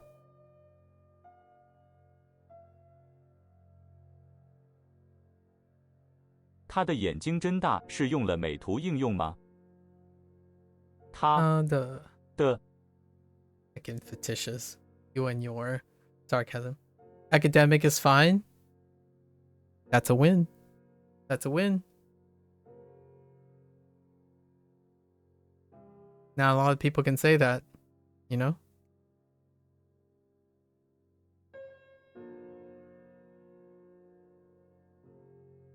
I don't imagine you plan on going to college or something. I'm not sure how college works. In Malaysia. 他的眼睛真大是用了美图应用吗？美图 Oh, 眼睛 that's a weird phrase. 他的眼睛太大，真大，大，真大。It's saying, wow, the eyes are really big. Did they use a software like 美图to change it? 他的眼睛真大是用了美图应用吗？ Wait, I'm missing something. 真真大，wait. 他的眼睛真大是用了美图应用吗？ Shun? Or it 是 sounded like shun, but it's I think they're saying 是。他的眼睛真大是用了美图应用吗？ Oh yeah, never mind. 是了美图美图应用用，是了用美图用他的眼睛真大是用了美图应用吗？应用用吗？ what? 他的眼睛真大是用了美图应用吗？是了用美图用应用吗？用美图应用用吗？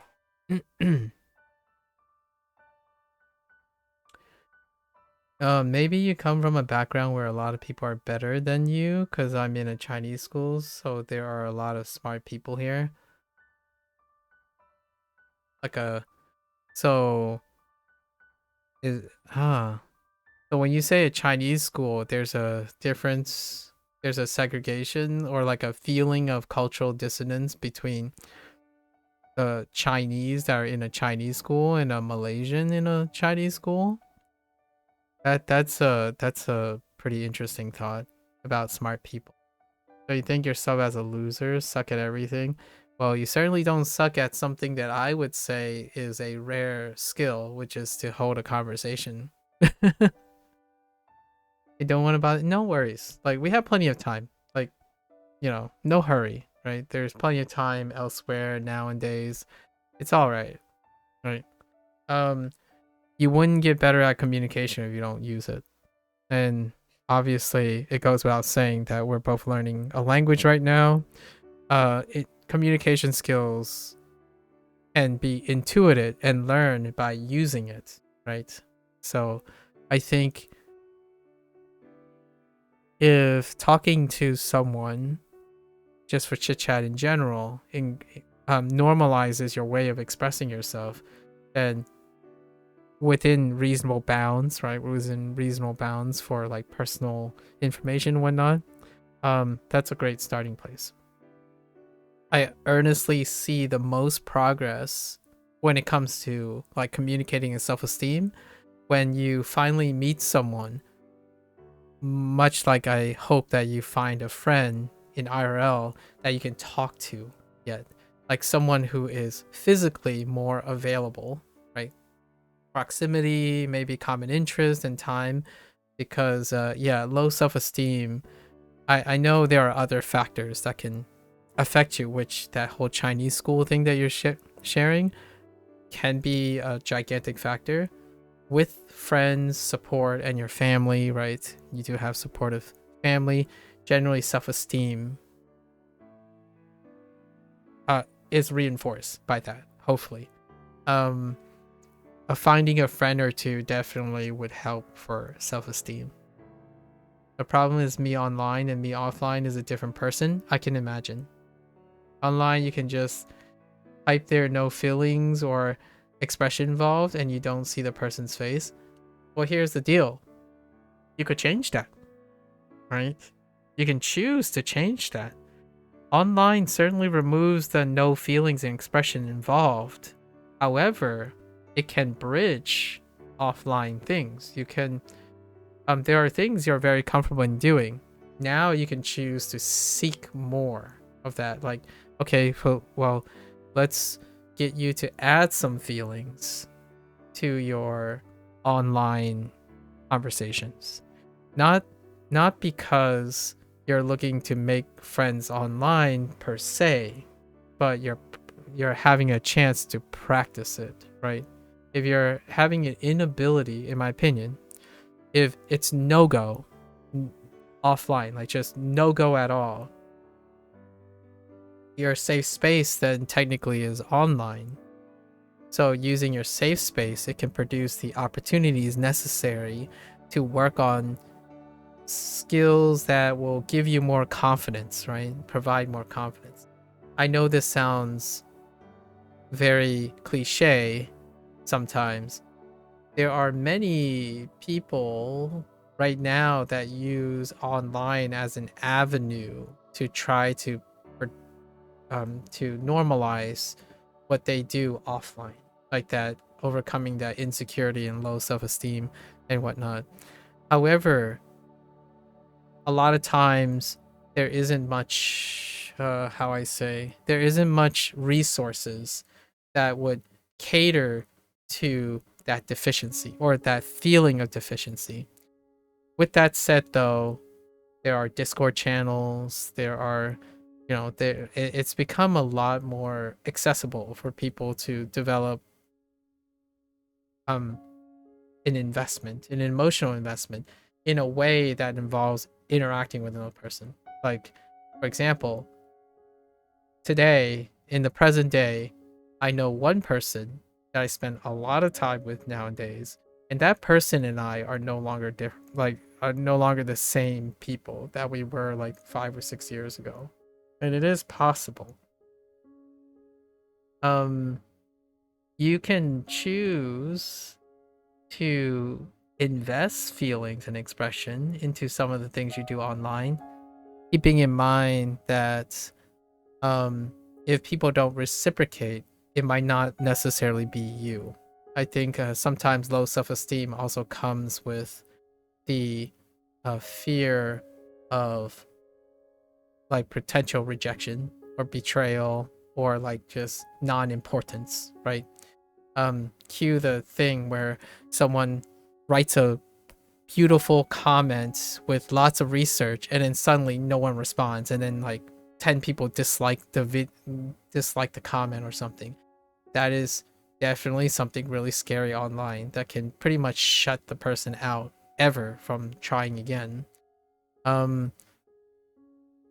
That is a scary situation. However, if you have no feeling or expression involved in your comments, that's a good starting point where it also safeguards you from that feeling. So investing a little bit in here and there and investing a little in, eventually I feel would be enough to say, oh yeah, I can do it offline. I'm not the same person online and offline. I hope I don't give anyone the impression that I am. I behave very differently. I try to behave as appropriately as possible in public versus behaving appropriately and as possible offline, like in a personal sense. I don't necessarily think you need to be the same exact person like on the surface or whatnot. Don't get me wrong, like I'm still a very positive person offline. However, the way I express things are very different too. I think having an underlying like self-esteem allows you to problem solve through most of these. So hopefully you find some creative way next year, right? Next year to slowly do that. I mean, I'm here as well. I mean, I don't think I'm going anywhere anytime soon. I know, to take a grain of salt, I am a stranger halfway across the world and also sharing a different time zone and all that stuff, right? Whatever gets you a little bit more self-esteem, also safeguard yourself, right?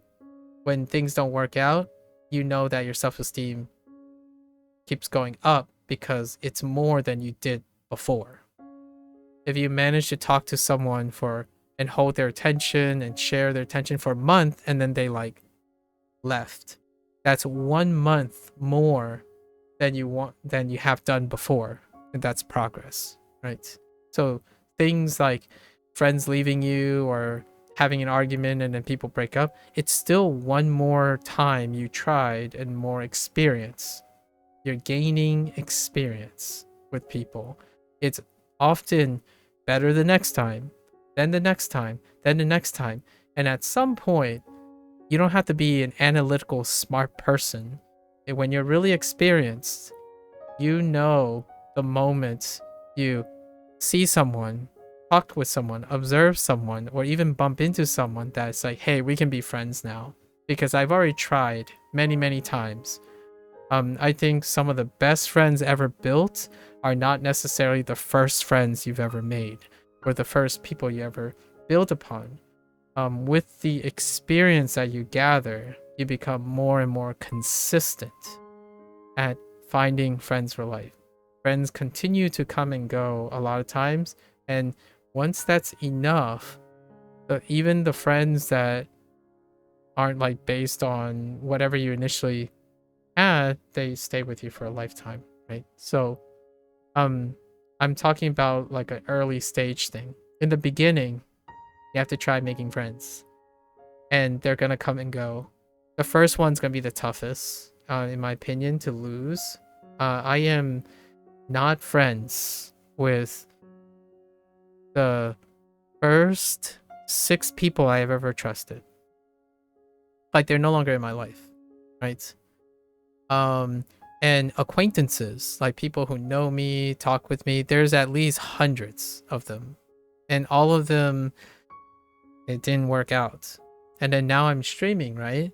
And on average, there's like 500 people I would talk to at length like this over the course of a year, and none of them are around anymore, right? However, I don't stop trying, right? I try, I'm gonna fail, people are gonna move on, and failing means like to keep them. But I don't see it as failing, I see it as gaining experience. So for the one person, the one eventual person that stick around or have around, I still know them. I still know the person that I'm referring to who hangs out every once in a while. You might see them every once in a while. We talk and we know each other for over 6 years.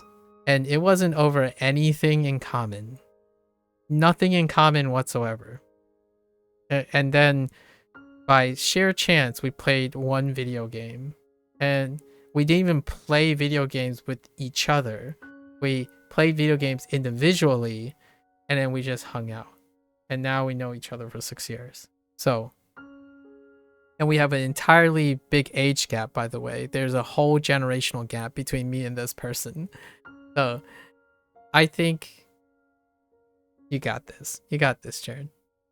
I look forward to hearing what you end up doing next year. Yeah. Sorry, I really get into trying to encourage people to do things. Oh, thought I had this. 他的眼睛睁大 right? 他的眼睛睁大 Oh, 实用了 Oh gosh, I have the la in the wrong. 实用了美图应用吗？他是宅男，只爱在家里玩电脑游戏。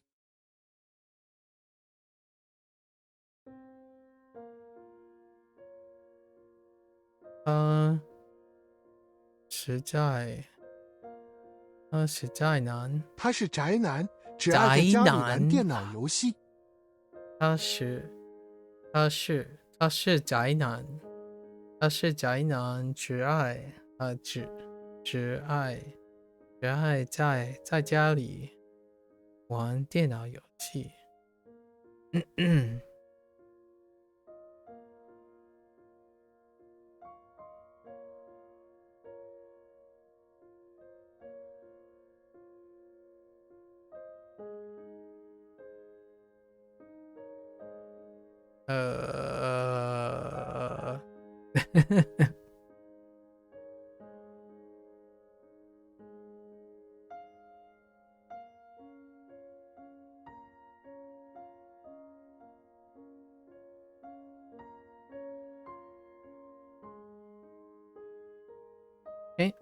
先自拍，然后用美图应用。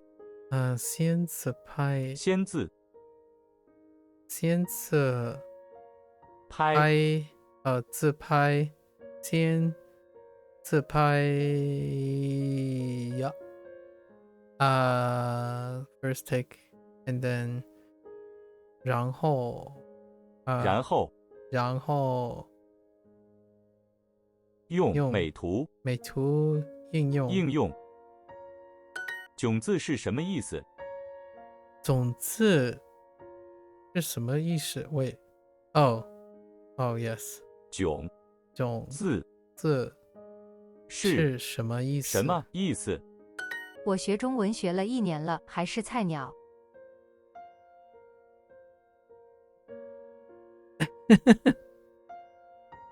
How did I screw this up? 我学中文，我学中中文学学了了1年了，了，还是菜鸟。菜鸟。Doom looks like, so this slang word means awkward, embarrassing. Yeah. Why do I have so It's fine. Typos are fine. You don't have to correct yourself all the time. Sorry, not for other people, but you don't have to correct yourself here. I can read it just fine.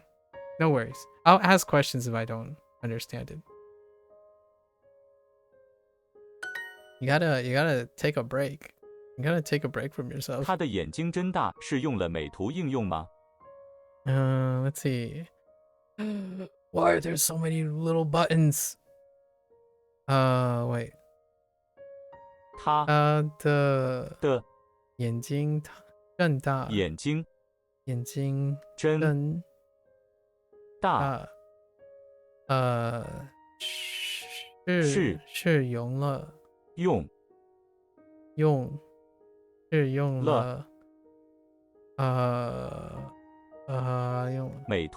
美图应用吗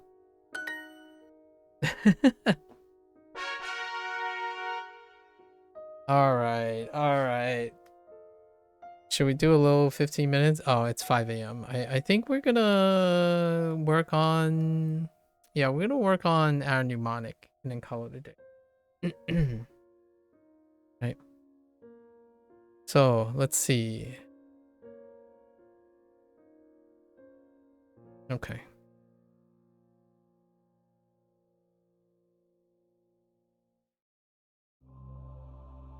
It's 6 p.m. already. Yeah, I hope you're doing all right. I don't want you to feel even more apprehensive about stuff, but it's a good discussion. It's always worth. I'm gonna say this the same to Tio. Tio is in university right now. Whenever someone says, "Is it worth your time?" or whatnot, like things that are worth time, when you make someone feel better, when you in my opinion, I really like teaching, I really like talking about the next generation people. If you can change one person and that person goes on to do something, that person has all the capacities and ability to invest forward. You can change one life, you can affect one person, and that person can go on to affect other people, right? So hopefully when we have these discussions, you think more highly of yourself, not necessarily in an arrogant way, but more in a potential way, right? Don't underestimate your potential, at least in my opinion. It sounds so Americana, but if you don't believe in your own potential, waiting for luck to provide potential from someone else you could kind of say this might be the moment, right? If I need to slap you with the luck stick, right? If I have to slap you with a luck stick, well, here's an opportunity for someone to tell you that by luck, you can certainly do more than you're saying you can do, and you certainly know more than what you think you can, what you currently know you can do or communicate. So that's probably one for the luck book. Generally speaking, though, you can make your own luck, right? At least try to make your own luck. Right. Next year, right? New Year's resolution. Dude, New Year resolution, is that a thing in Malaysia? I'm not sure if Chinese people feel the same way, because it would be like Lunar New Year's. In the Western world, right, in the United States, lots of people make New Year resolutions for sure. I'm not sure if that's a normalized thing in Malaysia. Keep to it.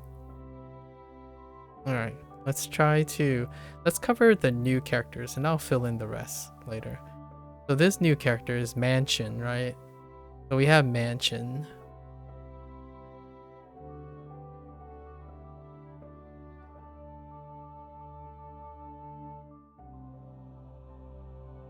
Right? What's Mansion? Who? Is it like Tu? Hao. Tu Hao. Yeah, Tu Hao. Okay. By Tycoon. Alright. Tu Hao. Which is very unrelated to everything else. It's not just see if the person wants to make it or not. Okay. I see. May. So there was May. Oh, here it is. May. May. I think it's May 2. 3-2. Yeah, 3-2. May.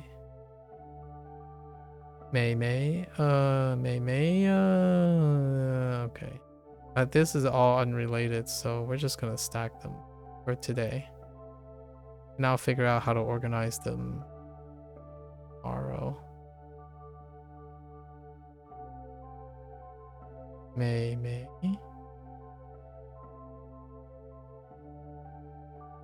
Yeah, spoilers. I write this stuff at the end because I'm writing my notes now. So like earlier when I was mentioning why I write in the beginning, and at every first day I write all the notes out here and I look at it the next day. Or I look at it when I'm eating dinner or something, which I'm about to eat dinner soon. May. This is otaku, because you mentioned otaku. So we can use that otaku reference. How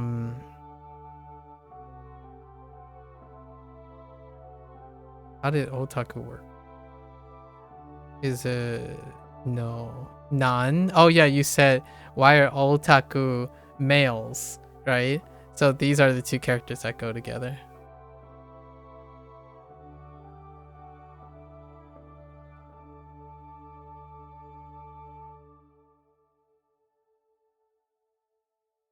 When people say things, it's so much easier to remember. Trust. Share experiences far stronger than non-contextual learning. So I don't remember the read though. Outside non. Oh, Dainan. Oh yeah, Dainan. Okay. And what was our story about? Is Mansion, you think? Oh, that's actually pretty close. So these two is Mansion. I see. Short form of, oh, okay. Luxurious. Oh, luxurious, like a resort place. Interesting. I'll keep that in mind. I'm surprised Duolingo didn't flip this and say mansion because they involve two characters that already exist. Now it makes sense why you would think about mansion. I see. Okay. What was our discussion about this? Actually, we discussed about this. Oh, moe.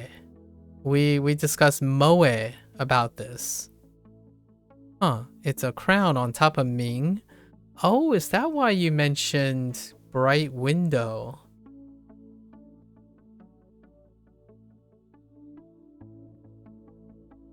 Sorry, I didn't make the connection at first, and now I see it. I think you mentioned something about bright window and has Ming in it. Now I kind of get what you mean. Oh no, that's the ancient meaning. Oh, okay. Sorry. But you do see what I mean, though. It's a coincidence. This moe, this Meng also has Ming in it. All right, so moe.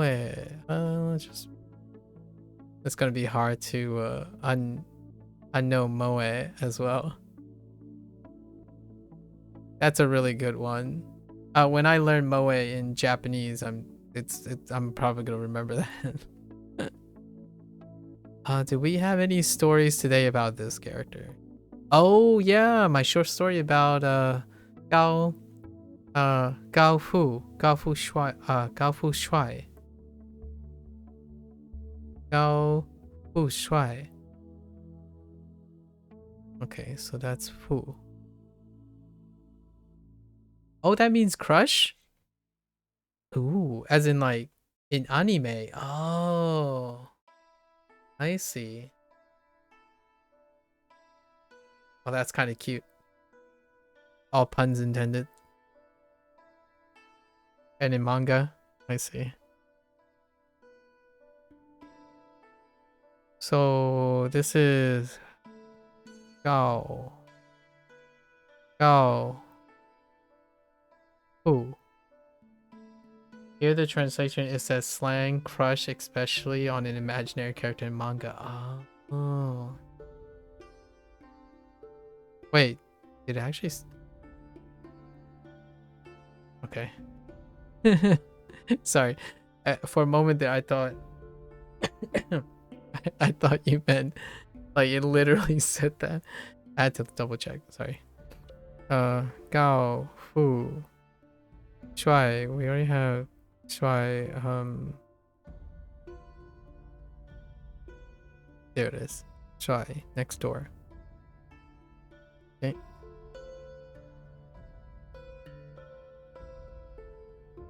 Oh, this is complementary. So these guys are paired up actually. That's probably why they introduced a male-ish oriented thing.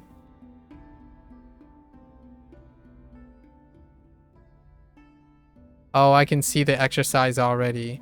This Gao is gonna relate back to mansion. Hao and Gao are gonna be in the same exercise because of their related stroke. Whoops.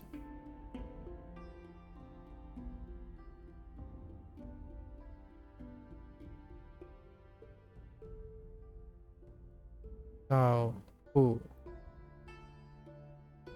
Oh, this one's also kind of related.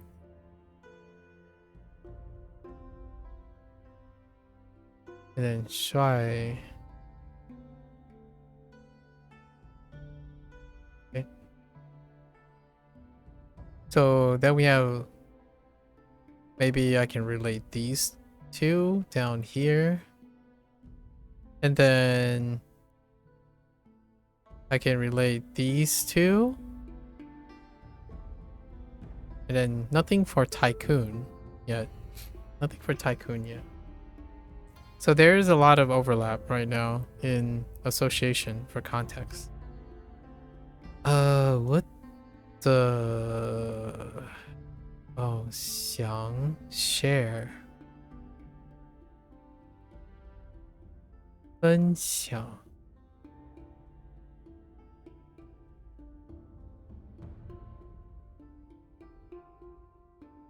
The only connection that will help me remember this is probably sharing is caring.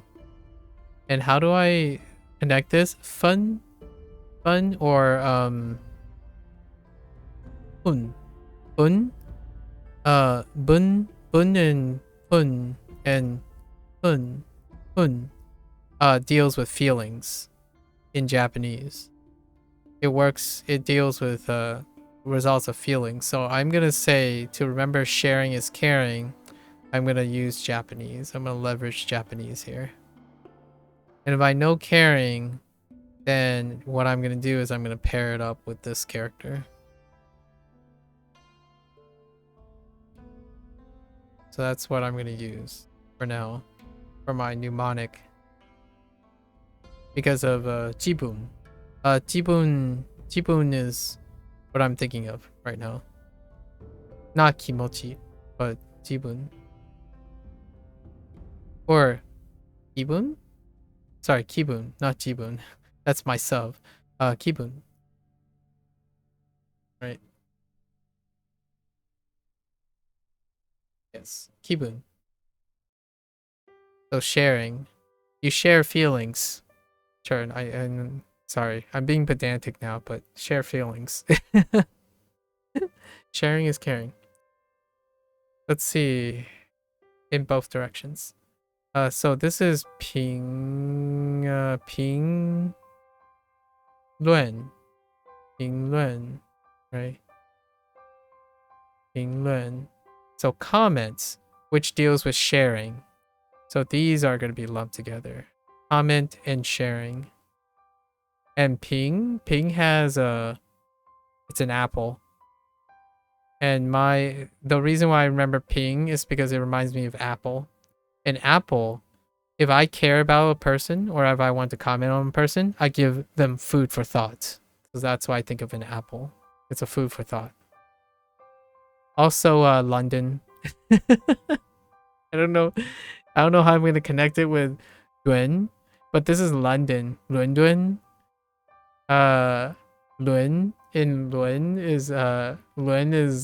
has the principal sound of this. London or London. We'll think about it. It's fine. London works. London is such a weird looking thing, and I remember the Luen Fun. What is this? Me and fun. Me and fun put together. Oh wait, and then I remember you using this. We had a story about this.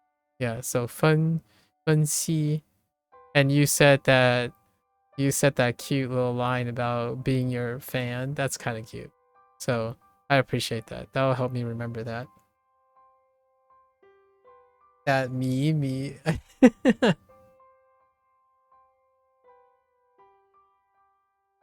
Yeah.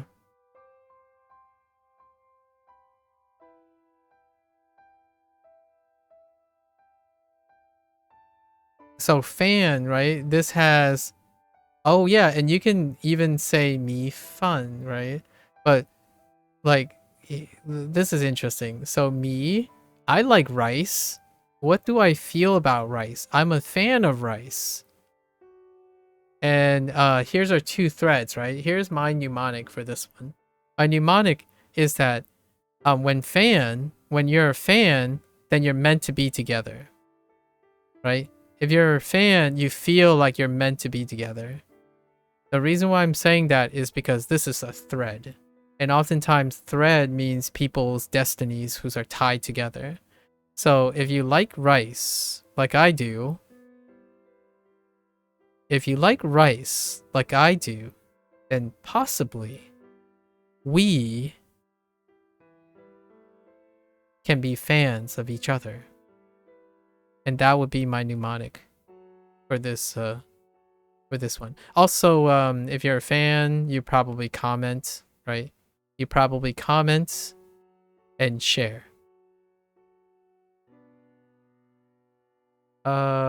This is also like the thin, long glass noodles. Oh man, what are they called? Cellophane noodles? Or the grass noodles? Like cellophane noodles are fantastic. Oh my gosh. You know what I really want right now in terms of grass noodles taste so good. Or japchae. Some japchae, that type of noodles, like glass noodles, japchae. Man. Yeah, cellophane. Yeah, cellophane noodles is what I had to describe to my parents a long time ago. Yeah, cellophane. Or they are also the same type of noodles that is in japchae, the Korean dish. Yeah, so here we go. So here's our association. I don't know where the tycoon is gonna come in. Maybe the tycoon will be lumped in with tall, handsome, and rich. Right, tall. Whoops. I lost my pen. Yeah, tall, rich, and handsome. And then all these other ones are review to some extent. So we'll cut this short for today.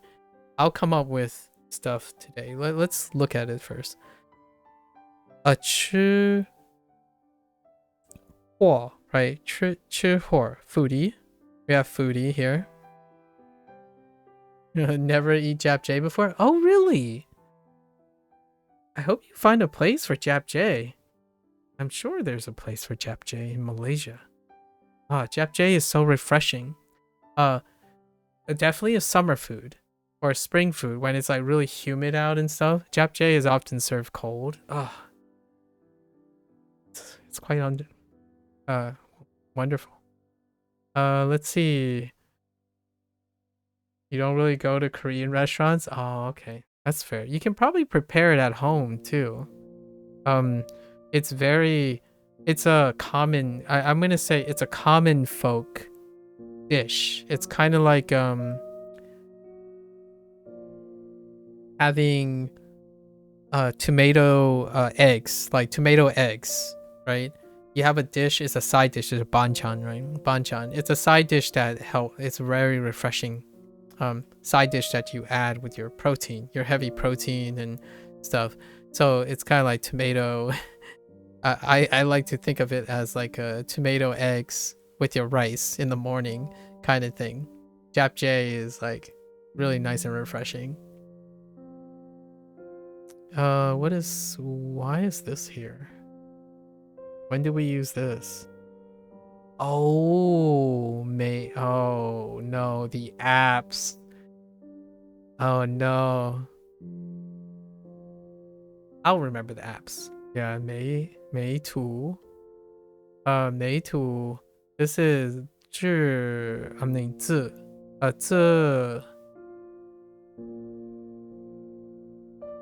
自拍.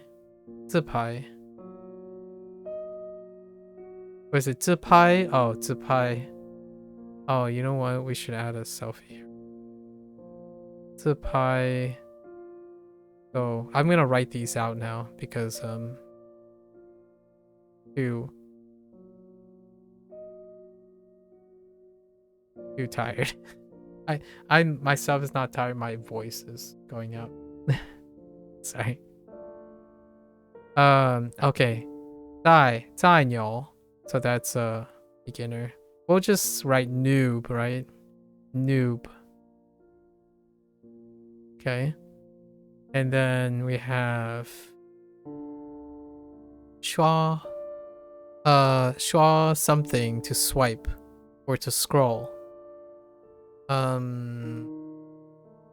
Right?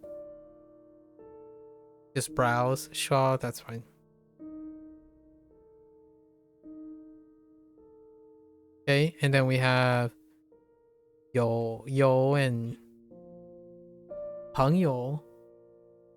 What? Oh, 朋友. Oh no, 朋友 Chuan. Oh no, 朋友 Chuan. Where the heck is Chuan? Chuan is not even on this list. Okay, let's write that. Chuang look like Juan with a box. So it's like this, right? It looks like Juan with a box in it.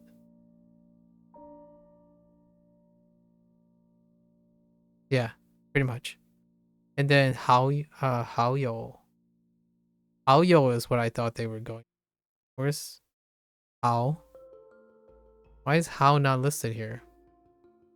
Oh, here it is. How yo.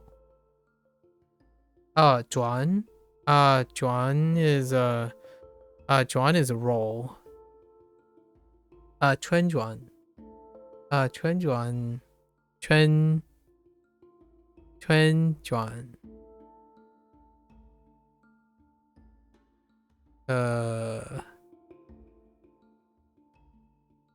this 春转 spring roll is it's from last unit, so I'm not that great with saying this. Sorry. Yeah, spring roll. So it's that character in the middle. It's the character without the box. I think that's what it looks like inside. And then we have how yo. So how yo, just say friends in quotations, friends in quotations, and this is moments, which is interesting. And what did Axe say? Axe told me something. Axe says like friends circle. So this is like a friends circle, which is moments. Moments are shared in a friends circle. That's the mnemonic that I gathered from him. And then friends here, we talked about it already. So then we have fa, xing, guan. What the heck was fa for? Oh, another share. Oh no, it's the other share.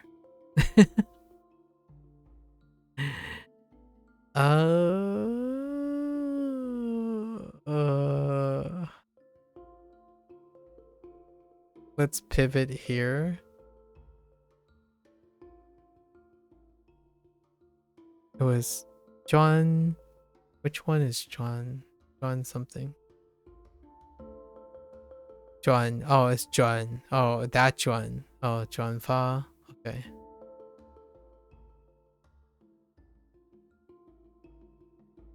Oh wait, I only have two Juans. I have Juan and Juan. Juan is without this. Juan Fa.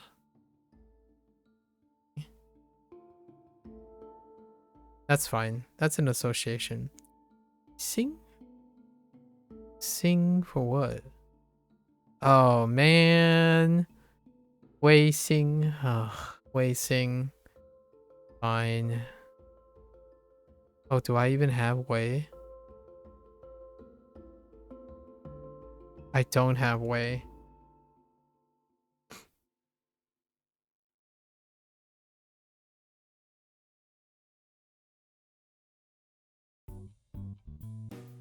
Yeah, those two.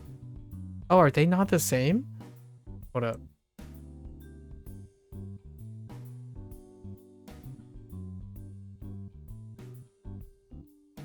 Oh yeah, I'm talking about the character in the middle. Sorry.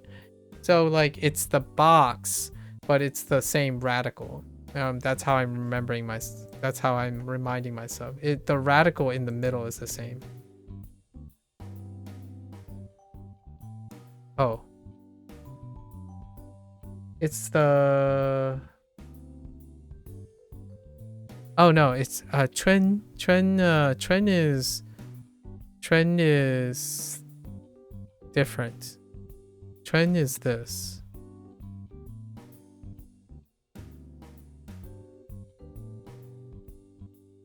And I'm saying it's the radical in the middle that's Juan.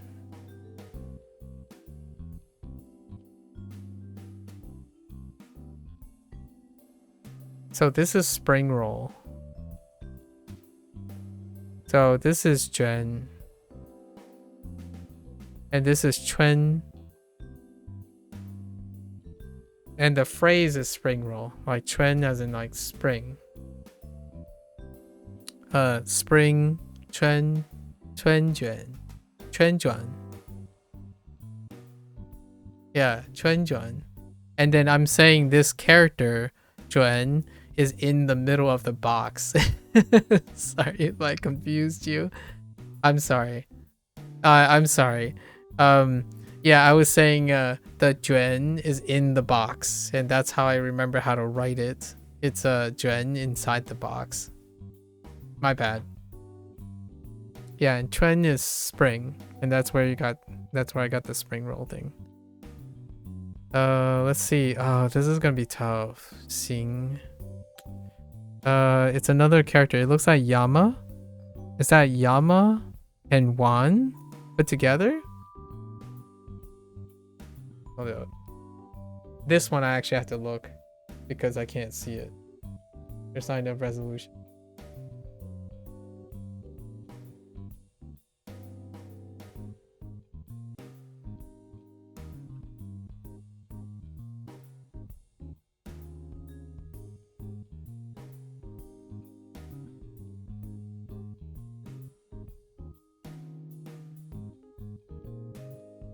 Yeah, okay. Yeah, I see it.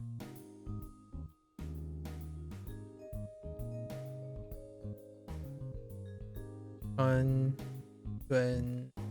and is Juan, so I thought Chun. Oh, Chun Juan. Oh, and your Chun? Chun was confusing too? Chun? What does Chun? Oh, is this the CH thing? Is it like sun or sun? It would end up being Chun or Chuan.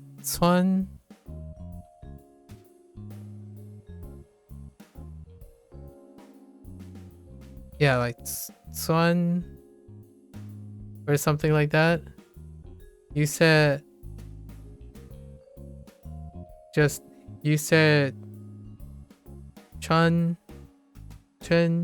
I said Chun. Yeah, I said Chun, not Chuan.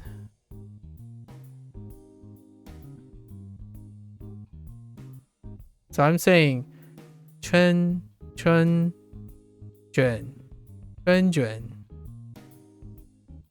Not Chuan Juan. Chuan Juan. Chun Juan. Chun. Oh no, I'm saying Chun Juan now. Chun Juan. Chun Juan. Juan. Right? Chun Juan. Juan for the other. I'm actually saying Chun, but this is Chuan. This is Chuan to me. Chuan, Chun. But it might be. Oh, I don't actually know. Could it be said differently? Hold up. I need an example. Where is an example? We'll have to give an example. I'll give an example when I scroll up. You're learning Dutch right now on Duolingo, and this language looks 100% harder? It's fine. I'm sure you'll enjoy it if you take a chance. No worries, Leon. How's Dutch going?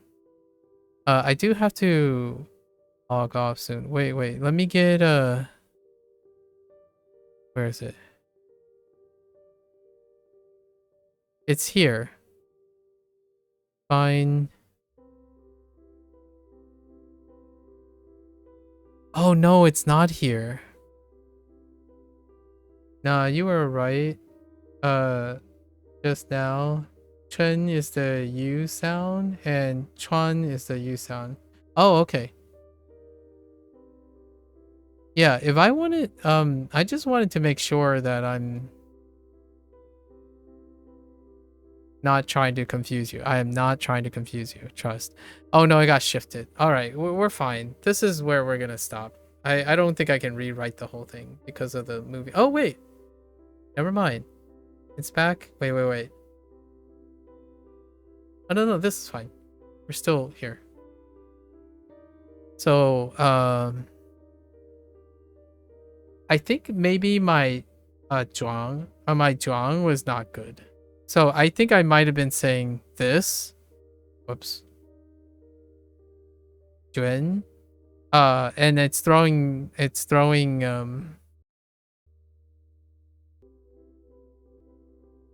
wait. Okay, whatever. I think oh boy. Hold up. Hang on. Does this work? Oh no. Please. This is a bad idea.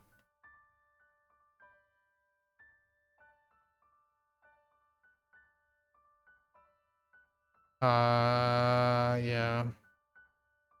We'll do this another time. Can I get it back down here? This is one of the plugin problems. It's close enough. Going good. You've never learned another language before, so you think it's really cool. I didn't think Duolingo would be so helpful. Well, that's great to hear. Glad to hear it. I think the thing that I made a mistake on is probably this. Like my Juan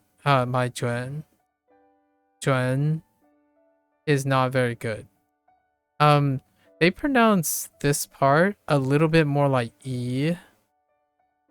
So I've been like, I don't have a good example unless I click on it. So like, for example, when it's written like this is yen. This is like yen, not yan. This is not yan, right? It's not an. It's more like the yuan, but without this. So this is yen. And then when they pronounce Jen, it's Jen. And then next to Jen is Chun. Right? Chun instead of Chun. Right? And that's pretty much what's happening. I don't know. It's too much for me. Chu for English speakers, the #1 hardest language in the world though. Oh, Chinese.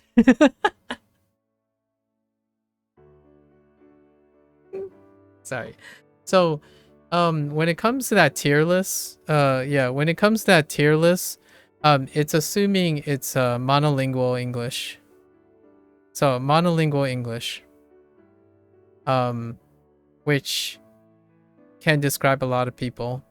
And also it's based on I should type CN instead of Chinese.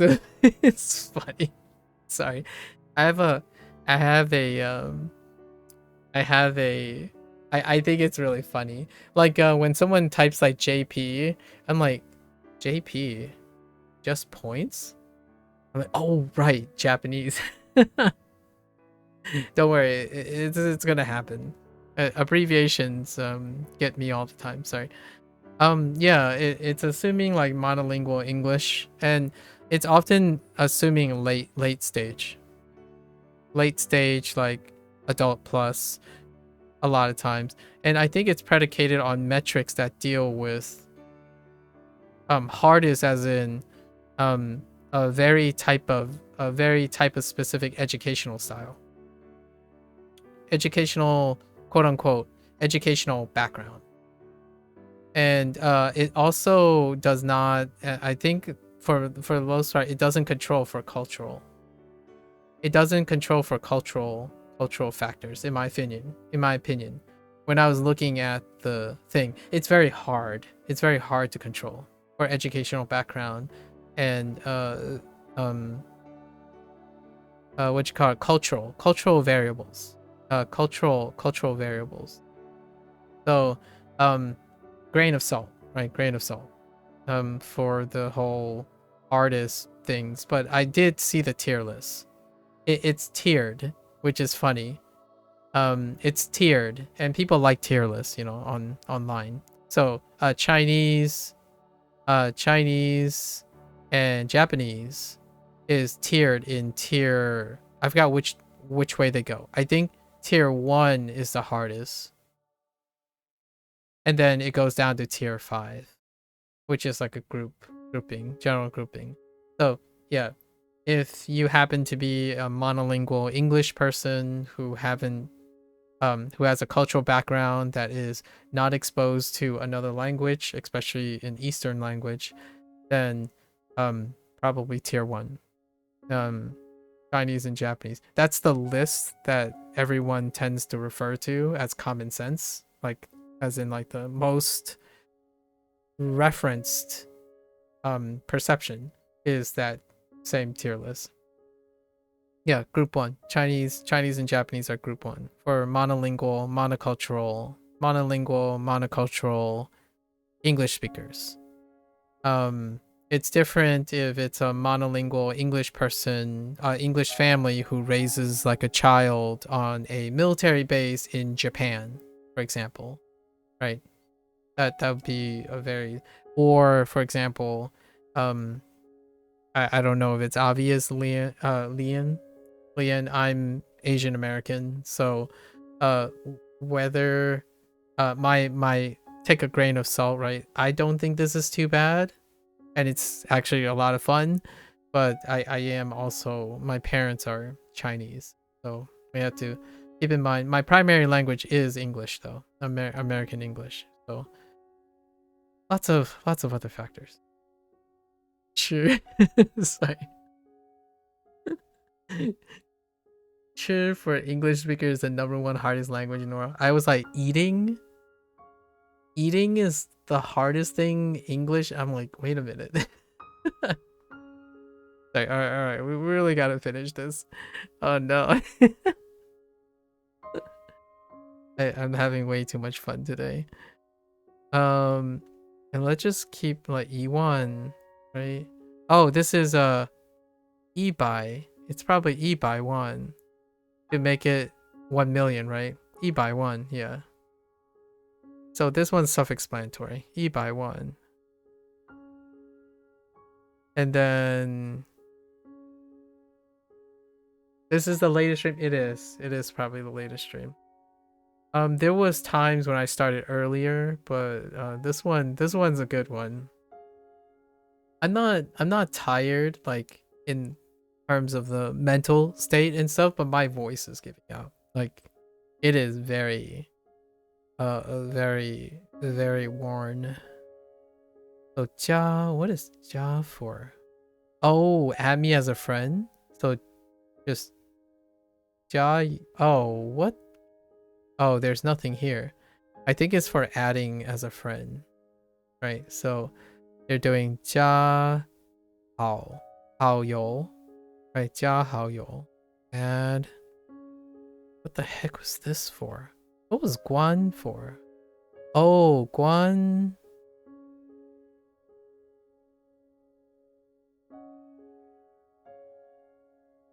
To follow. Guan zu. We need a separate, so there will be a separate category for social media stuff. So social media stuff, all these are linked, right? The what's left over. Foodie, app, selfies, browse, follow, friending, as in social media friending, moments, that's also social media, fans, so 1 million fans. We can throw E by 1 to fun. Yeah, here we go. What the door? The what? Oh, 这快.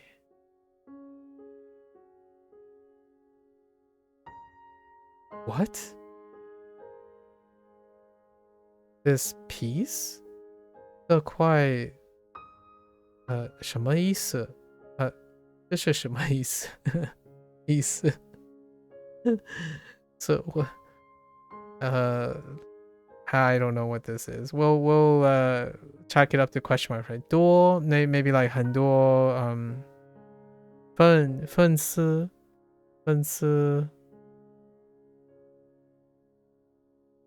Oh, 更多 okay, 更多粉丝 is fine. Whoops, that's not gun. Wait, that is gun. More, and then we'll go with like go back to this, and then what is this last one? We're struggling. Oh yeah, WeChat, dang it. So Wei, and what the heck, Dian, what is Dian doing there? So Wei plus oh, this is Xing, right? So this way. Oh my gosh, please tap that. Okay, Wei. Oh, what did Wei look like? Oh, dang it, I only remember the middle part. Okay, it's double, it's not one. Okay, and then it has the thing. Okay. Yama, Wan, and this thing, and then plus Xing. Okay, what is Dian for? Oh no, Jian. Oh, that's Xiang Xiang, right? Xiang Xiang on top of Jian. Xiang Xiang Jian. That's all I could remember. Oh, Dian can be tab. Oh, okay. All right. So this is like so we have Dian, right? Dian or Dian. Oh, Dian. Dian. Right. Dian. Oh, jeez. And then plus Qiang Qiang. That's how I'm gonna remember it. This, and Jian. Right. It's part of Jian a lot of times. So what was this?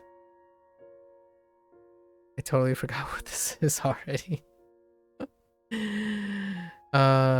Dian Zhang. Dian Zhang. Dian Zhang. Dian Jian? Dian Zhang? Oh, is this a Zhang or a Jian? Hold up. 点赞 Dian Zhang. Okay, it's a Zhang. I suppose a Dian. So Dian Zhang means press like button. Yeah. You press. Yeah. This is like to press the like button. But they were using it as a way to say press like button. Yeah.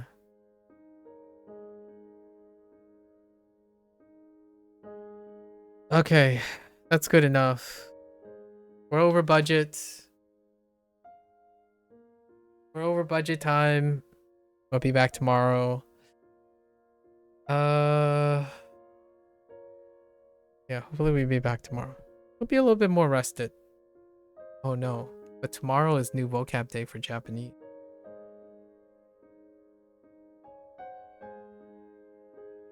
We'll figure it out. We'll figure it out. Alright folks, this was a great time. It's even longer and bigger and better than the Japanese session today. What's new vocab day? This is new vocab day turn. So every 3 days is new vocab day. Japanese is staggered 1 day. So if it's Chinese new vocab day today, then tomorrow is Japanese new vocab day. So I have to do the same routine for Japanese.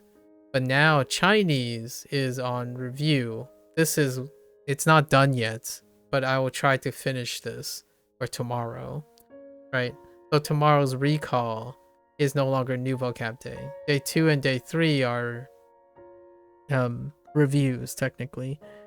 Day 2 is so Chinese, Japanese, rest and repeat. Yeah. Yep.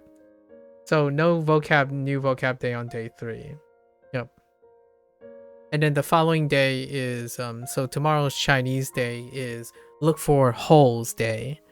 Look for days like what I forgot, right? What I didn't include is day 2, and day 3 is review.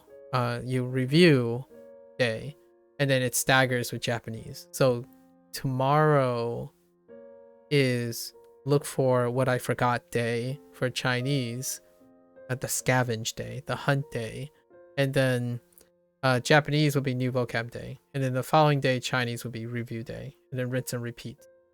Right. And my recall is on a 6-day cycle because I'm recalling 2 sets of new vocab each. Yep. Usually I get this done, but that's perfectly fine.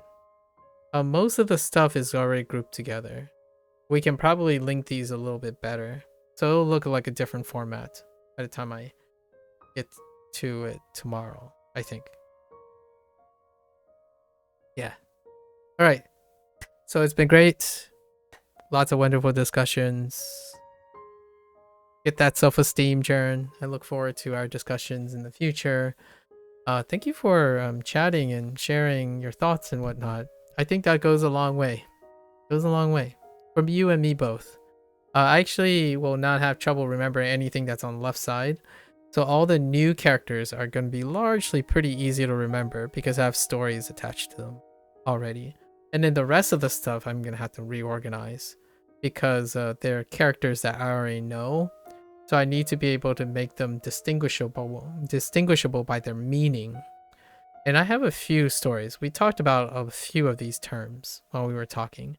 So I probably remember like 70 to 80% of the new vocabulary already because we put in a lot of time, right? I know it sounds like we were discussing random things that are not related to certain things, but those things kind of provide a really good memory situation. I think talking about vocabulary and talking about languages, it solidifies the thing a lot quicker if you're actively participating, right? Okay. Until then, it's been a pleasure, folks. I'm gonna retire now, and if you're gonna watch this later, 谢谢, right? So until next time, what was it? 下次聊 But 下次再聊吧, right? Until next time, stay safe, stay healthy.